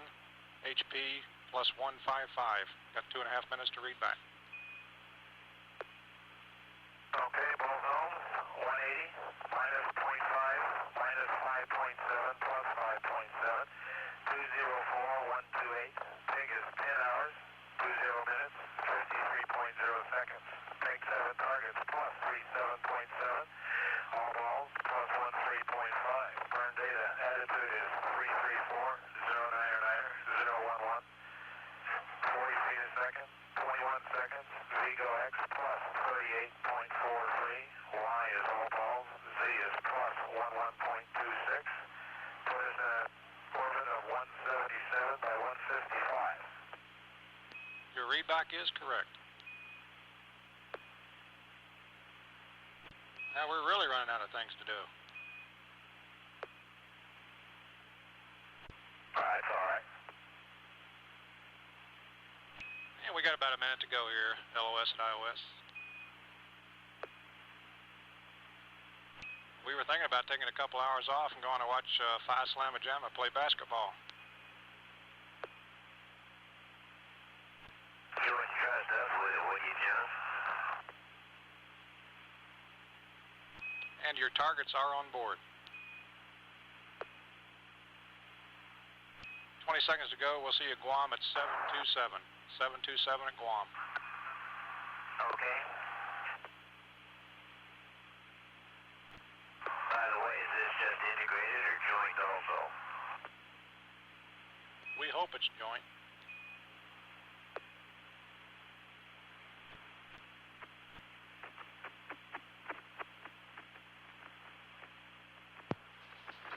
Mission elapsed time 7 hours 10 minutes. We reacquire again in 17 minutes through Guam. This is Shuttle Mission Control.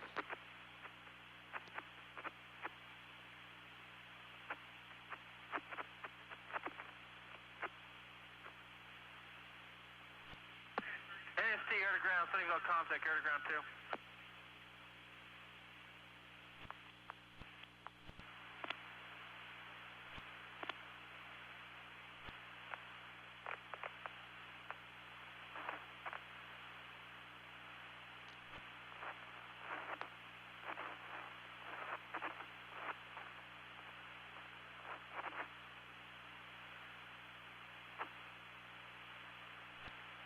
Challenger with you over Guam for about 3 minutes.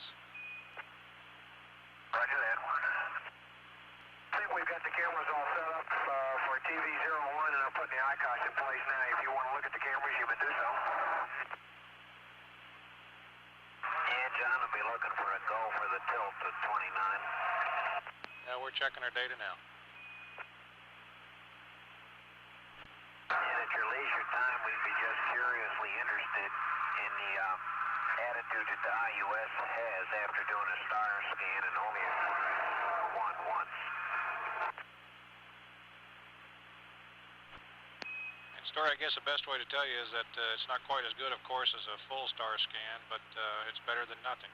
Things are looking all right. There are no changes to the go, no-go chart, by the way. Okay. I think there's... And no further alignments planned? At this time, there are none. We're comparing some data that we took back over iOS to see how the state vectors diverging or converging.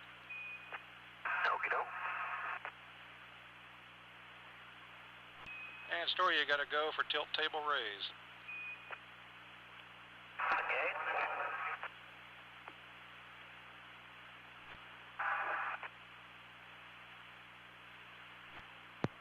Shuttle mission control at 7 hours 30 minutes. We're passing through a brief keyhole in the Guam coverage. We'll require getting about a half a minute. That to go for tilt table elevation. Elevation was approval for the astronaut Story Musgrave to elevate the tilt table to 29 degrees for its deployment checkout position. And we're going to lose you in about 30 seconds. Pete, we don't have an insight into the camera picture right now. What we could do for you, if it doesn't look right to you, we can zoom it back out. They look okay to us, so unless you get a camera pass and see something you don't like, we'll run them just like they are. Sounds good. We'll see you over to Hawaii at 739er. Thanks. Shuttle mission control will reacquire in 7.5 minutes over in Hawaii.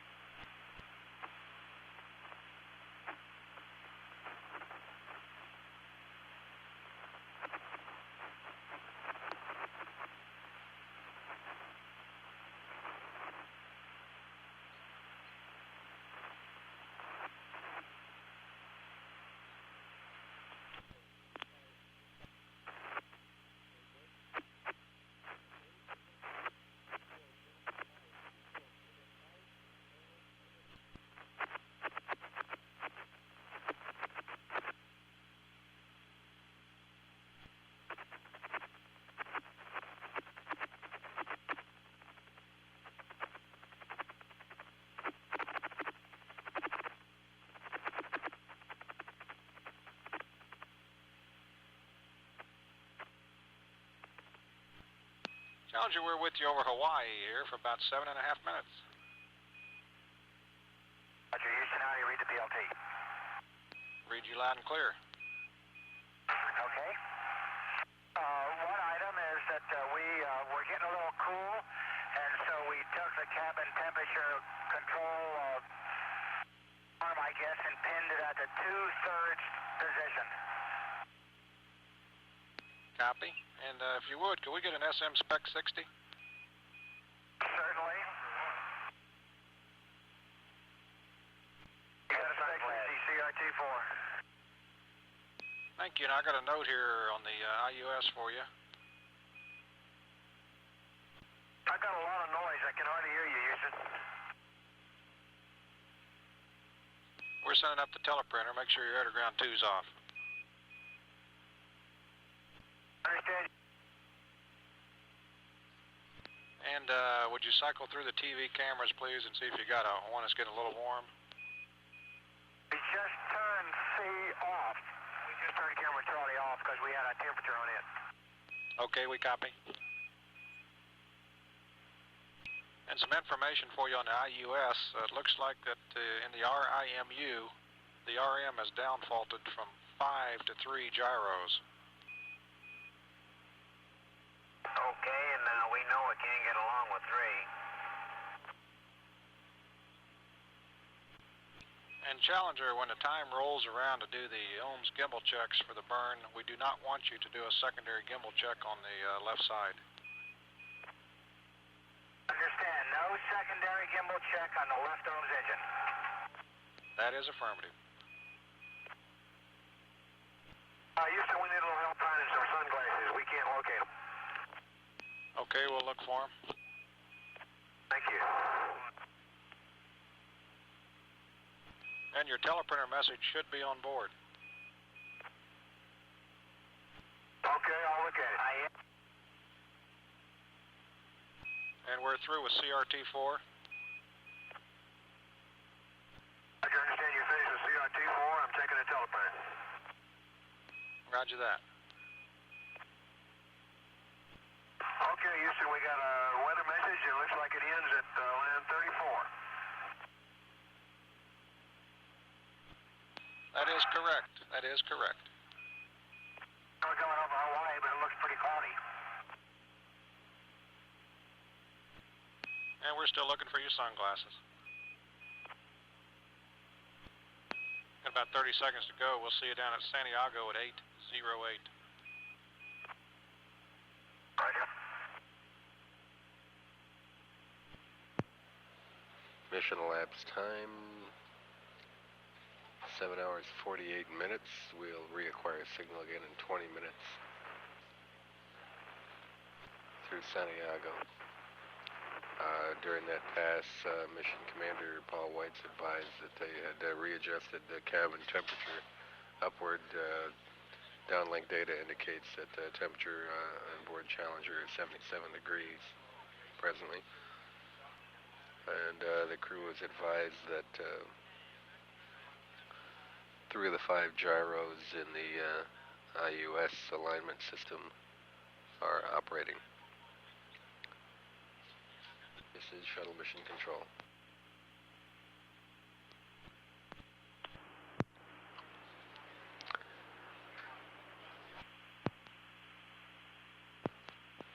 Very low pass of elevation of about 3 degrees over the horizon from the Santiago station.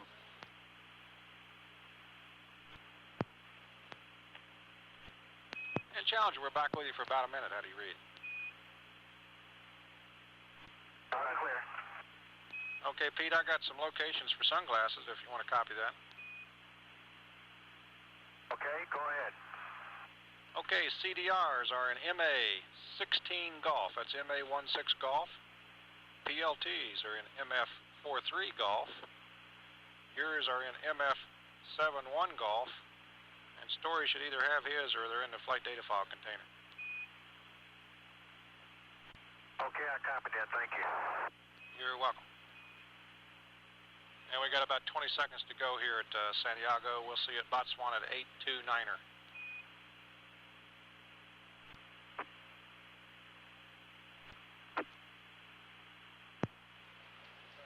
Those positions called up by Capcom John McBride were locker stowage areas on Challenger's middeck. Assuming checkout continues to go nominally, deployment of the TDRS will occur in about an hour and 50 minutes from now. Mission elapsed time is presently 8 hours 11 minutes. And we will shortly be coming up on a significant series of milestones in the deployment of the TDRS. Mission elapsed time 8 hours 20 minutes. Checkout activities will accelerate significantly as the crew tilts the table to 29 degrees and additional checks of the system are made prior to deployment. Reacquire signal again in about 17.5 minutes. This is Shuttle Mission Control.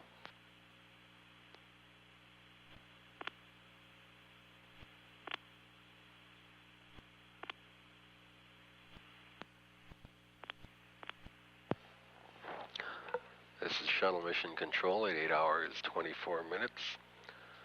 We'll acquire signal again in about 5 minutes through Botswana, coming up on some significant checks of the payload. Right now the crew should be maneuvering the orbiter to attitude to enable checks of the TDRS. Story Musgrave should soon receive go-ahead to release the payload retention latches and elevate the IUS tilt table to 29 degrees, which of course is the interim position for TDRS transmission tests. And Musgrave will of course also relock the payload interrogator back onto the TDRS frequency. Indian Ocean Station will send a command to the TDRS by the S-band system to assure that it works. A new orbiter state vector will be transferred to the IUS, and an IUS late checkout will be performed, where we again transfer the IUS to internal power and send self-test commands to run avionics strings through the IUS.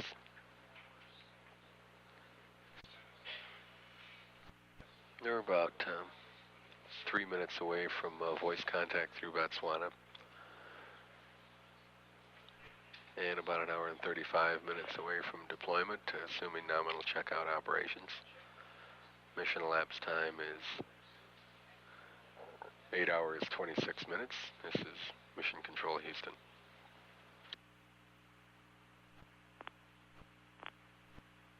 Challenger with you at Botswana for 6 minutes. Roger. John, it's on the way up. It's moving well. Sounds good. Passing about 14 degrees, all nominal. Great.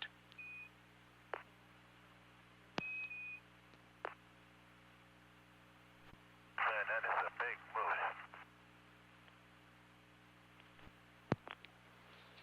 The Shuttle Mission Control, the crew verifying that the tilt table is presently elevating up to the 29 degree checkout position, and that it was at their last report at about 14 degrees.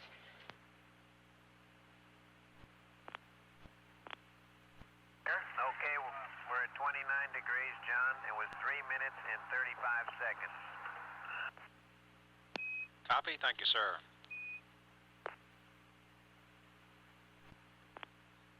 Houston, MS-1. Go ahead, Story.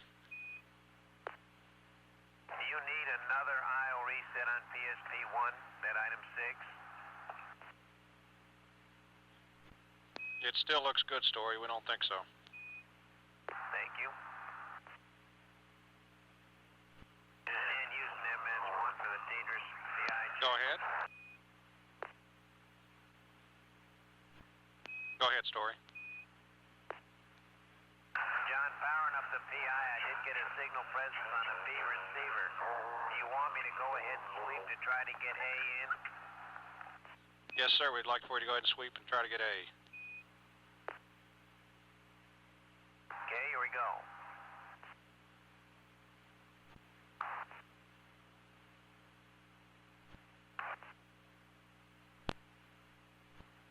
We're going to lose you shortly. We'll see you over Indian Ocean in a couple of minutes. Okay, John, I've been sweeping for 40 seconds and no joy on A. Copy that, Story. We're going to lose you shortly. We'll see you over Indian Ocean in about a minute and a half. That's your IOS in a minute and a half. Roger, and go ahead and apply modulation.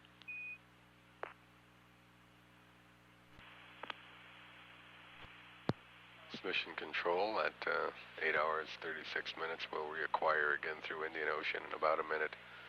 Astronaut Story Musgrave reporting his Musgrave reporting his functions in verifying the payload interrogator with TDRS checks and sweeping for signal strength. Voice contacting in momentarily.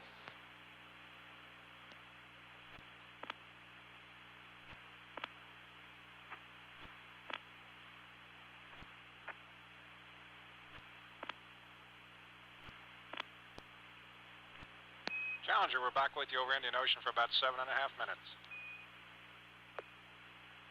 Okay, John, we got 4 asterisks. I slept for 90 seconds. I never got the A signal presence in. When I went to mod, I got all 4 asterisks after 15 seconds.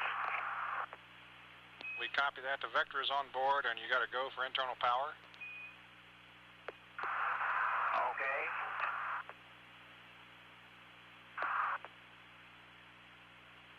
And also, you got to go for the vector transfer, Story. Okay, we're picking it up on 318. And Story, just for information, we have a bad intermittent data link here with the satellite. And MS1, Houston.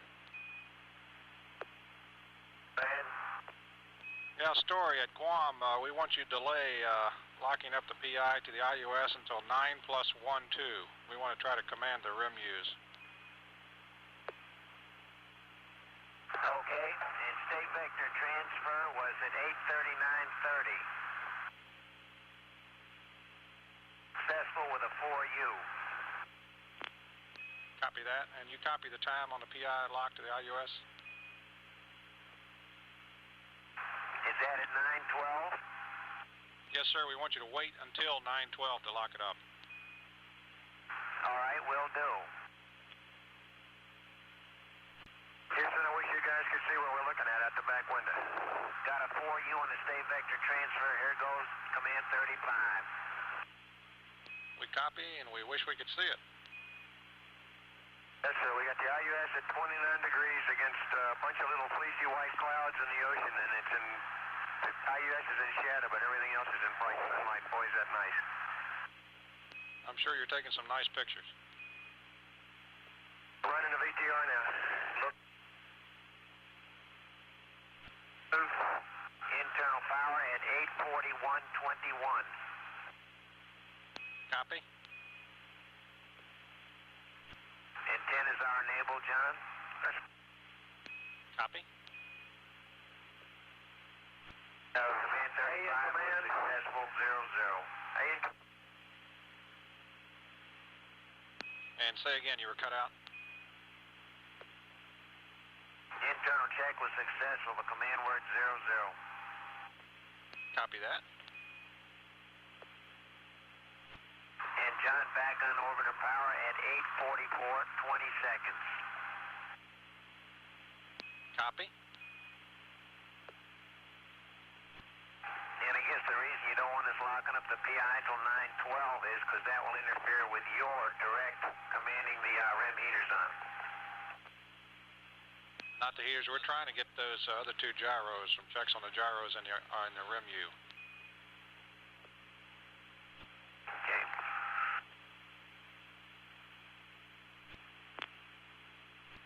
And we got about 15 seconds to go here. We'll see you up at Guam at 9:06. And it's our intention, Story, to try to bring those other 2 gyros back into the set with the commands. Story, you'll be doing those through Guam, John? That's affirmative at GTS RTS. Will not have the PI on. MF.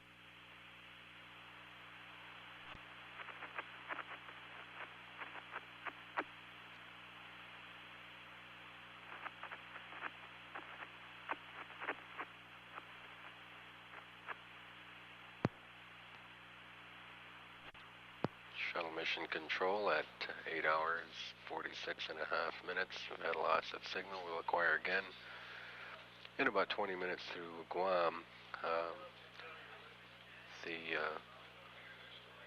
mission specialist Story Musgrave advised during that pass to stay off of the payload interrogator until mission elapsed time 9 hours 12 minutes, at which time he's scheduled to lock the interrogator onto the IUS transponder.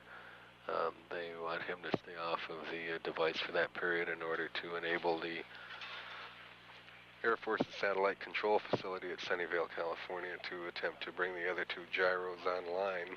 Although the IUS is flight-worthy with 3 gyros, they are going to attempt to bring the other 2 online to enhance its reliability.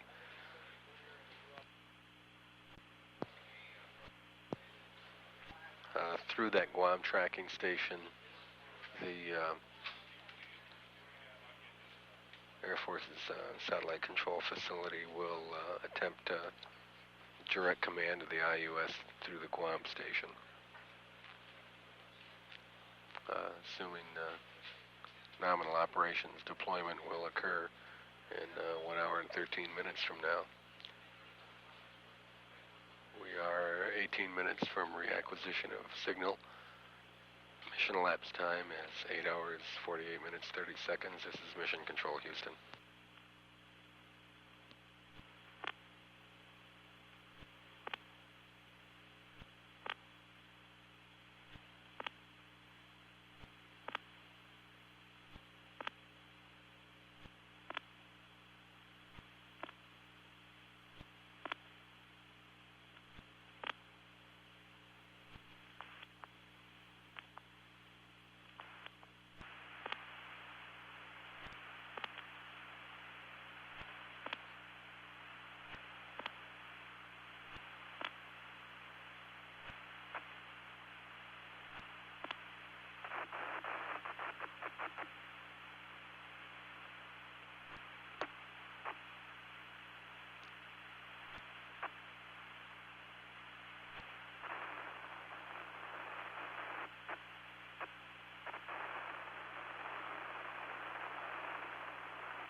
Challenger, Houston with you over Guam, and Story, verify that the PI is locked to the TDRS.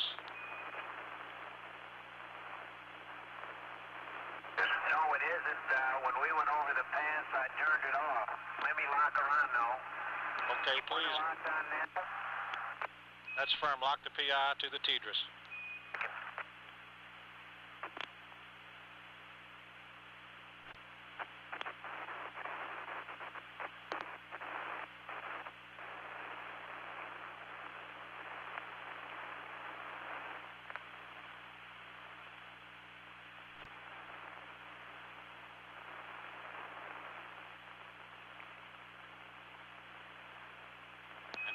Verify command path enable as RF. Yes, second. Verified RF. Modulation is on the PI. We've got a signal presence and command lock on receiver B. Copy, we're coming with some commands.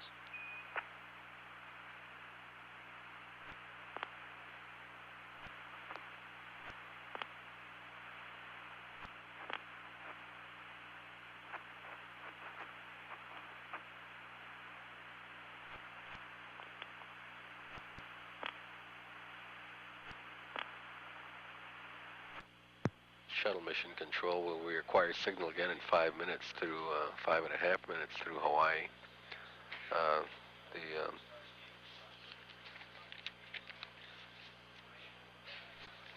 payloads officer J.J. Conwell has advised Flight Director Harold Drawn that he successfully uplinked commands to the TDRS.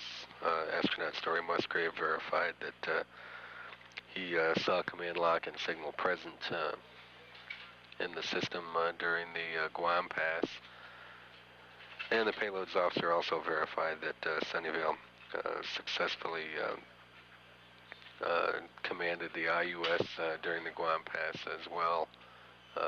Very short pass of less than 2 minutes duration through Guam, but an awful lot of commands uplinked to the system during that time. We'll acquire again in 4 minutes almost 5 minutes through Hawaii. Mission elapsed time 9 hours, 10 minutes, 40 seconds. This is Mission Control, Houston.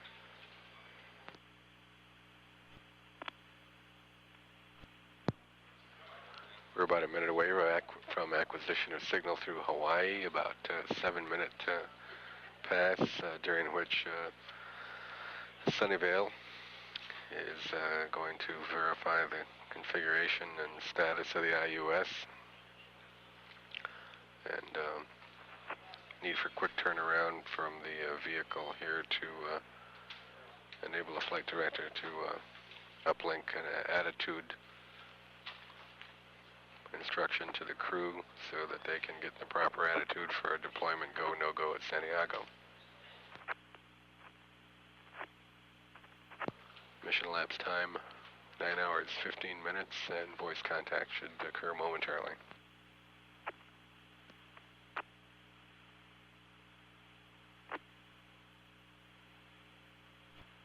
Challenger with you over Hawaii with about 7.5 minutes, and I got a slight update to the deploy time. Go ahead.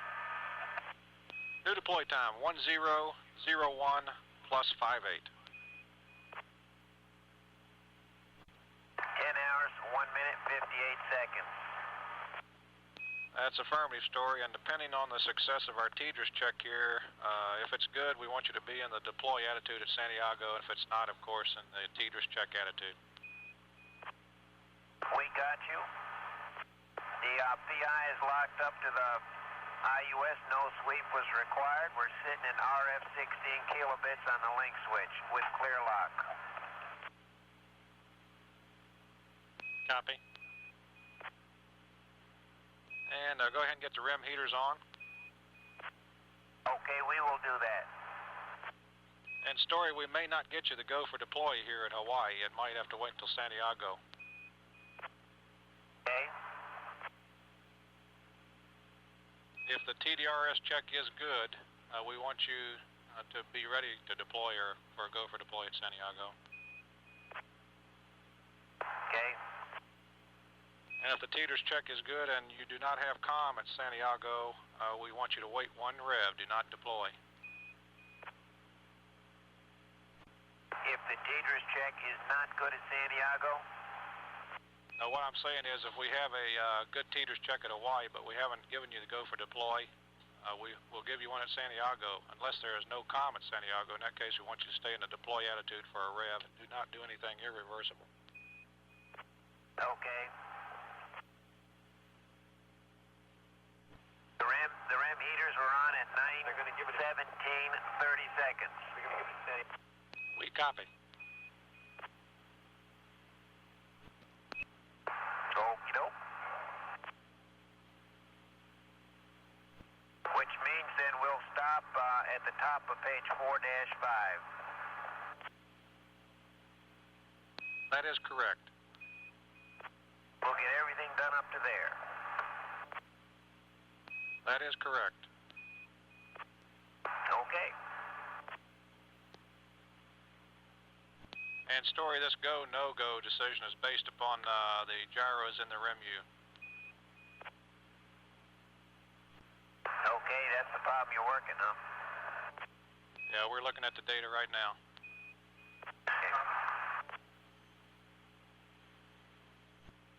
Okay, we got a little less than a minute. We'll see you in the deploy attitude at Santiago, and that'll be at 9:42. Okay, and for the checklist, I guess you want us to leave the S-band payload switch in panel. That is affirmed. Okay. And we'll see you in about 20 minutes. Okay, 29 degrees. And some late news for you, Story. We got a go for deploy. We have a go for deploy. Okay, and we can still hold the umbilical to Santiago there. Now go ahead and follow nominal procedures. You've got to go for deploy. We'll pick up the power transfer at deploy minus 20 minutes then. That is correct, and we'll see you down at Santiago. And thanks. Wow.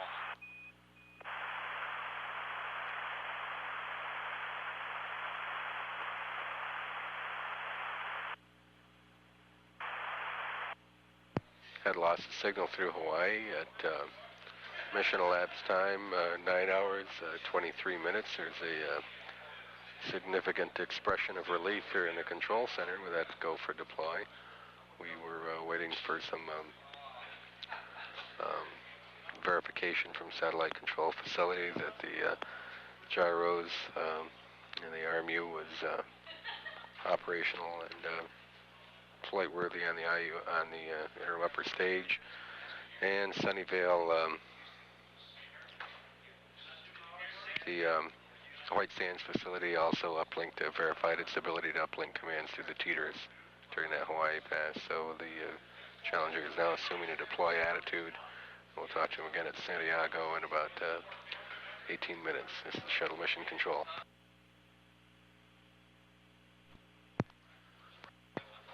Shuttle Mission Control, mission elapsed time 9 hours 34 minutes. To recap the sequence of events over this past 30 or so significant moments, minutes in preparation for the deploy.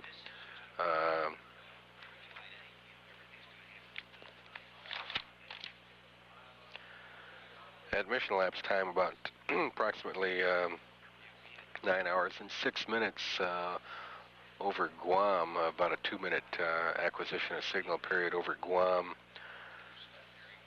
The Air Force's satellite control facility at Sunnyvale, California, through the Guam station, transmitted commands to the IUS intending to bring online the 2 gyros which had earlier been believed failed.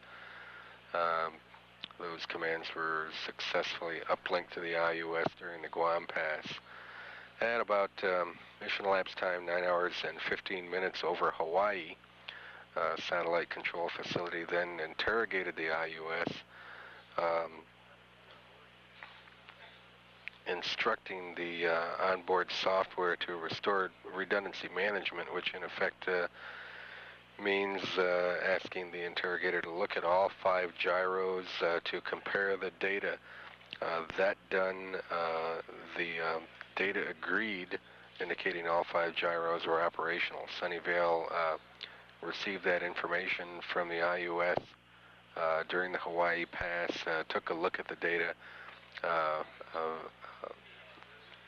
determined that 5 gyros were in agreement, and gave mission control a go for deploy. During that same period, over the Hawaii pass, White Sands successfully attempted direct communications with the TDRS using Hawaii station. The successful check out of the TDRS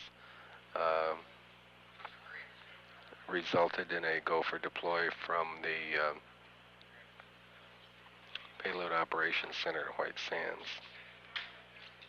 Now, with approval for deploy received, Commander Paul Weitz and pilot Carol Bobko will maneuver the Challenger into a payload deployment attitude. Spacecraft will be slightly upside down. The deployment attitude is based on IUS guidance needs. Challenger is going to be slightly upside down. The crew will be able to see the Earth out the overhead windows. The orbiter will be in a slight roll to the right with the nose pointed into the velocity vector. Mission elapsed time is now 9 hours 38 minutes. Deployment is about 24 minutes away. A formal countdown for payload deployment begins 20 minutes prior to the planned separation. Deploy time is now mission elapsed time 10 hours 1 minute 58 seconds. Again, time for deployment, program time for deployment is in mission elapsed time 10 hours 1 minute 58 seconds. 10 hours, 1 minute, 58 seconds, 58 seconds.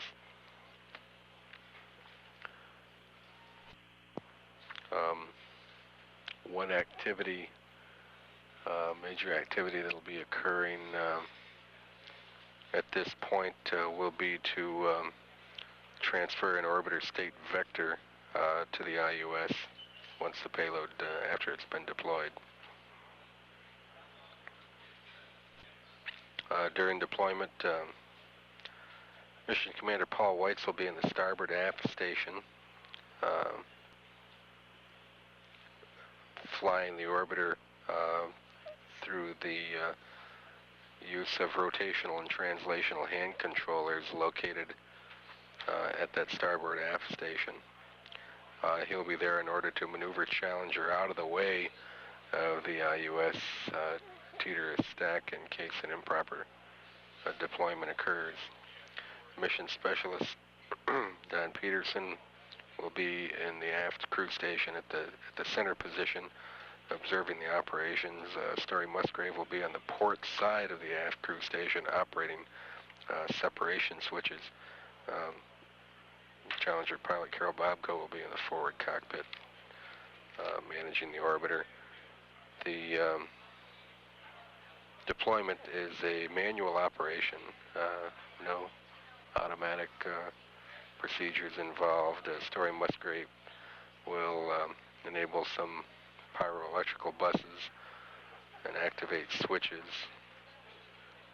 to affect the deployment. There are no commands sent by a computer to affect deployment. They're all performed manually. We're about a minute and a half away from acquisition of signal. Deployment's about 21 and a half minutes away. The countdown for deployment begins in a minute and a half. And we'll stand by for voice contact with Challenger and verification of some of the milestones associated with pre-deployment activities, such as tilting the platform to the deployment attitude of 59 degrees. Mission elapsed time 9 hours, 41 minutes. This is Mission Control, Houston. Challenger, we're back with you over Santiago for 5.5 minutes. Roger, Houston, we're just picking up at minus 20 minutes. That's super. And PJ, I got one switch I'd like for you to flip here if you got time. Yes, sir, go ahead.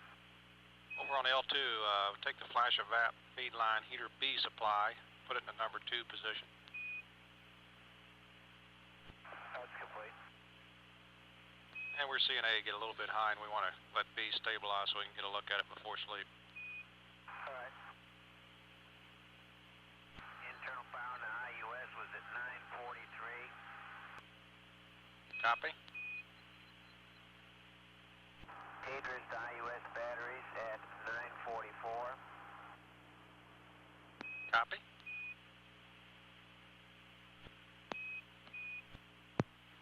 Shuttle Mission Control, Story Musgrave has transferred the IUS to internal power and transferred the TDRS from orbiter power to the IUS batteries. 2 umbilicals leading from Challenger into the payload will be released electrically. If they should fail to sever, however, they'll be physically pulled out as that tilt table is elevated to the 59 degree deployment position. That'll occur about 6 minutes before separation, before deployment. Going on the umbilical Houston. Copy. Umbilicals are released. We copy. Both Mission Control and Story Musgrave verify the umbilicals have been severed. A minute and a half away from LOS. We're on the way to 59. Sounds great. Musgrave reporting the tilt table elevating. We got about a minute to go here at Ago. I'll check in with you at Ascension and just stand by. We'll be with you about 2 minutes before deploy. And good luck. Okay, thanks, John. This shuttle mission control, we're about 14 minutes away from deployment. Mission elapsed time is 9 hours 48 minutes. We'll acquire signal again in 11 minutes through Ascension for a brief pass. Deployment is planned with the vehicle over the Central Atlantic in darkness, positioned in darkness so that the IUS interim upper stages guidance system can look for stars without concern that they'll be bleached out by sunlight. The crew has a 2-minute window in which to deploy the payload. Delay beyond 2 minutes would dictate scrubbing the deployment to another orbit opportunity. Another deployment opportunity exists at mission elapsed time 11 hours 30 minutes, and still another opportunity, the rev following that at mission elapsed time 13 hours. Shuttle mission control, mission elapsed time 9 hours 56 minutes 50 seconds. We're about 2.5 minutes away from acquisition of signal through Ascension Island, and about 5 minutes away from deployment of the TDRS IUS.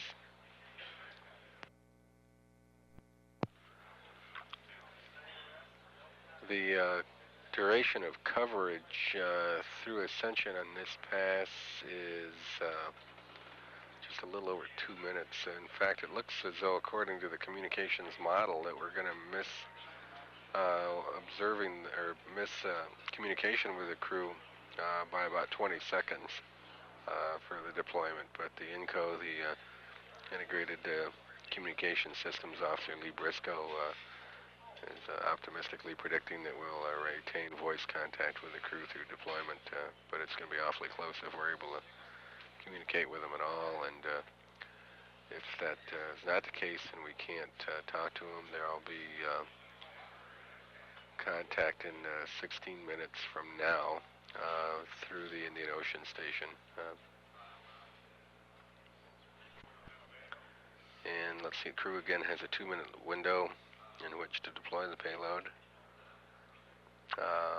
Within a minute of the deployment, Mission Commander Paul Weitz is going to perform a reaction control system burn to nose Challenger down and away from the payload, which should be hanging over Challenger's crew cabin at that point. That RCS burn would be about 2.2 foot per second burn.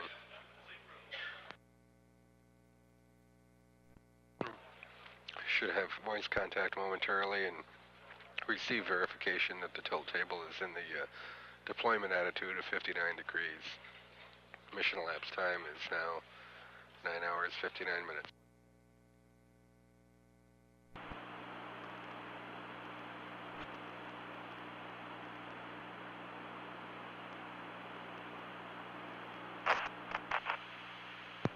About 30 seconds from deploy.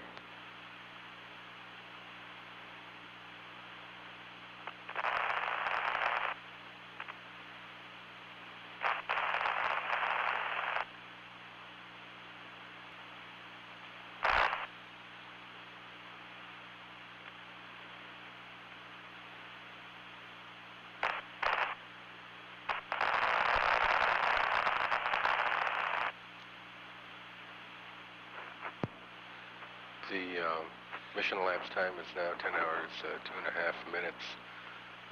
Just at the tail end of that pass over Ascension, when in fact the mission or the communications model indicated we should have had LOS, we were still receiving data, and the payloads officer, J.J. Conwell, and the satellite tracking facility at Sunnyvale verified payload deployment on time.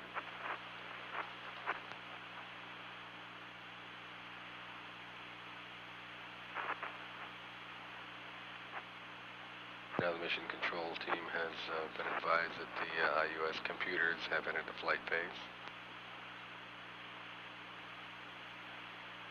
We'll have acquisition of signal about 11 minutes through Indian Ocean Station for a pass of 5.5 minutes in duration, but just to repeat, the mission control team has confirmed deployment of the TDRS IUS on time. Unofficially, that deployment time would be at mission elapsed time 10 hours, 1 minute, 58 seconds. That is unofficial, and we'll get verification from the crew when we get voice contact again through Indian Ocean Station. Mission elapsed time 10 hours, 4 minutes. This is Mission Control Houston.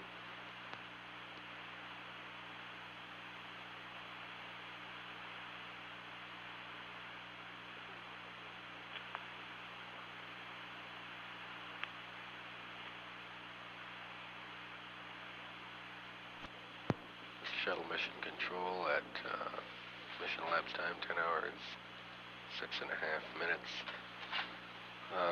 No confirmation of these events yet, but shortly after deployment, there was nominally to have been a 2.2 foot per second burn of the reaction control system on Challenger to bring the nose of the vehicle down and away from the payload. TDRS IUS ejection on springs was to eject the stack directly over the flight deck of Challenger at a rate of about 0.4 of a foot per second, and their reaction control system burn was intended to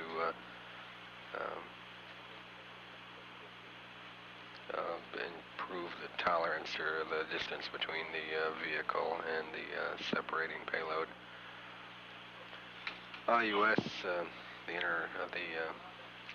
inertial upper stage. The IUS then brings its avionics capability into operation and is going to prepare to move the TDRS into a geosynchronous orbit. Sunnyvale does not need to send any commands to the IUS for the rest of its flight. If it's performing nominally, that is, all the IUS functions are loaded into the onboard software. About 10 minutes after deployment, which means just about 4 minutes from now, the hydrazine reaction control jets on board the IUS will be commanded as part of the vehicle's pre-programmed sequence. And about 12 minutes after the separation from the orbiter, the IUS reaction control jets will command the first thermal roll maneuver intended to keep the TDRS temperatures within limits.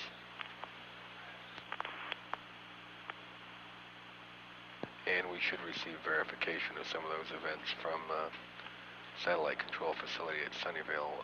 Again, there are no detailed or dedicated IUS or TDRS displays here in Mission Control in Houston, and the bulk of data we receive on those systems is what is relayed to us from those payload operations centers at those appropriate locations. We're about 5 minutes away from acquisition of signal through Indian Ocean Station.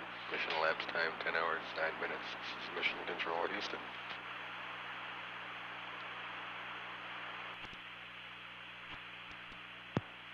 Shuttle Mission Control, we're 2 minutes away from acquisition of signal through Indian Ocean Station, and the flight control team has been advised to expect some degradation of the signal received through Indian Ocean Station, since that station is dedicating some of its resources to tracking the payload, the deployed IUS and TDRS. Deployment occurred almost 11 minutes ago, which means that by this time the hydrazine reaction control jets on the IUS should have been commanded as part of that vehicle's pre-programmed sequence, and we should get verification of that through Indian Ocean Station data as well as some reaction from the crew on what that deployment looked like from their view, and in fact voice verification that it was a nominal deployment as it appeared to be through the residual data we got just before going out of sight of the Ascension Island site tracking station.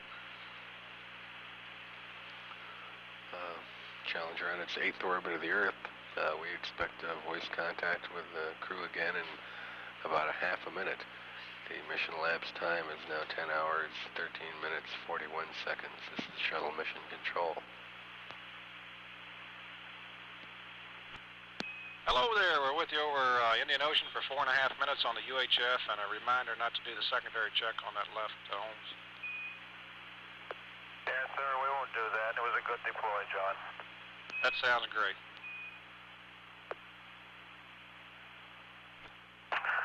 John, absolutely spectacular views of it out the overhead window. When it first came in the sunlight, it was tremendously bright. Now we got it against the Earth. Hope you got some good TV for us tomorrow. Couple of quick notes. You can delete the water dump at 10 plus 45. Understand, delete the water dump. That's affirmative. Okay. And Story, we're wondering if you ever reacquired the TDRS data after deploy, IUS data. Yes, we did. I'll be right with you. My head's up over the front window. Okay.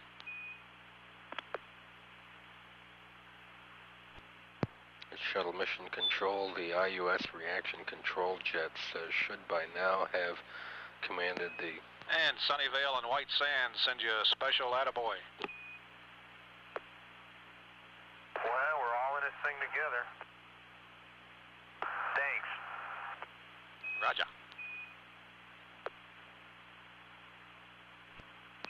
About a minute away from LOS. Good luck with the burn.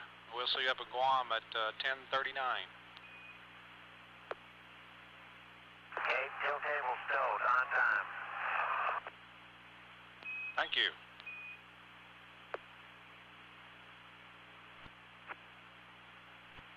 Shuttle Mission Control, the next major event we're expecting here now is in about 2.5 minutes from now, occurring in about 19 minutes after. Hey, John, we're still locked on. We copy? See you in about 20 minutes.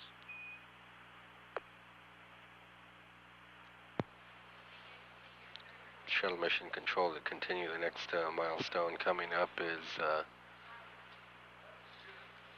just under 2 minutes away when we're going to have another ohms burn, 40 foot per second burn of the orbital maneuvering system, intended to separate the Challenger from the payload and get it out of the way as the IUS sets itself up for its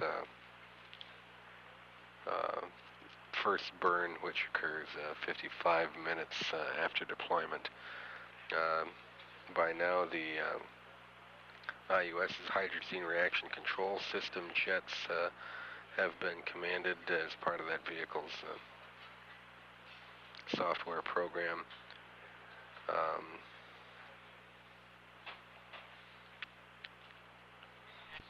We are 19 minutes from deployment, and the IUS jets will have commanded the first thermal roll, intended to keep the TDRS temperatures within its limits. That roll would be stopped and reversed by this time. That event would have occurred 18 minutes after deployment. That ohms burn is going to occur in the blind here. It occurs in about 20 seconds, and we won't acquire signal from the vehicle again until 18 minutes from now.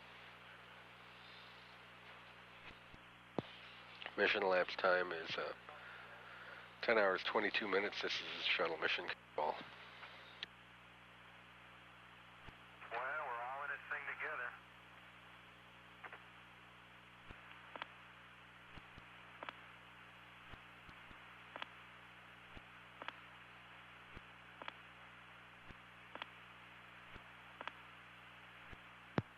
Shuttle Mission Control. Mission elapsed time 10 hours, 38 minutes, 30 seconds.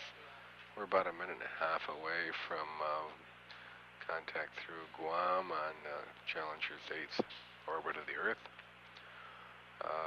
Should get voice confirmation of the status of that ohms burn, which occurred in the blind 19 minutes after the deployment. And we are presently about 18 minutes from the stage 1 burn of the IUS. Voice contact in about half a minute.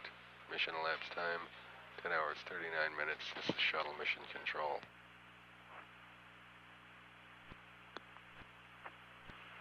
And Challenger, we're with you, Guam, for about 5 minutes. Roger, Houston.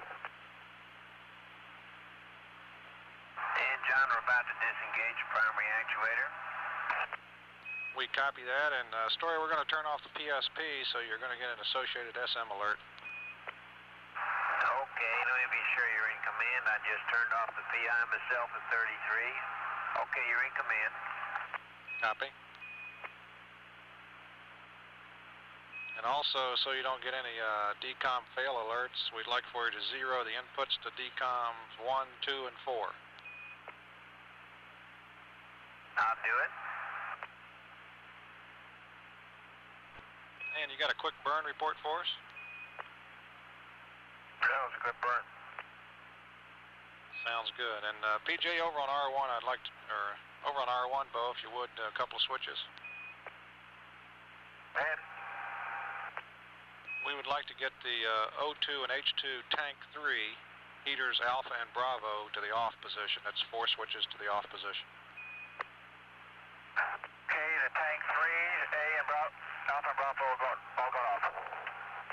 Roger that, and that's the O2 and the H2. All 4 tank heater switches are off. And one other note, our ops recorders are full. We're not going to be recording any more voice the rest of the day. Okay. And PJ, we got about a minute and a half here. I have a message here from the President that I'd like to read you, if you're ready.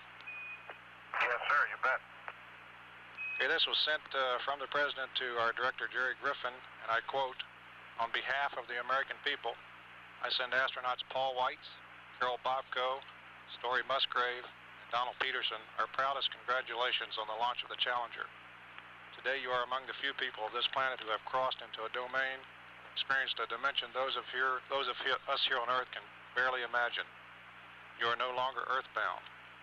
The Challenger is an appropriate name for your spacecraft because you are genuinely our challengers. You and your ground crew are daring the future and the old ways of thinking that kept us looking to the heavens rather than traveling to them. You symbolize just how high Americans' hopes can soar. May God bless you and bring you safely home to us again." Signed, Ronald Reagan. Well, we're very appreciative of that, John. And Mr. President, we appreciate it very much. And we're proud to have had the opportunity to do it. And we're all proud of you here in Mission Control, of course. And we're going to lose you in about 20 seconds. See you for a short pass at Hawaii. Roger. That'll be about a minute or a minute and a half, and we'll see you at 10:53. Okay. John, the primary actuator disengaged nominal and it bounced up 15 degrees. We copy.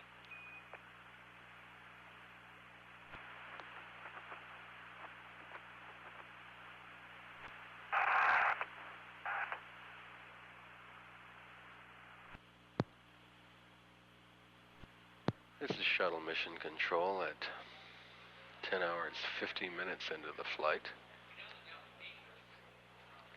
Deployment of the TDRS IUS occurred just about 48 minutes ago, which means in less than a minute from now, the IUS TDRS will be approaching its Central Pacific motor ignition point and will maneuver into the proper attitude for the first stage motor burn.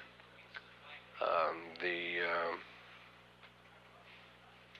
burn occurs at 55 minutes after deployment. Ignition time is roughly 8 minutes and 10 seconds from now. And that burn will be of 2 minutes 33 seconds in duration. The Challenger is on its 8th orbit of the Earth. We should acquire signal in about 2.5 minutes through Hawaii. Very low pass over Hawaii. We'll only be in contact with the ground station for about 1.5 minutes, and it's a low pass. Maximum elevation is 1.3 degrees over the horizon during that Hawaii pass, and we'll have voice contact in about 2.5 minutes. At 10 hours 51.5 minutes, this is Shuttle Mission Control.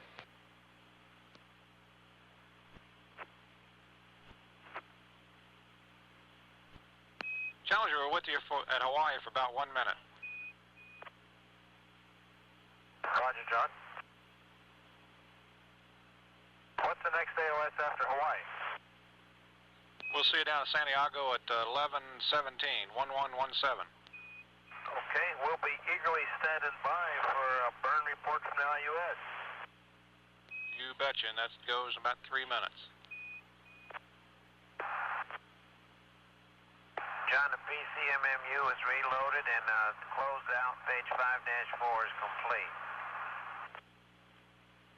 We copy that. And one more note for you. Traditionally, things have gotten a little bit cooler at night as you go to sleep, so you may want to turn that temp controller valve up now, or we'll remind you again before you go to sleep.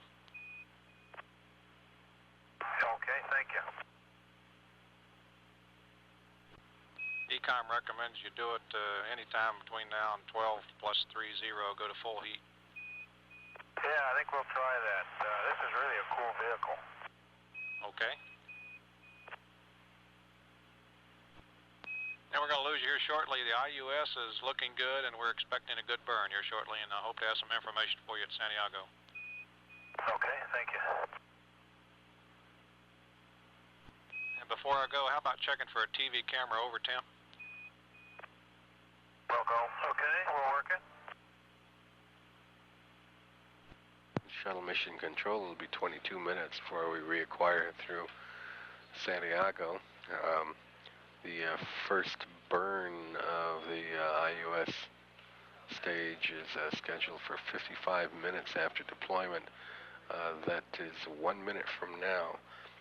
At this time, the IUS TDRS stack should be approximately crossing the equator in the middle of the Pacific. Onboard software will ignite the first stage for a burn of 2 minutes 33 seconds. The stage 1 motor provides 62,000 pounds of thrust. This will place the IUS TDRS stack in a geosynchronous transfer orbit, resulting in a continuous climb to its ultimate 22,300 mile altitude. And we, of course, have no displays of that information here in Houston. We'll be standing by for confirmation of this event from the Air Force's Satellite Control Facility at Sunnyvale, where the IUS Payload Operations Center is located. Once again, we'll be in a LOS period for about 20 minutes now, standing by for our next voice contact through Santiago, Chile. At 10 hours 57 minutes mission elapsed time, this is Mission Control Houston. Payloads Officer J.J. Cornwell has confirmed IUS ignition on time at mission elapsed time, unofficially 10 minutes 57 seconds. Let's make that 10 hours 57 minutes mission elapsed time for the stage 1 IUS burn. If I was him, I'd drag... Mission Control Houston, Sunnyvale has confirmed IUS burnout.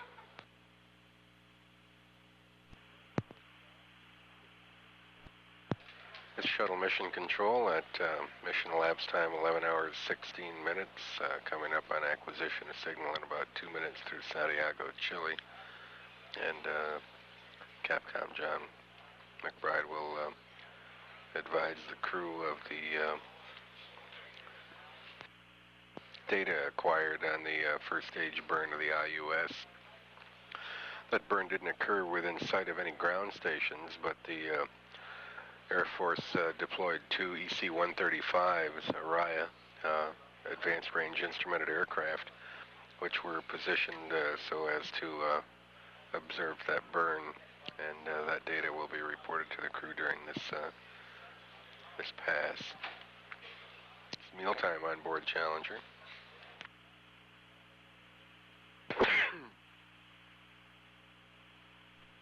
And the sleep period scheduled to begin in just under 2 hours from now, concluding what will have been a very long and active day for the Challenger crew. We'll expect voice contact here momentarily. This is Mission Control Houston. Challenger, we're with you over Santiago for about 5 minutes. Roger, Houston. Rock clear. And if you would, we'd like an SM Spec 1. And the IUS had a good SRM 1 burn, and it also had the RCS 1 burn was successful. The SRM burn was a little bit short, but the RCS made up for it. Fantastic, John. You're making our day. Oh, you're making ours. While we're talking about that, I got a suggestion here. Go ahead. If you'd like, I've finished 4 bananas and dinner, and I couldn't think about bed right now. I'd like to start the spare EMU ops. Let's check out the spare EMU starting on flight supplement page 23.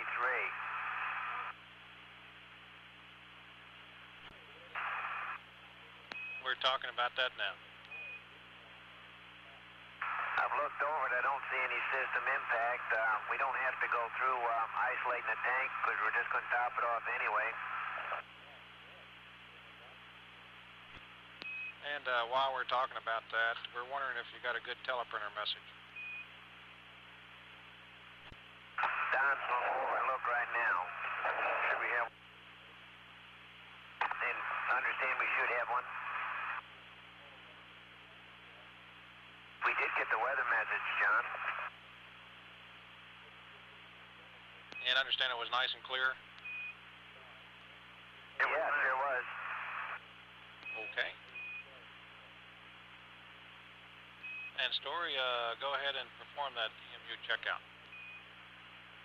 Fantastic. Give Armstrong and Terry and the CST folks a call there.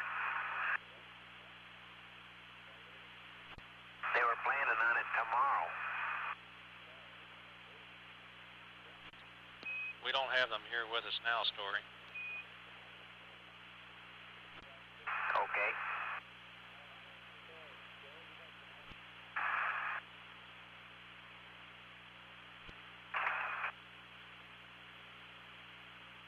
And we got about a minute left here at Santiago. We'll see you over to Ascension at 11:32. 11:32, Roger. Okay, John, I'm starting on the SCU straps in the airlock in page flight supplement 23. We copy.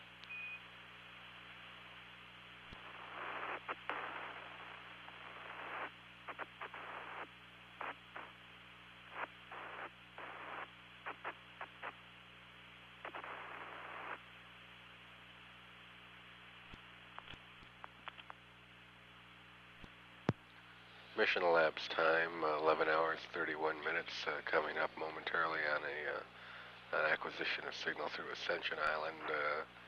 Be in touch with the vehicle for about 8 minutes.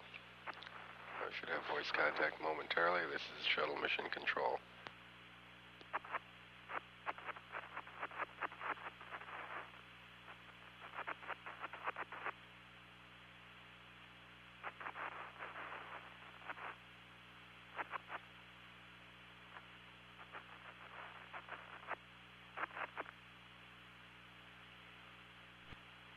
Challenger, we're back with you for a long one here over Ascension, about 8 minutes. Okay, John. And Challenger, we're wondering if you're through with the TV for the day. If so, we'll go ahead and turn them off from down here. Challenger, Houston, we're wondering if you're through with the TV for the day. If so, we'll go ahead and turn them off from down here. Houston, we're just on VTR playback right now, looking at the deploy. We've got the CCTV cameras turned off up here. And Houston MS-1. Go ahead. The water charge on EMU-1 is in progress. Copy. How does the playback look? That looks pretty good, except I think I forgot to turn off the data, and so we recorded some data on the film. We can see the deployment pretty clearly. Copy. We got a good view of the umbilical step. That's the reel I'm looking at. We've got another reel that I didn't really have time to look at. Okay. And we're looking forward to that in the morning.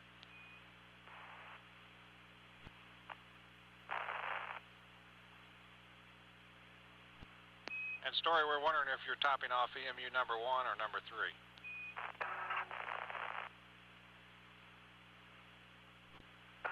I'm working on number 1, John Page, flight supplement 23. Okay, that's the one we wanted you to work on. Sure enough, number 3 got a full water charge, as you know. I guess you misread, or we misread you. We thought you said number 3 earlier. No, I said spare EMU ops, but that happens to be recharging the water in EMU 1. Okay, we're all in sync now. And for data there, John, the O2 pressure on EMU 1 was 868. Copy. And I'll give you the time, how long it takes to get a full charge of water. And we understand it might charge a little faster with the helmet off.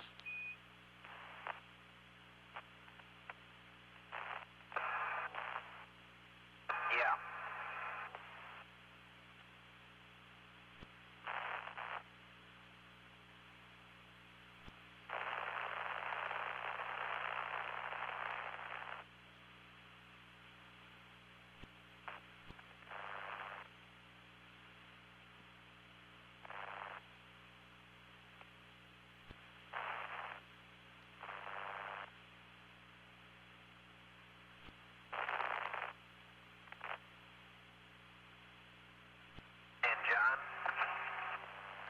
Go ahead.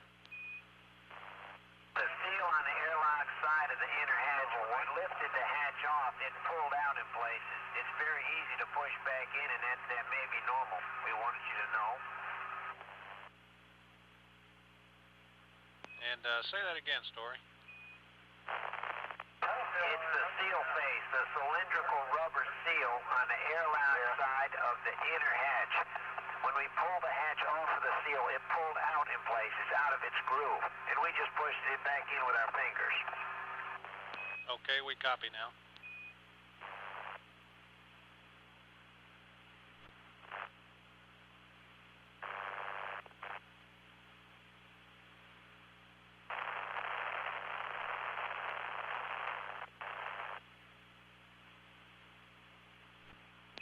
And the Crystal team's going to be leaving you here in about a minute. We're going to turn you over to the Amber guys, and it's been a great day for the space program. We'll see you sometime tomorrow, and we appreciate it very much.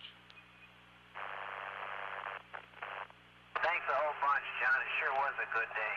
You helped us out a bunch. Before you go, I got a water pressure of 17.1 and a gas pressure of 0 on EMU-1, showing it's fully charged.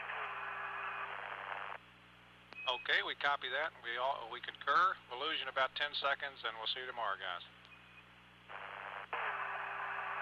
Okay, and it only took 6 minutes to get there. That's great. Adios. by the way, we'll see you, or the Ambers will see you Guam at 12:14. Okay, 12:14. Yeah.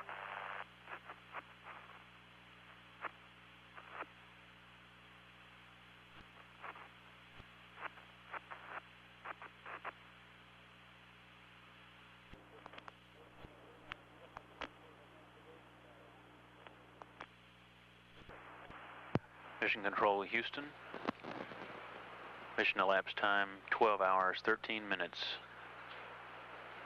We're about a minute away from reacquiring communication with the Challenger crew over the Guam station. That'll be about a 7-minute pass.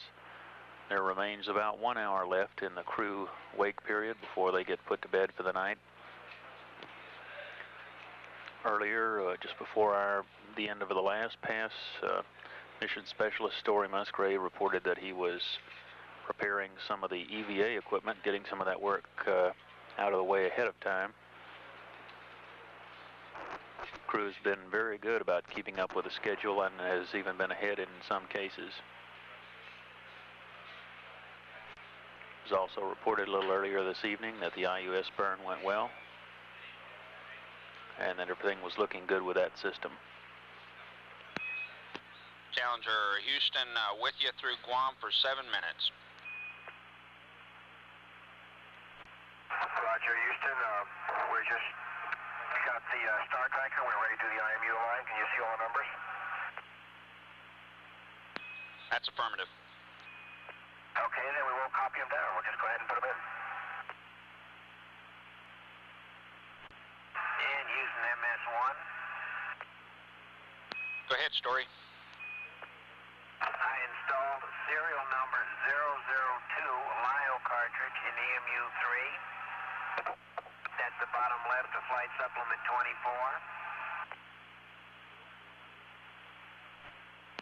Okay, we copy that. And I'm starting on the SOP check on EMU number 3 on page flight supplement 24. Roger. Hey, Houston, Challenger. Go ahead. For information, when we got to the align attitude, the star tracker shutter was not open, it was closed. I did an item 16, opened it manually, did another item 16 and it stayed open. And you may or may not remember that we had to do that before the initial self-test of the whole flight also. Although we did get good numbers, as you can see. Okay, we copy and we agree. Also, if we can, stand by. If you can, I'm sorry, I must admit that I cannot find my sunglasses. See if they're supposed to be in my clothing locker. Outside of unrolling every article of clothing in there, I haven't done that yet, but I've groped around so I can't find them. We're going to be going to sleep pretty soon, so we don't need it tonight, but if tomorrow somebody could tell us where they are stowed in those lockers, it'd help us find them. Okay, we copy that, and we got some people here that be glad to go and find where they're at. Okay, no rush. Houston MS1. Go ahead. EMU SOP is 6,000. We copy. And using EMU3 SOP is Reagan to 3.6.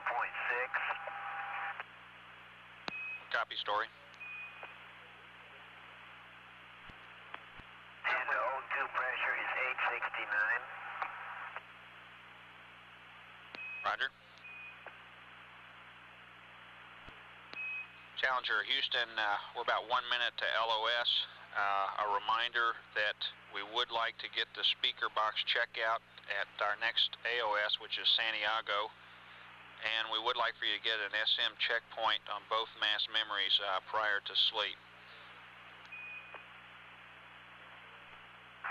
Roger, we copy.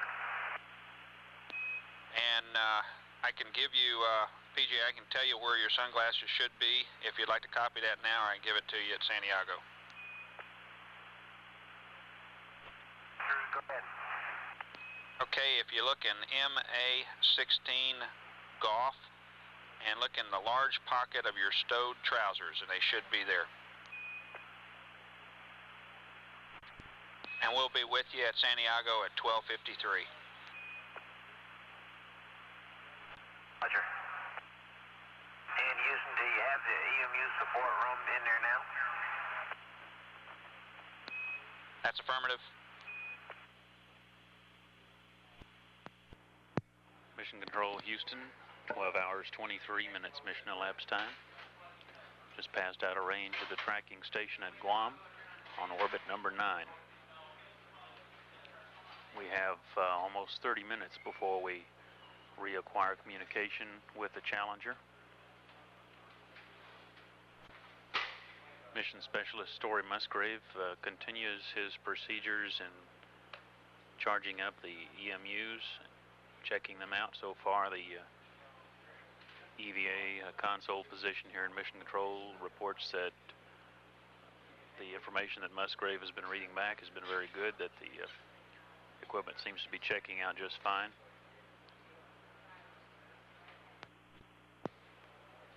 At 12 hours, 24 minutes mission elapsed time, this is Mission Control, Houston.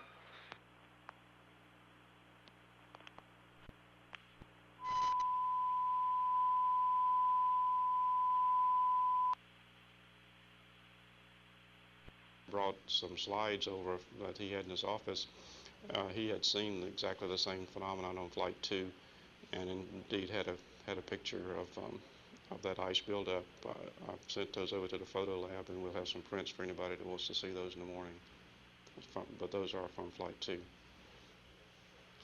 The Ops recorder problem, we had a Ops 1 recorder on, I think Jay Green told you about that coming off shift. The Ops 1 recorder stopped recording and stopped motion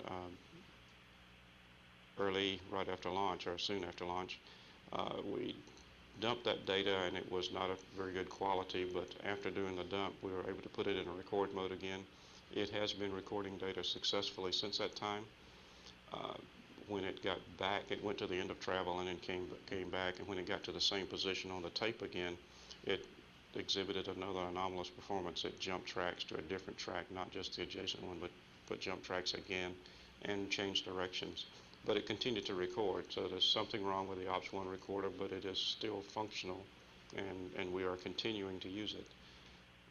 If in the event that we do wind up losing that recorder, we still have the other Ops recorder, and we can completely do the flight with just that unit. The left OMS TVC, during the during the gimbal checks, the crew reported that they had failed the secondary gimbal checks on the left OMS engine. We have since, we repeated that thing about 3 times with the ground watching during one of the checks. The ground controllers have since found a 20 amp spike on a power bus that feeds a power supply in that unit. That power supply gives you power to both the pitch and yaw TVC gimbals.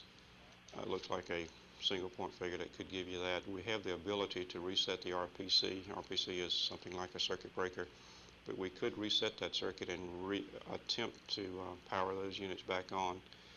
A final decision on whether or not to reset that circuit breaker or that RPC has not been made. I elected not to do it prior to the OMS SEP maneuver, mainly because we really don't have to do that. We don't have to reset it yet, and we had not had, I felt, adequate time to fully weigh the pros and cons. There is a lot of other very desirable gear powered by the same bus that powers this particular circuit, and even though the RPC ought to pop again if the short or whatever's going on is still there, there was really not enough justification to reset that unit on that short of notice. The planning team tonight will weigh the pros and cons of resetting that, and perhaps we will reset it prior to deorbit or prior to the one of the rendezvous burns tomorrow. We still have full capability in the left OMS on the primary gimbals, and of course if worst came to worst, you could always use the fuel out of the left OMS and the right OMS engine. So we really aren't anywhere near having a real dilemma on our hands with that. It's just a loss of some redundancy.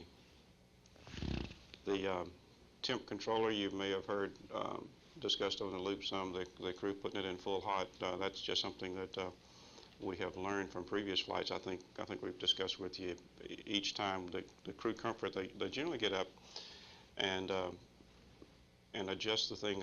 They get a little cool and they'll adjust it a little bit warmer. But then when they go to sleep, they turn the lights down and various equipment like the CRTs get powered off, and there's less heat being pumped into the system. And sometime after they go to bed, they wind up getting very cold and waking up and having to readjust. So we went ahead and put that thing in the full hot position just to get a lag on the thermal trend that we know is coming just because of the way we'll be managing the systems going into sleep. We've got 2 APUs that have a small leak in the APU seal cavity drain. That's was present on, I believe, Flight 2. One of the previous flights has had a leak in that system also. There's no procedural implications and no safety implications from that anomaly, and we intend to not do anything as a response to that. Payload bay cameras, the crew at one time had lost zoom out capability on the payload bay cameras. We were zooming them in for them, and then they would zoom them. We would zoom them out, and they would zoom them back in when they needed them. And we were working how to correctly or best optimize the cameras for the deployment. And sometime during that procedure, they managed to fiddle with the switch enough to get it to working again. And as far as I know, it is still functioning for them. Story after the deployment. Requested permission to go ahead and do the EMU-1 top off this afternoon because he was still, he's in your lap there. He's still in your lap. Story requested permission to go ahead and top off that EMU, finish, and that really amounts to completion of the water charge. We didn't launch it with a full load of water. That was approved, and that event was accomplished. That was something that was supposed to be done on flight day 3 in the afternoon. He was just keyed up enough or excited enough from the spillover from the IUS deploy that he didn't want to go to bed yet, so we went ahead and did that. As far as the deploy went, it was an awfully successful event involving a whole host of people. The main challenge, I think, in that was keeping all of the elements tagged up. As I think you're all aware, you've got involved in this thing 4 elements really. We've got a POC, or Payload Operations Control Center, at Sunnyvale in California. You've got the TDRS Ops Control Center in White Sands, and of course our control center here, and then another element being the crew on orbit. And the main challenge from my point of view was to keep all of those things in sync. If you can focus all of those talents on the right problem and keep everybody in sync, there's probably not very many problems you can't solve. Some of the idiosyncrasies that we ran into you may have heard some discussion about a signal presence when we were looking at the TDRS receivers, and that was merely an indication of how the TDRS receivers were locking up to the carriers. It was a little different than the signature that we had seen in the pad checkout. There was nothing functionally wrong with it as far as capability was concerned. Every indication was that both the A and B strings were operating, but we had to apply modulation and remove it and then reapply it to get the full lock on that system, but it performed normally. On the star scan is an attitude alignment sequence that the IUS is capable of doing to restore an attitude reference. And you would use that particular capability if on a particular flight you happen to have some problems with the payload bay doors. The IUS has a built-in safety feature that it'll power itself down and lose its attitude reference to keep from thermally over-temping when you don't get the doors open on time. We wanted to do a functional demonstration of the star scan sequence on this flight, just in case on some future flight we might encounter such a problem and need that software. And that's why we were out attempting to do the star scan. We did the star scan sequence consists of 3 sweeps or 3 scans, celestial sphere scans, to look for the 2 stars that are required to complete the scan. The first one you do, and if you don't acquire the stars, you pitch up and do another one, and then pitch down looking for the star. And as you pitch up and down around where you think it was. They did not acquire either star on the original scan. They pitched one direction and acquired one of the stars, and we did not have sufficient time prior to sunrise to do the second raster about the nominal, and you have to do that on the dark side or do it in darkness. So didn't have time to do that, and the star scan, since we had not had a power down on this flight, was an optional task to complete, and so we did not have to go in and delay a rev, which it would have cost us to go ahead and do the other raster and complete that star scan sequence. So we didn't do that. We had a great deal of discussion on the loops about the vector comparisons that were going on. I think some of that was attributable to exactly what vectors we were comparing at what times. The way that sequence works is that we take a vector here in Houston and integrate it ahead to a particular time that Sunnyvale is going to capture the IUS downlink vector and read a vector at a particular time and then compare it to one that we've already integrated ahead and given it to them. In that process, you can see that how we update our ephemeris here by taking in tracking data would have a marked effect on the accuracy or the apparent change in that comparison technique. I think we learned a little bit about keeping those things in clear focus while we're doing those comparisons. But the ones that were done towards the latter part of the run were quite acceptable and gave us no real problem. The one problem that we did have, and I don't think we fully understand yet, was associated with the RIMUs, or the strap-down attitude control system or attitude reference on the IUS. There are 5 RIMUs on board and a redundancy management system quite similar to what we have on the orbiter to vote redundant components. And if you're familiar with our IMUs, you know that we establish thresholds at different levels, and anything below a certain level you don't measure because it's probably noise. And then when you know you're going to do a particular kind of translation, you elevate that, and again, to make sure, like if you're going to turn on an Ohm's engine, you don't need to count little bitty pips or little bitty counts, little bitty accelerations. You know you can set the thing up at 1,000 microg's, and when an Ohm's engine comes on, you're going to trigger that level. So we adjust those levels depending on the kinds of things we're trying to sense, and when we're just humming around through orbit, there's no sense in having those levels up that high, and we shrink them way down so we can catch small drifts or small errors in the sensors. The IUS has a system similar to that, and I'm not as familiar with it as I am with the orbiter, but it has one similar to that.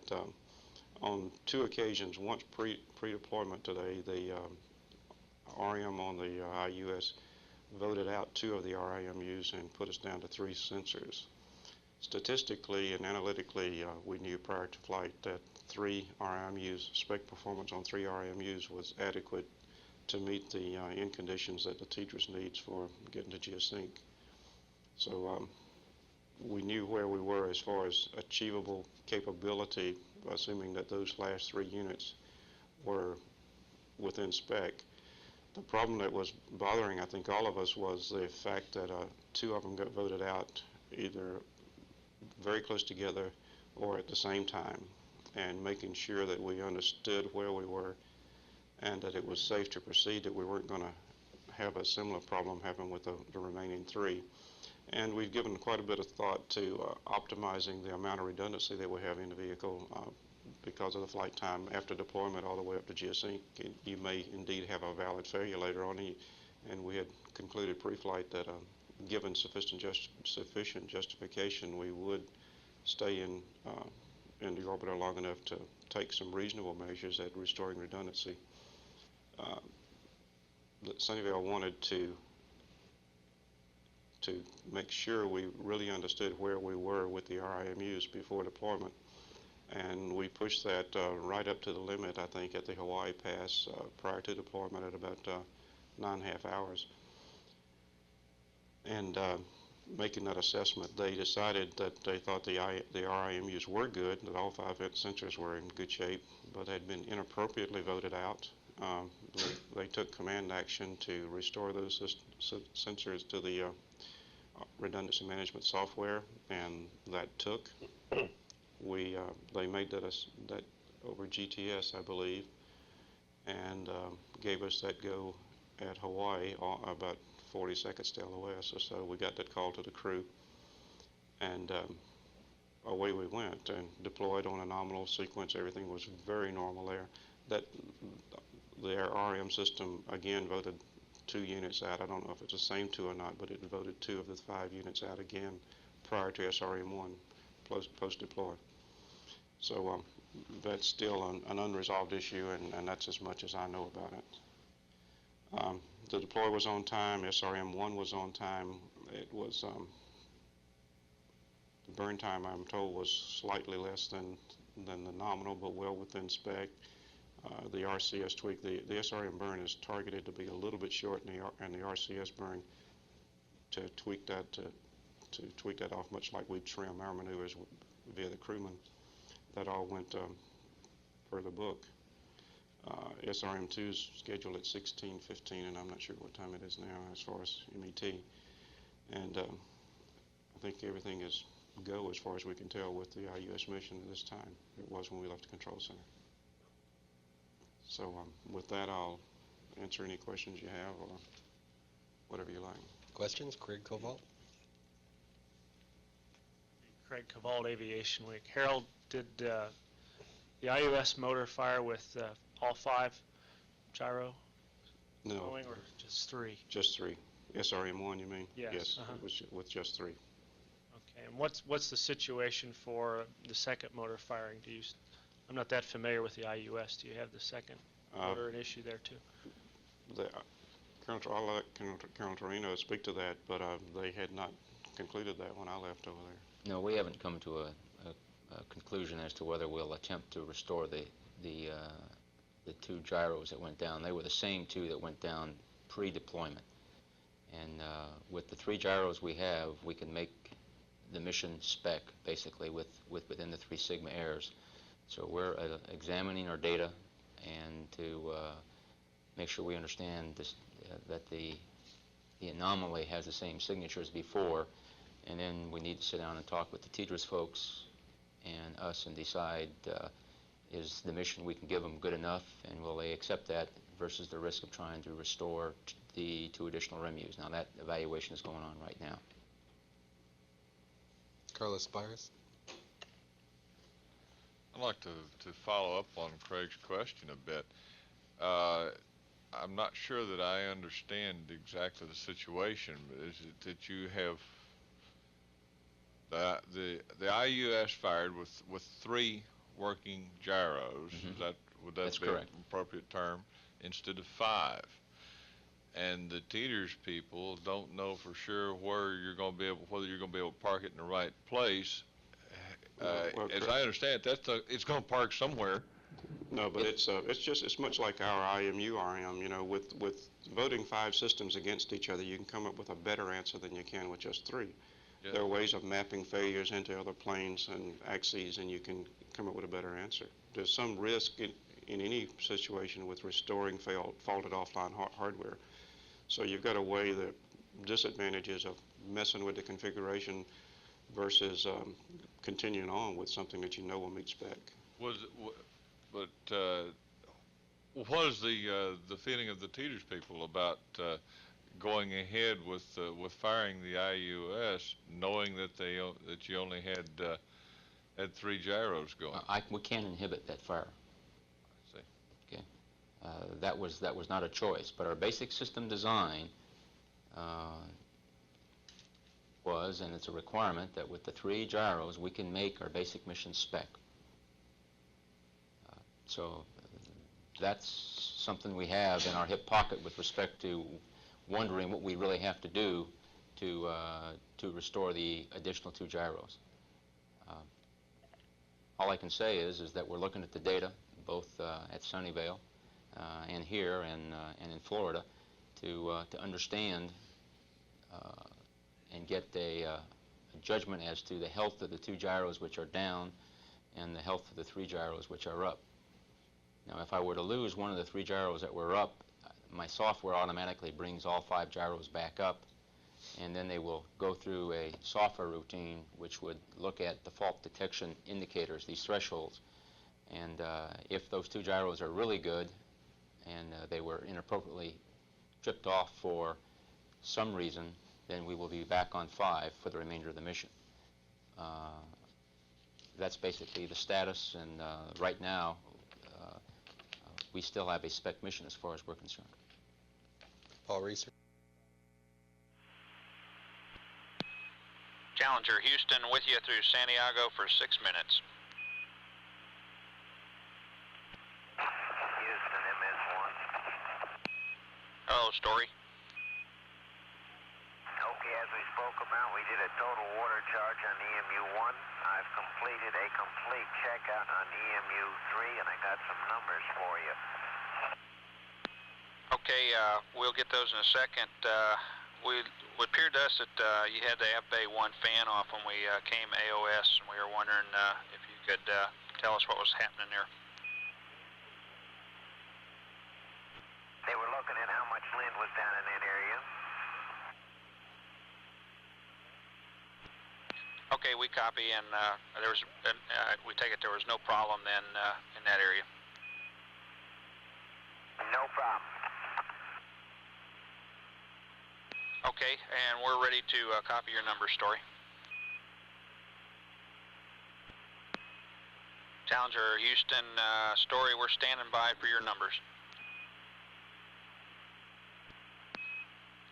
Challenger Houston, how do you read?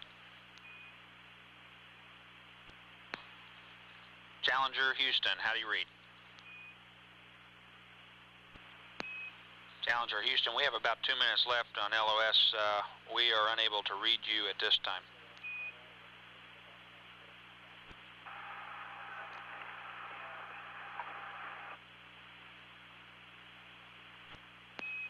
Challenger Houston, we're 1 minute to LOS.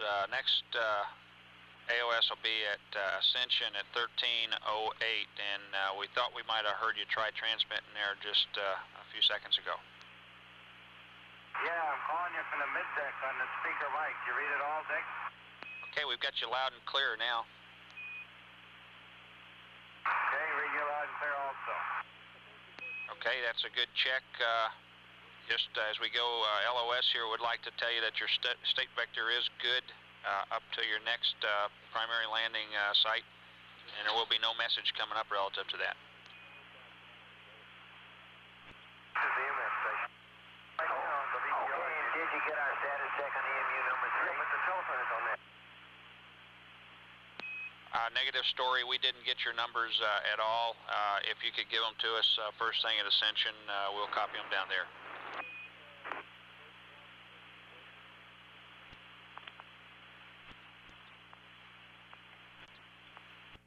Was there a private medical conference today at all? No, there was not.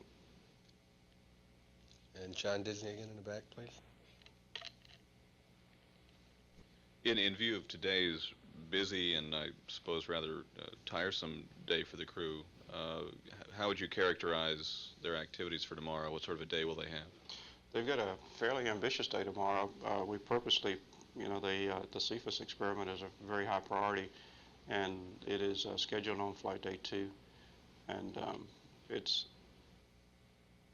full, but it's not the frantic kind of activity that you can get into when you're keying so much activity to ground passes. The difficult thing, one of the difficult characteristics of the IUS TDRS deploy sequence is the host of things that have to be done with the ground. The CFIS, it's truly autonomous on board, and the crew can run that thing, so they have a lot more flexibility in working around it and integrating it into their routine. When we've got to anchor things to being in the right attitude, being with the right comm modes and that kind of stuff, that's what makes it tedious and very difficult to manage. Carlos Byers? Harold, earlier when you were going through the general part of the briefing, I'm not sure I grasped the significance of something here. You're talking about, I believe it was the problems with the gyros, and said something to the fact that Sunnyvale decided that all 5 were good and to go ahead with the launch, and the crew got word about 40 seconds prior to LOS. Did I get that right? And does this mean that the crew, in fact, got a go or no go on the launch about 40 seconds before it would have been too late, or what? No, Carlos, what we tried to do there was there was already, and there always has been, one mandatory event in the deploy sequence that occurs over that Hawaii pass prior to deploy, and that is the successful demonstration of a two-way link with the TDRS, S-band command up and telemetry down.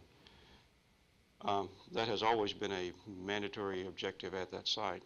In today's sequence, the primary thing that the Sunnyvale folks were trying to determine was that they understood the implications of the REMU behavior, and that the fact that 2 of them had gone off or been voted out in close proximity was not a generic thing that was going to eventually get some more of them, because, as Colonel Torino has said, 3 is adequate, but 2 is not. So we wanted to make sure that we really had a firm grip on that.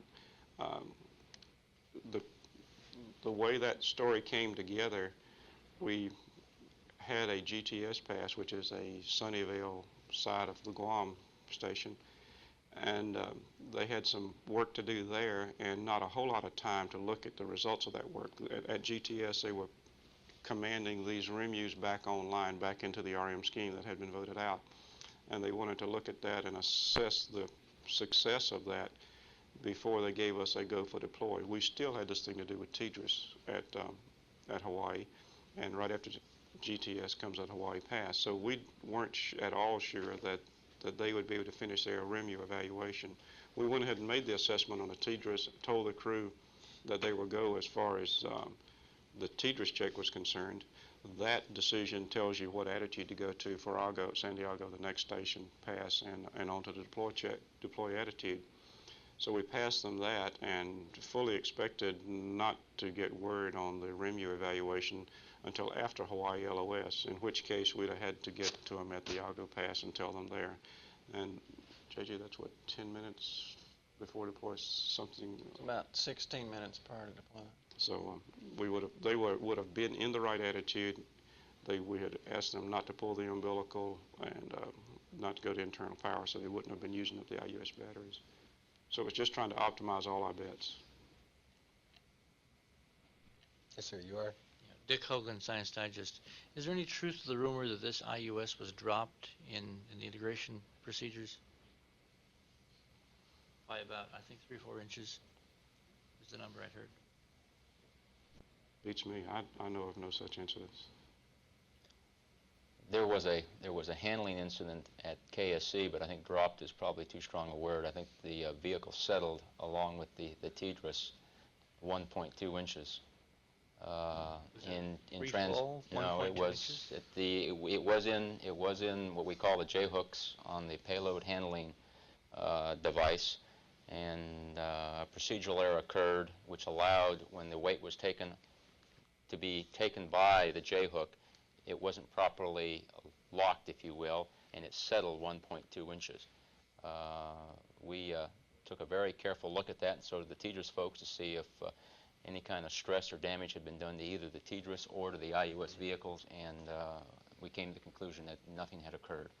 The obvious question I have is mechanical misalignment of your gyro packages or something like that. No, but we've tested it many times after that particular point in time.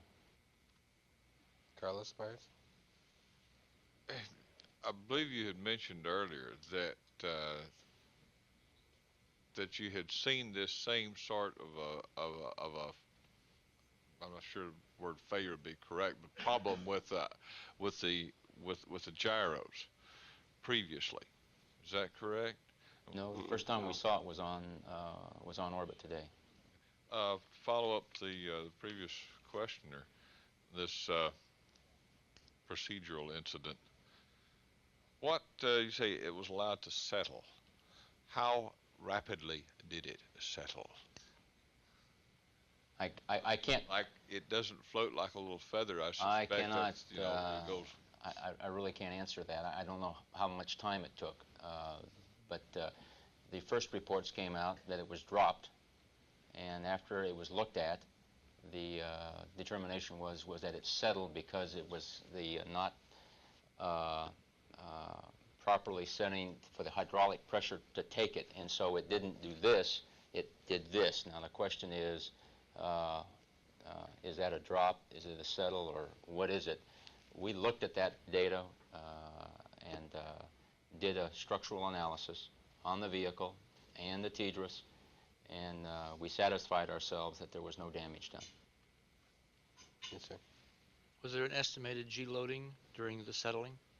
I can't recall what it is, but Sid, do you recall what it was? It was, but I don't know. I don't recall. It was some time ago. This occurred how many months ago?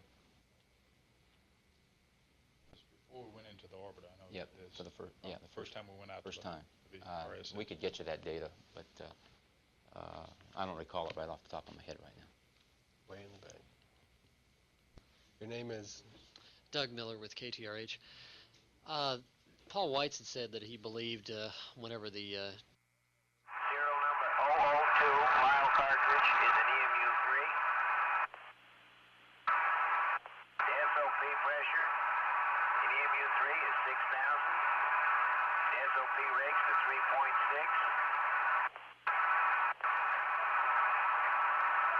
The O2 pressure was 869. On the top of flight supplement 25. Are you reading all right?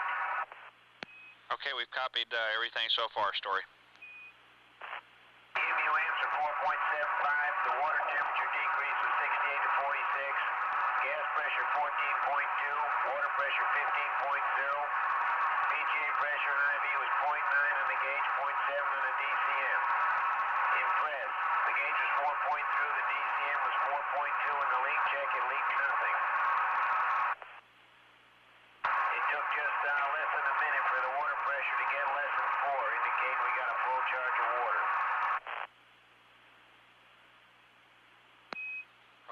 Okay, that all sounds good, Story. Okay, 3 is a totally good EMU, and I've also gotten far way through the EMU checkout. Houston, this Stu, what messages should we have on the telephone other than the weather message which we received much earlier? That should be the only message you have on board. Okay, we got that one. Misunderstood one of your earlier transmissions about a message. Okay, I was just telling you your state vector is good up until your next PLS tomorrow, and we won't be sending a message relative to that.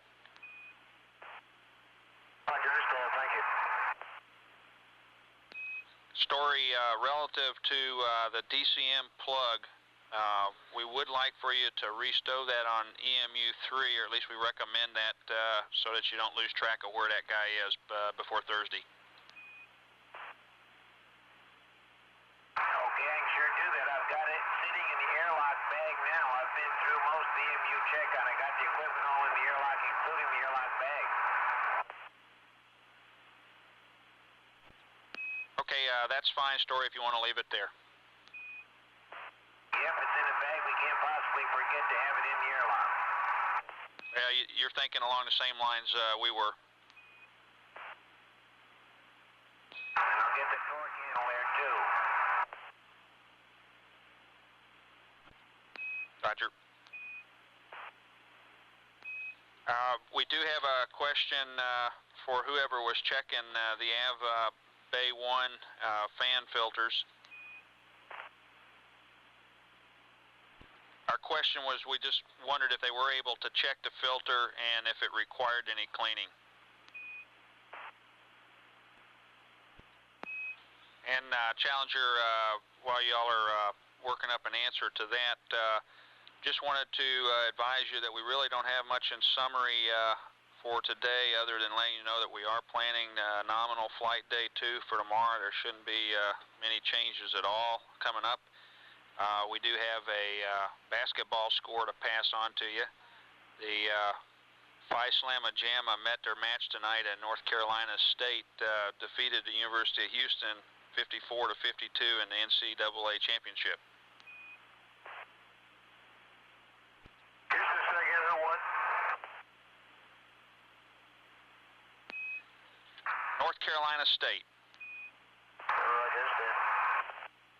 It's the only bad news we've had all day. And we can handle that. I guess Troy and I get out on the mid-deck and practice slam dunks. Story, we're trying to follow you through the EMU checkout. If you could give us where you are in that procedure at this time, it'd help us.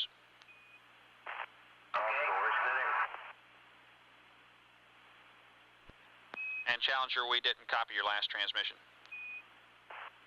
I'll be right with you. Houston, in connection with that AF Bay fan, we haven't looked at the filter yet. We think you misunderstood what we were telling you. Okay, I guess we did. Haven't had time to go and look at that yet.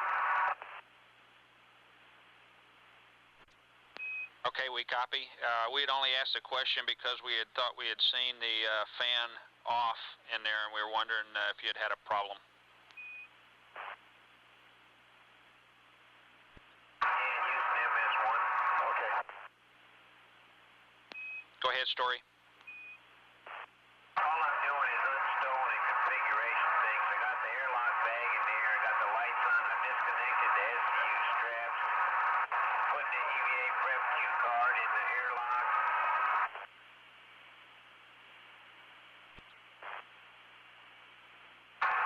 Getting out the EMU lights, putting the batteries in them. Just that configuration kind of thing. Okay, we copy that Story. And we will not need, I think that's as far as we'll go, we will not need the EMU support room anymore tonight.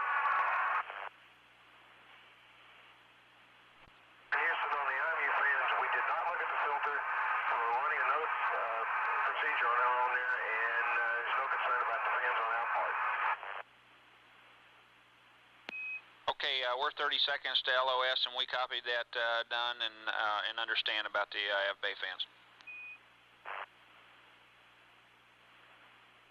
And you can't let the Sioux people go home. Thank them for coming in. You get a big you're welcome from those guys, and this will be our last comm with you. We'll see you tomorrow morning at wake up. Okay, Houston, thank you. Heck, we may even have the safest done by then.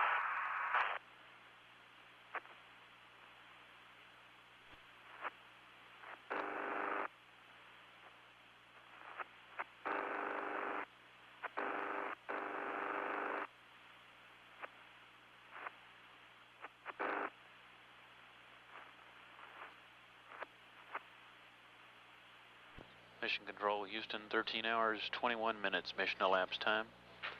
Crew of the Challenger is just about reaching the end of their very busy day today, and they have had their last communication with the people in Mission Control. Capcom reported that crew can expect a nominal day tomorrow as per the published flight plan. There apparently will be very little then to keep the planning team busy tonight here in Mission Control as there were very few anomalies that have not been resolved during the course of the day after a successful IUS TDRS deployment. Mission Specialist Tori Musgrave continued to make preparations for the EVA that will take place on Thursday, moving ahead in the timeline and making those preparations, checking out of the equipment, getting that done early. While the crew is certainly still awake at this point, judging from their recent conversations, they are officially into the scheduled sleep period, and they're due to begin their next day's activities in about 8 hours from now. 13 hours, 22 minutes, mission elapsed time. This is Mission Control, Houston.